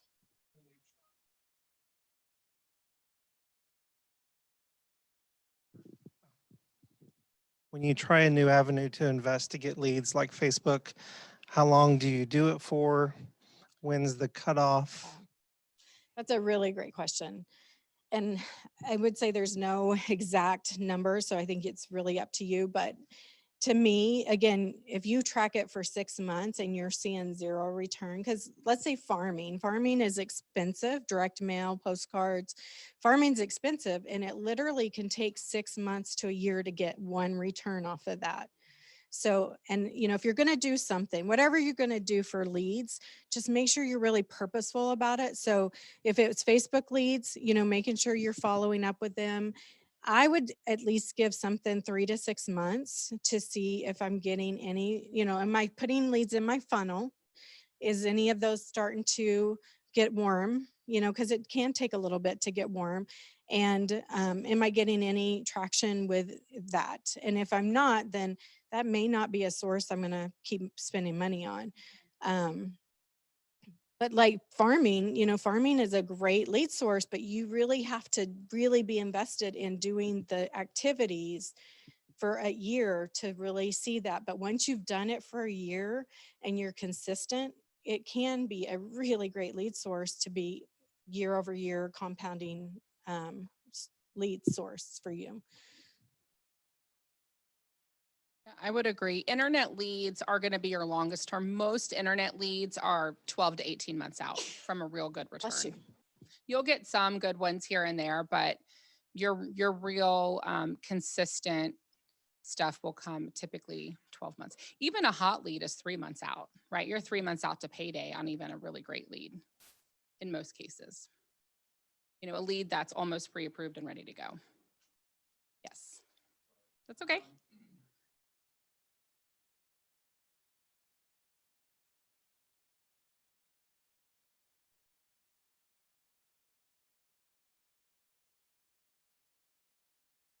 We just do it on GCI. So GCI to expenses. to get the return. And then you're right. We actually do calculate it both ways, just because we do a P&L every month. And so I want to see for the business side, I want to see what's the return on just that lead for the ISA, but then I want to see what is the net return on that for Adam and his business. Yeah, because we run an ISA department, the ISA is actually a cost of sale. So we run it both ways to make sure we're compensating for like the salary and the overhead for each person. But guys, can I tell you, Claire and her team are going to close, we'll close 650 homes this year, and they will be at least a part of 500 of them. And it's because they are doing that follow-up. That follow-up is so key to a business, sustainability of a business. And as agents, we get so busy and we just are going 50 miles, and if we're single agents, we're trying to do contract to close and lead gen and all of those things that really take time, right, to do them well. And so, I mean, she's definitely, like our first year, I remember she's been with us almost 5 years, and that first year she helped us close 63 homes that we hadn't closed before, right? And now it's going to be about 500 homes. It's kind of crazy to think about. Yeah. Kind of mind blowing. All right. Sorry. Oh, I'm so sorry. No, that's okay. All right. Well, does anybody have any questions about the lead generation model? Basically, it's, again, getting those contacts and then putting them in a system and making sure you have a follow-up plan on them. What's the number one thing Gary Keller says a successful agent should be doing every day? Lead gen. And that's why if we aren't purposeful with that time, or time block it, or, you know, have your headset so nobody bothers you, really focus, it's the compound effect. And that compound effect, that time that you invest every day, it will show up as you keep going. I mean, Adam started his business in like 2003, 2004. And his first year, I think he closed 16 homes. And now this year, again, he's going to close 650 homes. And it's just that compound of that work and that lead gen. And he still does lead gen every single day. Adam If does. you set an appointment during that time, he's not going to go. Like he won't, like he'll make you move the appointment. It's that important. Yeah. None of us schedule over it. We don't schedule anything till it's like 11:30 11, noon. yeah. Mm-hmm. They have a certain contact goal. Yeah. Yeah. There's, so our ISAs are about 40 contacts a day, right? Because they're full-time lead genning, right? The MREA talks about most agents will need about 20 contacts a day. And we're getting ready to get into that. But the ISAs will do 40. Our agents are typically in the 10 to 15 range. And we'll show you what we use to calculate this. It's very specific to the business they want to do that year. Yeah. So we can skip that one. Okay. Nope. Oh, I guess too we're far. done. Are we done? Well, we've got those spreadsheets. Okay. We were going to share. Man, that Okay. went a little faster than expected. Okay. So we are going to email these out. We've got everybody's information and we're going to get these emailed out. This is a really cool tracker. I wish you could see the whole thing. They can. In They one can. screen, Well, can they can see most of it. You can see most of it. Yeah. Okay. So I can scroll down though when you're ready. Okay. I guess we'll talk about. Do you want me to put some the top. numbers in this? Yeah, I've got some. I just didn't add any to the capping piece. So this is a really cool spreadsheet we use when we do, so we've just finished getting 2022 numbers together from the whole team. So when we meet with an agent or an ISA, we fill out one of these trackers. And it's really cool. You put in, everything starts with what you want to make, right? And why is it important? And even if you don't have somebody holding you accountable, and I hope you do, but if you don't, I would really think about why that number is important, because the more why you can put behind your GCI goal, the easier it's going to be to hit it, right? Some people do, what are they, dream boards? That's the name, vision boards, right? They do vision boards. They've got certain goals, but yeah, so make it as important as you can. But once you put this in, it will literally calculate all your daily activities from the top. So Melinda, do you want to walk them through? Yeah, so you're gonna, let's say you want to make $100,000 next year in GCI, right? And you want to, we have a cap, And then we want to calculate what roughly our expenses are for the year. This could be, typically in the MRE, it says you want to keep your expenses at 30%.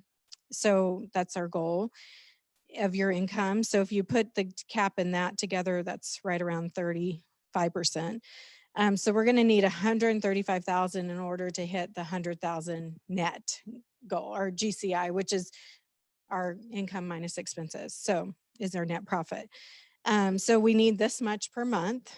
And then this, we calculate it based on team leads and stuff. So you don't need to worry about that. But this is the number of homes that you need to close that year based on an average sales price of 200,000.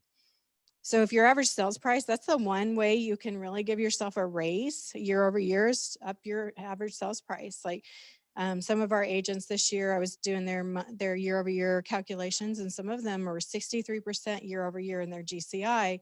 So they just gave themselves a 63% raise. Nobody has a 63% raise in normal corporate America. Like, you're lucky if you're the best of the best employee, you get 3%, right? So it's just crazy. But that's really, it gets really exciting. But we've now done expansion, and we have agents in Kansas City, Joplin, Lawrence, Kansas, and about to be a couple other locations. And what's really cool to see there too is our SA team has helped when we've gone into partnership with them. We've actually raised their average sales price so much that, like, our agent in Kansas City, his year over year GCI is almost 100%. It's crazy. So it's really exciting.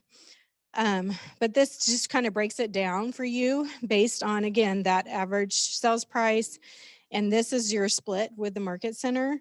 So, and then these are, if you would have to track your conversion ratios to know that these would be accurate. So if you, let's say you call 10 people one day and you get a hold of 5 and you set an appointment with 2, and then 1 shows up, those are your conversion ratios. You divide them backwards, and we can send that out to, yeah, I've got another spreadsheet to help with that. It'll calculate that for you. But, and if you have when we get someone under contract, it's our job to help keep that together as much as we can and be solution minded and help come up with resolutions. And so that pinned to closed and closed is really, tracking that is important too. The nation's average is 10% fall through rate. So if you can stay at 10% or below, that's really powerful. So anyways, this just put in your conversion ratios here, and then it's going to walk you through and tell you on a daily, you need to make 282 contacts, or 28 contacts, sorry, 282 attempts, because you're not going to reach everybody, right? And it does round up. So like if it's 0.04, it'll round. You need to at least set 1 appointment a day. You need to keep 1 appointment a day. And then you need to, you technically need to have 1 signed agreement to really, or not quite 1. This is 2 signed a week. You would need 2 signed a week. So that's kind of breaks it down. So it kind of gives you that 411 that we, talk about what are our activities that we need to do every day. This kind of makes it really simple for you to do. And this is a really great sheet to do. I see a lot of people print these off and put it up by their workstation, like a reminder for their daily activities. And I even focus a lot on weekly, right? Sometimes our days do not go as planned. And if we can still win by the end of the week, then we're still on track. And so I think it's really important to give yourself multiple ways to succeed every day, right? And the contact goal to me is the most important because you have the most control over it, right? You can't necessarily control how ready the person is you're talking to. You can't always control if they have a referral to give you, right? But you can definitely control how many people you talk to. And I think the best example of that is Christina at our office. She would stop at a grocery store or a gas station on her way home if she didn't hit her contact goal. And she would take in as many cards as she needed contacts, and she wouldn't leave until she handed them all out. So like, that's her level of commitment to the goal, right? She wasn't ending the day before she got her goal. And she would have, she's so outgoing though, but she would have a really great conversation with people. And she's really built an impressive pipeline to do that. She's been with us 3 years, and she'll close 200 houses this year. and make an 6 ISA. figures in She's- income. Yeah, she does really great. She's really impressive. Okay, so this is a really great yearly snapshot. I have another spreadsheet, and this depends on how granular you want to get. But I just talked about how important it is to know your numbers and have a win. This spreadsheet is actually Anna Kruger teaches an ISA class, which I would encourage any agent to take too for lead generation. It's a really great class, but and she shares all these documents, but this document is really, really cool because when you're tracking your numbers, it's really something you have to do every day. I can promise if you wait a couple days to like record your numbers or be like, who did I talk to? You're going to do one of two things. You're going to undersell yourself. So you're not going to you're going to have too few numbers, right? Or you're going to have an overinflated view of how many people you actually talk to, right? And then you're overinflating your numbers. So a really great rule of thumb is to be writing down your dials, your contacts, your appointments set, appointments had, signed, and closed every day. You know, whether it's the first thing you do in the morning or the last thing you do at night, go in and fill that in. And I meant to fill this in ahead of time, but so let's fill some of this in. Okay. What's also really cool is if you're tracking this daily, like she said, you'll see a trend and you'll see when things get really busy, and then you'll know when you need some help too. But I don't know, lead gen is the number one thing that's really going to build your business and keep it sustainable if you do it consistently. Yeah. So you can see I filled in some numbers, and what it's doing here is this next tab, it adds all your numbers up and gives you your conversion rate. So Melinda mentioned to do the math right in between each like significant, what is that? Yeah. Significant thing. Set to Right, held, set to held to held, right? side. Yeah. And you can divide it and get that. Spreadsheets also do it super quickly for you. So this is going to be really great, and you're going to get an emailed copy of this. But this is what will help you track, and you can refer from this back to here. So as you're going through the year and you're like, man, I'm not on track. Why am I not on track? Well, I don't know. Like, do our numbers match? Might need to change that You know, conversion ratio. What was our conversion ratio then and what is it now? Because when I work with my ISAs, right, so they're full-time lead generators, not only a lot of times when we talk about increasing our unit count, it never is work harder. It's never like, well, you just need to make like 2 more hours of calls every day. Like that's never the answer. It's always somewhere in, can't see where I'm pointing. It's always somewhere in here, right? Increasing this. Watch, if we increase these to 70%, But which is totally possible. So before you do that, hang on, go back up before you do that. And sorry.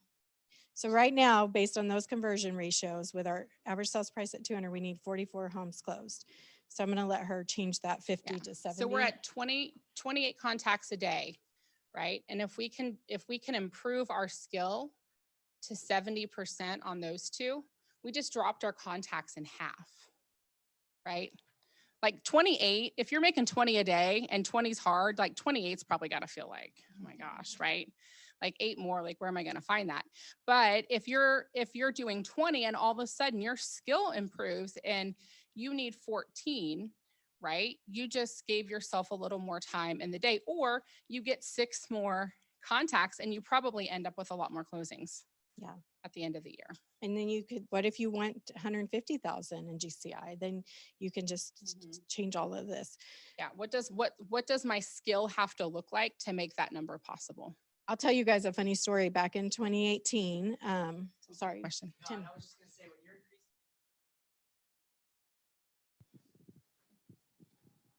You asked a really, really great question about increasing your skill level. And I would say that's increasing the quality of your conversation. And entering in and listening is half the battle. When you ask a powerful question, you'll get powerful answers. And sometimes that's half the battle when you're asking and lead generating is, they talked about skill level. They talked about you increasing your conversion ratios.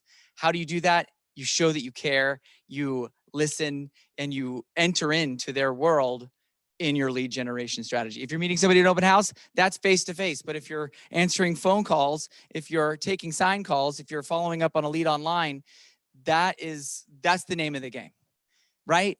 It's handling whatever their issue is. Yeah. And helping them find a solution a lot of times. Right. It's handling an objection and seeing, it's also helping people reframe it. You know, so many people just don't know what they don't know. And that's why people, you know, don't own a timeline. Don't hold on to a timeline so tight that a lead gives you, because they don't know what they don't know, buyer and seller. Yeah. So many of us will say, oh, well, that person's 6 months out. I'm gonna throw them on the back burner. I'm not gonna follow up because I just don't have time right now. And guess what? That timeline could be in 2 months, and they could have find the perfect house tomorrow, and we missed out because we didn't stay in touch. I with love them. that. And I would say this is actually one of my favorite things is there are a lot of people in California. This is a harder thing where I'm from, to take somebody from their first time home purchase and getting them prepared to where they actually can buy. Okay. Getting a first time home buyer approved for $700,000 is not the easiest thing in the world. So you have to do a long preparation. Well, while they're doing that, they're getting more and more excited to buy. And so I am leveraging the fact that they're growing in their excitement and their intention to buy. And I'm saying, oh, who else do you know that's needing to do what you're doing? Who else do you know? And that relationship, that's another way to generate a whole lot more business from somebody that's way far out. There might be some of their friends or some of your relatives that are way closer or like ready right now. And so you might have won them, but you haven't won their sphere yet. And that's where it really gets big. It's in that compound effect, you guys. I have a sphere that she bought a home last year. Her mom bought a home from us last year. And then this year she sent me 4 referrals already. Like, it's just that service, that level of service and following up and checking in on them. And I love her. Now we hired her and she's gonna come work with our team. So I won't get that referral anymore. Yeah. Well, and I But- would even say like length of time too, right? You're in this class because you're building a business, right? You want to be in business 2 years from now and 3 years from now. So a lead that says they're 2 years out, well, 2 years is going to be here. You can help them or you cannot, right? And you won't be able to help them if you don't stay in contact. Like it, you know, it's just, we're going to be here anyways, right? Like for time frame, like it's no reason to not keep in touch with And them. you could be sitting there saying, I don't have an ISA team. I don't have an ISA that's working for me. Guess what? You are the ISA and this is you instead. Does that make sense? It's like sometimes you'll think, oh, this doesn't apply to me. This is not applicable. I don't really know what this means. And you go, nope. You're going to get sign calls if you have a listing. If somebody just calls from your sign and says, what's the price on 624 South Main Street, right? And you go, this is the price. They go, great, thanks, bye. What other questions Nope. could you have asked? Yeah, to you get could have said, them- oh, it sounds like you're thinking of buying. Do you already have an incredible agent team that's working for you? They go, I just wanted to know the price. And I go, I know, that's a great house. A lot of people are calling about that one. What kind of time frame are you into looking at purchasing? You just start drawing out the things that are going to hopefully get you a little bit more into the relationship. You know, oh, perfect time to buy. Oh my gosh, rates are still low. You already have a great lender you're working with? Do you see how every single time it's asking a question in return and you're drawing them out? Sorry. I just had to jump in. So great. The digging into and asking great questions is how you convert a lead and how you really build your business. So yeah, I love it. I'll just tell you guys a funny story. Back in 2018, we were, you know, everybody on our team, as far as agents, thought their conversion ratios were like 80-90%. Like they were signing everything they went on. Ask anybody. Anybody. 90% at least. 90%. So we started tracking it, and guess where our conversion ratios were for set to held and held to sign? 50. We were 50, but that's a huge gap. So, you know, just working on that skill of, you know, those listing presentations, buyer presentations, that skill is so valuable, and just asking really good questions to get more information. Because if you just answer the question of how much is it, they're gone, you know? Yeah. Always. I don't know. Let me look that up real quick. It's never fast to look up a property. I promise. Your computer's slow, whatever it is, right? It's always a process to find the information.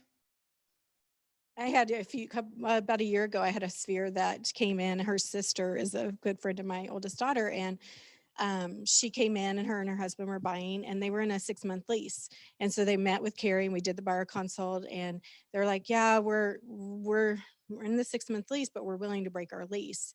We had them under contract the next week and they broke their lease. So just make sure you're not holding on to a time frame that someone gives you and putting it in cement, because that changes. Buyers don't know what they don't know. They don't know that that beautiful house that they would fall in love with is going to hit the market next week. Or, list sellers, sometimes they think they can be ready in a week, but it may take them 2 weeks. So just know that their timelines are never exact. And that's what we're here for, right? That's why we're here to help. I have take a care really of them. good script for that one. So somebody calls in and they say, or maybe it's a buyer and they're like, yeah, I'm just not ready to buy yet. You might know everything they want. And you go, well, hey, if the perfect house came on and it fit everything you're looking for, wouldn't it be smart to be ready to buy it? Yeah. Let's get you further on the pre-approval. Just because you're not looking for 6 months or a year, if the perfect place came up, wouldn't it be a shame if you missed out on that one? Like your absolute fits and checks all the boxes. Everyone will say yes to that because it has to be. There you go. Right. Do you guys have any questions for us? Right. Let us Thank know if you. you guys need anything. We'd be happy to help answer any questions. We will get those sent out to, or you already sent them to Nicole? Okay. Nicole has them. Yeah, Nicole will email. My response is a lot of phone conversations. Yeah, what worked and what didn't. Anna Kruger was my MAPS coach for 3 years, 3.5 years, a long time. And she runs that ISA coaching program now. So she's a really great resource. She's got great scripts. She teaches how to overcome any objection, right? There's a specific language pattern to it. And that's really helpful. Just connecting with great people, the real estate community is pretty open to sharing. And so being part of different masterminds and just getting to know different people, everybody shares. I've also had the opportunity to hire some really great people who've done similar things in other backgrounds, they've came in and made them even better. So, yeah. Okay, well, thanks guys.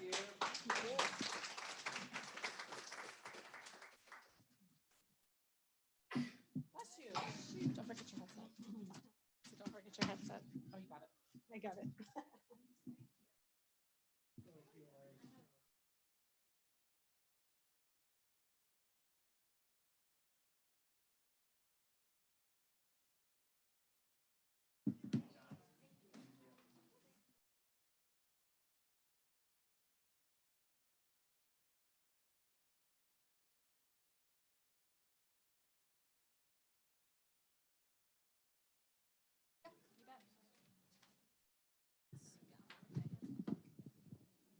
So that's on for you.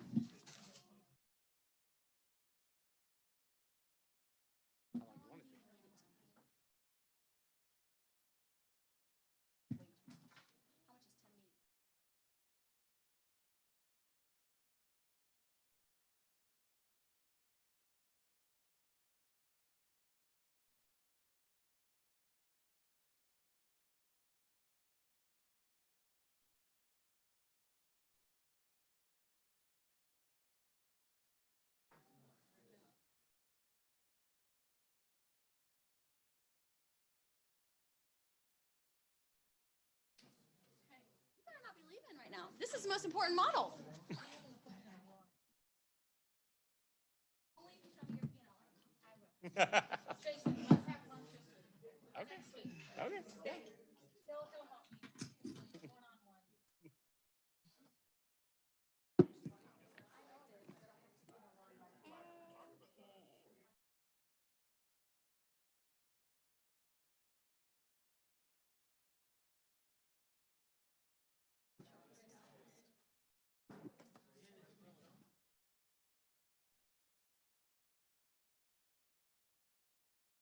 Because I was getting ready to use you. So. Yeah, Brian, do you want to do a demonstration with Yep, us? this is right up your alley, man. Yep.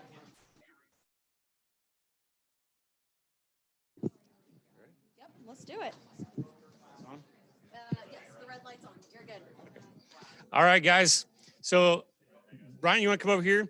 So before we get going, it's been a long day. You guys have learned a lot. So if you guys would maybe trust me for a minute, and we're going to just do something to kind of get the energy level up a little bit before we go over the next subject. So if everybody stand up. Now, Brian, you've been through Bold, right? 3 times. All right. Yes, you have. Yes, I have. All right. So, Brian, share with us. We're going to go through an exercise they do to raise your energy, and will you show us before everyone else does it? Ready? Okay. So ready. So we're going to say, karate chop. Yeah. Karate chop. Yeah. Karate chop. Yeah. All right. Is that how it goes? Yeah. That's about. I think they also yell Chuck Norris, maybe. Yeah, you know. Sam, would you like to come? Okay. Yeah. Okay. Hey, Mike, you want to come up here too? Oh, yes. Oh, I feel better already, actually. See? Just gotta shake it out. All right. Okay. Would you prefer Chuck Norris or karate chop? Chuck Norris. Oh, there we go. Yep. Get some Christmas up in here. Okay, you guys ready? When I say Chuck Norris, you can go ha. Ready? 1, 2, 3. Chuck Norris. Ha! Chuck Norris. Chuck Norris. Chuck Norris. Awesome. That gets really hard to say after a little bit. You know, when you repeat a word over and over, I was like, did I say this right? Awesome. Okay, we're gonna go ahead and get started. It's the best model, the budget model. I see some new faces around here. So first off, I want to go ahead and introduce myself. My name is Rachel. I am the Market Center Administrator here at the Market Center. And I handle the operations and financials for the office. So one big thing that I'm passionate about is the budget model. And I'll let my co-host go ahead and introduce himself. Jason Maskill, and I'm also on the ALC, and I've got a team in Nixon. So before we go into the budget model, so one of the reasons why I'm so passionate about this is, do you know there are 2 ways to make money? Who can tell me what the 2 ways are?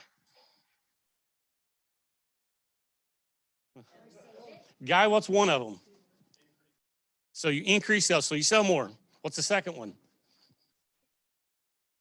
Reduce expenses or watch your expenses, right? So it's the 2 ways to make money. So you just went through the lead generation, you went through all how you make more sales. Now let's talk about how do we make your money, hold it accountable.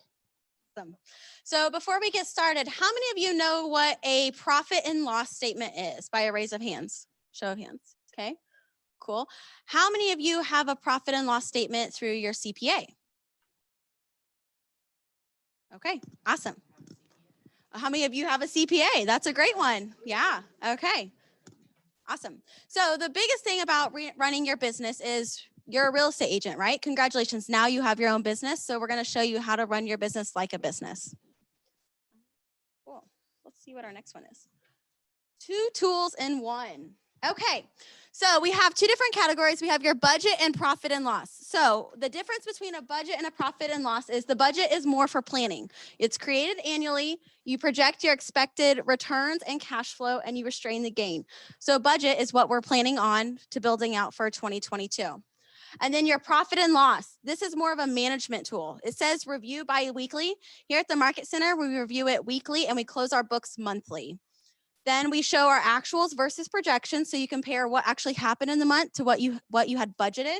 And then you're adjusting to win. So you're able to course correct along the way. And that's why they say bi-weekly. So throughout the month, if you see that you're off or you see you're over, you can course correct in your business to make that change. And then there's 2 different mindset principles. The first is invest, don't spend. Think of how you spend it as more of an investment of it. And then practice accountability, not accounting. So there's a lot of definitions. Can you guys tell me, like, what is a profit and loss? Can anyone tell me what a profit and loss is? Do you have one?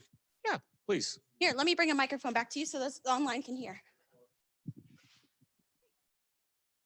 It would be, I guess, tracking and maintaining your profits and losses for the year or Speak weekly. up just a little bit. It would be tracking and maintaining your profit and losses for your business. Okay, so your profits that's coming in and where your expenses go, right? Right.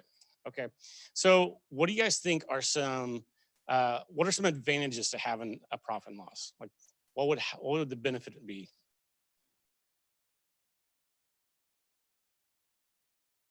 Know where you are and what? You You know how much money you have to spend. You're right. What else? Yeah. It helps you retain your talent. Okay. Tell me more about that. Retain your talent. Yeah. So profit and loss, if you have team members or admins, that allows them to know you run a healthy business, and it gives them perspective on the cost for actually running a business. Okay. Good. What else?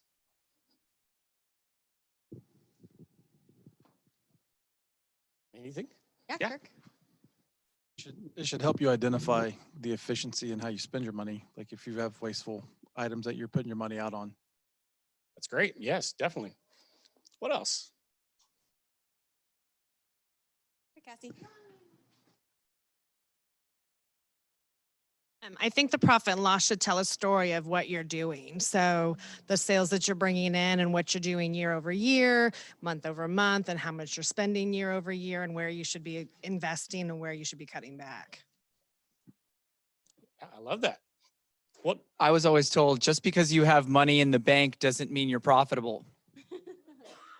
That's true. Yeah. I remember the first time I saw my P&L and I was realizing that exactly how much profit is being generated, how much I actually have to spend or invest versus just the number that's in the bank. Does that make sense? Yeah. Yeah, definitely. How long were you in the business before you created a P&L? 3 years. Cool. And yeah, it was when I came to KW. Yeah, that's awesome. So similar to what hit my mind whenever Cassie was talking about measuring your business and what's happening, you look at your profit and loss for your financials in your business. Another tool for you in your business as far as production wise, that's where you have your multi-year trend. So if you haven't ever looked at your multi-year trend, that would be a great tool for you to look at to see how many units or closed volume you've had month over month and year over year. That way you can kind of track that and keep that accountable as well. You mean Keller Williams tracks that for me and I don't even have to do anything? It's crazy. I know. Oh my gosh. It's crazy. Yeah. So now we have more terms. Yeah.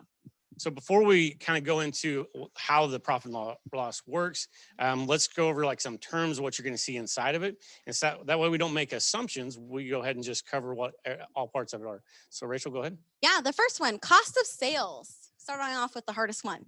Who can tell me what a cost of sale is? Cap and royalty. Okay. Anybody else? Does anybody else know what a cost? Yeah, Nicole. Transaction coordination. Yeah. Anybody else? Okay.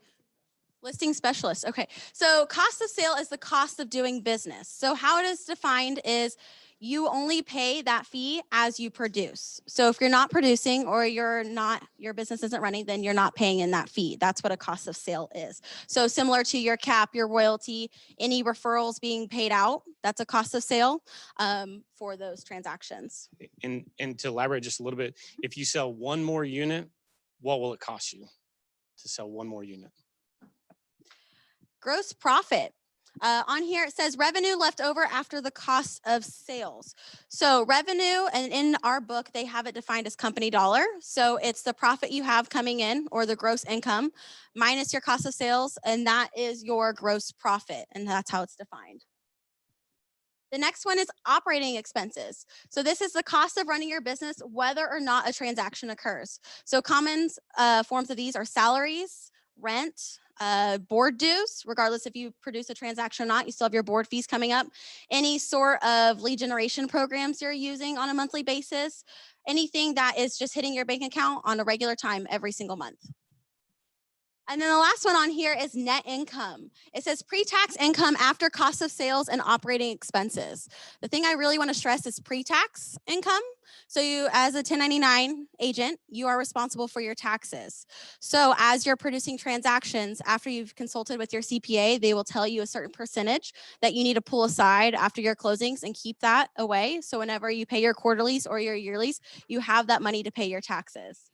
I'll never forget the first time I was at the market center, I heard an agent saying, "Oh my goodness, I have to pay my taxes?" And I was like, "Yes." And they go, "I just got a $30,000 tax bill. How am I supposed to pay for this?" So don't be that agent. And I remember back when I first got into real estate, and this before I was with Keller Williams, and I remember I was even confused in thinking my gross commission income, my checks that I was getting was my net income. Just, you know, at the time, you don't know what you don't know. And it wasn't until I was in the business for a while and met some other people and they started sharing with me. And in the beginning, like I had someone would say, you know, how much are you making? And I would say what I'm selling. And in reality, it wasn't, because I had expenses and really my net income was significantly lower than that. So the budget model benchmarks. So a little personal story. I'm actually going through to become a MAPS coach, and in part of our session was the 30-30-40 model. So there's actually a video on KW Connect that walks you all the way through of what the 30-30-40 model is. And it opened my eyes to so many different conversations that I've heard other agents have on terms of splits or anything like that, of how potentially they're getting outside of the 30-30-40 model. And so what the 30-30-40 model is: 30% cost of sales, 30% operating expenses, and 40% net income. And so Jason and I were actually having a conversation. What do you think is the most important metric that you need to look at of the three? Anybody? Operating expenses? Anybody else? Net. Yeah, your net income, right? If you're not making a profit, why are you in business? You're in the business to make money. And before we move on, so remember at the beginning, I said there's two ways to make money. So it's really interesting. You could talk to two different agents, and one of them might be a solo agent and the other one with a team. And at the end of the day, they might have the same net income. It just looks differently. Does that make sense? I always find that really interesting, because there can be a misconception on the amount of production and their net income. And Well, I'm sure you're like me. When we saw Keller Williams, people up on stage with Gary Keller, huge numbers. Like this was like 3 years ago back. And you're like looking at like 500 units, 800 units, 1,000 units. And then you look at how many people are on the team, and you look at how many people, and you're like, wait a second. And then you looked at the, GCI versus what they're netting. And you're like, a single agent could be netting the same. Does that make sense? You can have a huge business, but your net is small, and you could have a small business netting huge. So, and that is as an individual agent, these percentages, maybe your net income may be a lot higher than 40%, because you won't have a large cost of sale, or you may not have a large operating expenses depending on how you're running your business. So that could increase. And just because this is a best practice doesn't mean you're always going to nail this number as well. Anything else? Okay, cool. So cost of sale and operating expense percentage. So this is outlined in your manual. The left side is your cost of sales, listing specialist, buyer specialist, other cost of sales, the dollar amount and the percent of gross commission income. GCI is gross commission income. And then the right-hand side is your operating expenses and your nine main categories and what those percentages look like. so some of you maybe have seen this before. Maybe this is the first time you've seen it, just so I don't make that assumption. So this 30% is going to be 30% of your check, your gross commission income. And then each one of these are going to be based off of your gross commission income, right? So all of these added together will equal to 30%. Someone got a calculator, want to do a quick exercise? Everyone pulls out a calculator. Love it. Brian, you want to be my calculator for a second? So what is on compensation? So this is salaries. So if we said that of this 30% is 750,000, so what percentage is this of this? 1,000 divided by 750,000.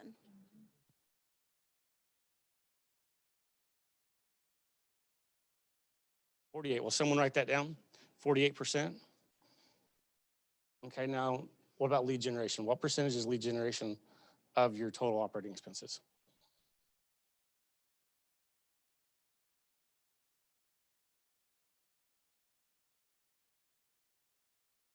$225 out of 750. 30%. So 30% of all of your operating expenses go to lead generation, is that right? And then what was your salaries? Now if you add those together, So 78% of your operating expenses are either going to be lead generation or salaries. That's surprising one. Yeah. And as an individual agent, when we're looking at all of the expense categories, one of the ones I see get removed a lot is education and coaching and training. That is something that you want to make sure is a priority whenever you're talking about your expense, because it's an investment in yourself and in your business. So a family reunion, a mega camp, a bold, just going to those events, and it may be a large investment at the beginning, but having one sale off of that, what could that do for you and your business? So just want to make sure I stress education and coaching is still something that should be on there. I think there's a bowl law about that, isn't it? Your business grows to the extent that you do.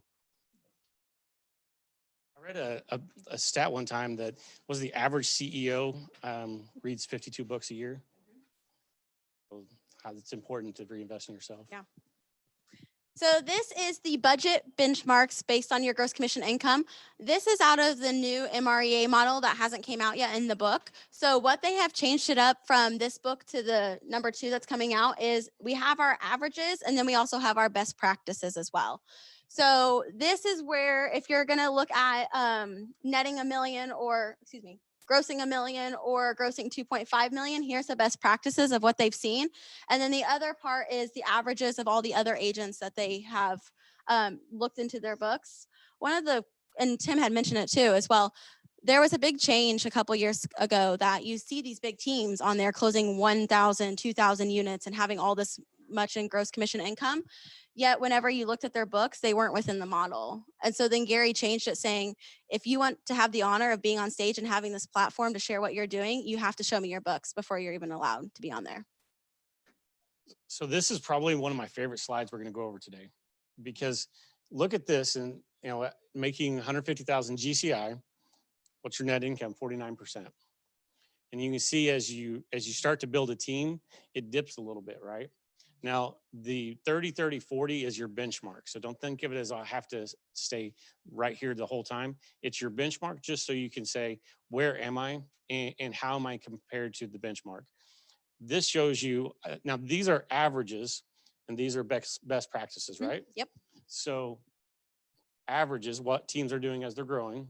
And I think that's really interesting, because as you start to think about what is, if you're going to start a team and what's it going to look like in 2 years and 3 years and 5 years, at whatever that production level is, you can see what average teams are doing.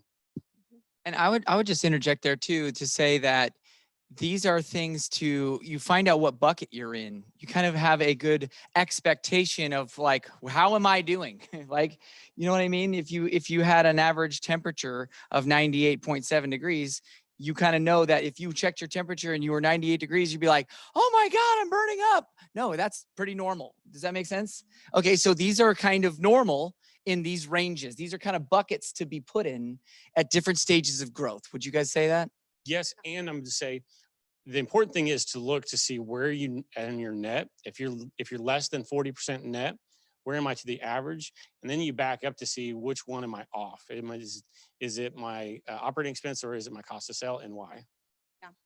And like Tim said, it's a growth path. As you're moving from one column to the next, you can kind of use it as a gauge of where you're at, and diving deeper into what that looks like and exploring, okay, is it my expenses that are out of whack, or is it my cost of sales? And there could be varying reasons of that. It's just you have to go dive deeper into it to see what it is. Scuba dive instead of water ski. And I'll make one more observation. So think about as teams grow and you bring people on, like buyers agents, showing assistants, whatever that is. And think about that cost of sale aspect.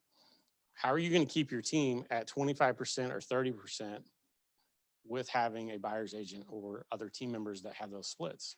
Think about that. Yeah. So here's the operating expenses category per GCI. And so again, it's the same model as you're breaking it through, and as you're scuba diving more into your expense category, your lead generation, your compensation, which Jason pointed out is your 2 biggest expenses. Where are you at from your gross commission income, and where are these percentages lining up with you and your profit and loss? Which I think part of that is cut off. Is it? Yeah. Okay. Can we back up one more slide Yeah, real you quick? bet. So I really want to make sure I stress this just a little bit because a conversation we were having, and it is so true. And if you get to a point and you're going to bring someone onto your team and you're going to offer them a split, really think through how it impacts you here. Because in the beginning, maybe even the first year or two, it works really well. And as you grow and leverage, is if you are overpaying on splits, it's hard to go backwards on that. Like, so just make sure it works for you and your growth and what that looks like, so that you don't put yourself in a position where you have to have a tough conversation. So Hey, I'm sorry. You're actually making way more money than I am, and I'm the rainmaker. Very uncomfortable. and you know, at the same time, the way I look at net income, I owe it to my family. I owe it to my team to make sure I stay profitable, because if I'm profitable, I can reinvest back in my team and my people. So And when we talk about KW and the power of growing a team, it may be where you get to a point that you're comfortable where you're at. And then when you move to that next level, you are going to see your profit margin dip down a little bit.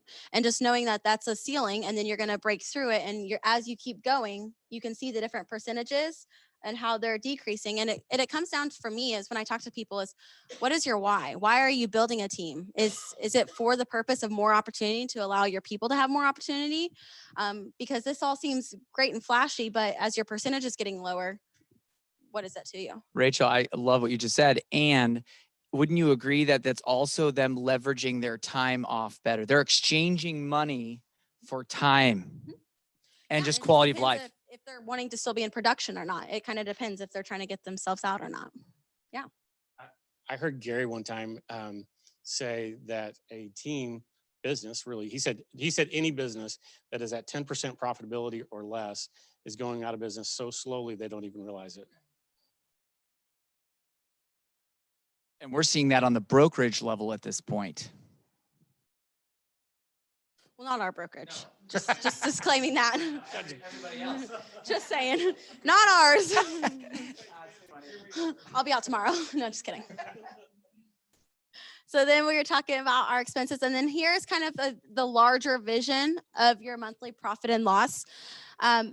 This is broken out, and it's called the MREA chart of accounts for your agents. You can access this through Keller Inc. If you go to kellerinc.com, they have a whole Excel spreadsheet. And Jason and I were talking about what would be the first step. Let's say you don't have it a profit and loss. What would be the first step for you guys to get into action? And Jason had a phenomenal idea. If you want to share. Sure. So when I was a coach at MAPS, I used to have my clients reach out to local colleges, universities, because there's always an accounting department in most of the universities, and they're always looking for internships or opportunities to get real world experience. And a lot of times these are college kids that you can get at an affordable rate. So reach out to your local college and see if there's someone that would help you set up QuickBooks. Or I like that model, having them come up and help you get set up on your own QuickBooks account. Your CPA will also do it for you, and then you can run with it yourself. Your CPA is going to charge more for it. They're the professional. I remember Jason telling me this idea maybe a year ago, right after we kind of first met, really. And I was like, that is brilliant. If you didn't all write that down, leveraging that, you probably could get it close to free. I mean, honestly, to have these undergrads do this with and or for you, it's probably one of the greatest entry level ideas I've ever seen. And if you wanted to come to the finance committee meeting, we could discuss what it might look like to have them come here, and we could do a group setting even. So. Yeah. I like that. Cool. So then it talks about your plan in the budget model, but I thought there was a couple other things, maybe not. Is there anything else you wanted to hit on before we kind of talk about action steps? Okay, cool. So the budget model. So in your workbook, you do have your plan for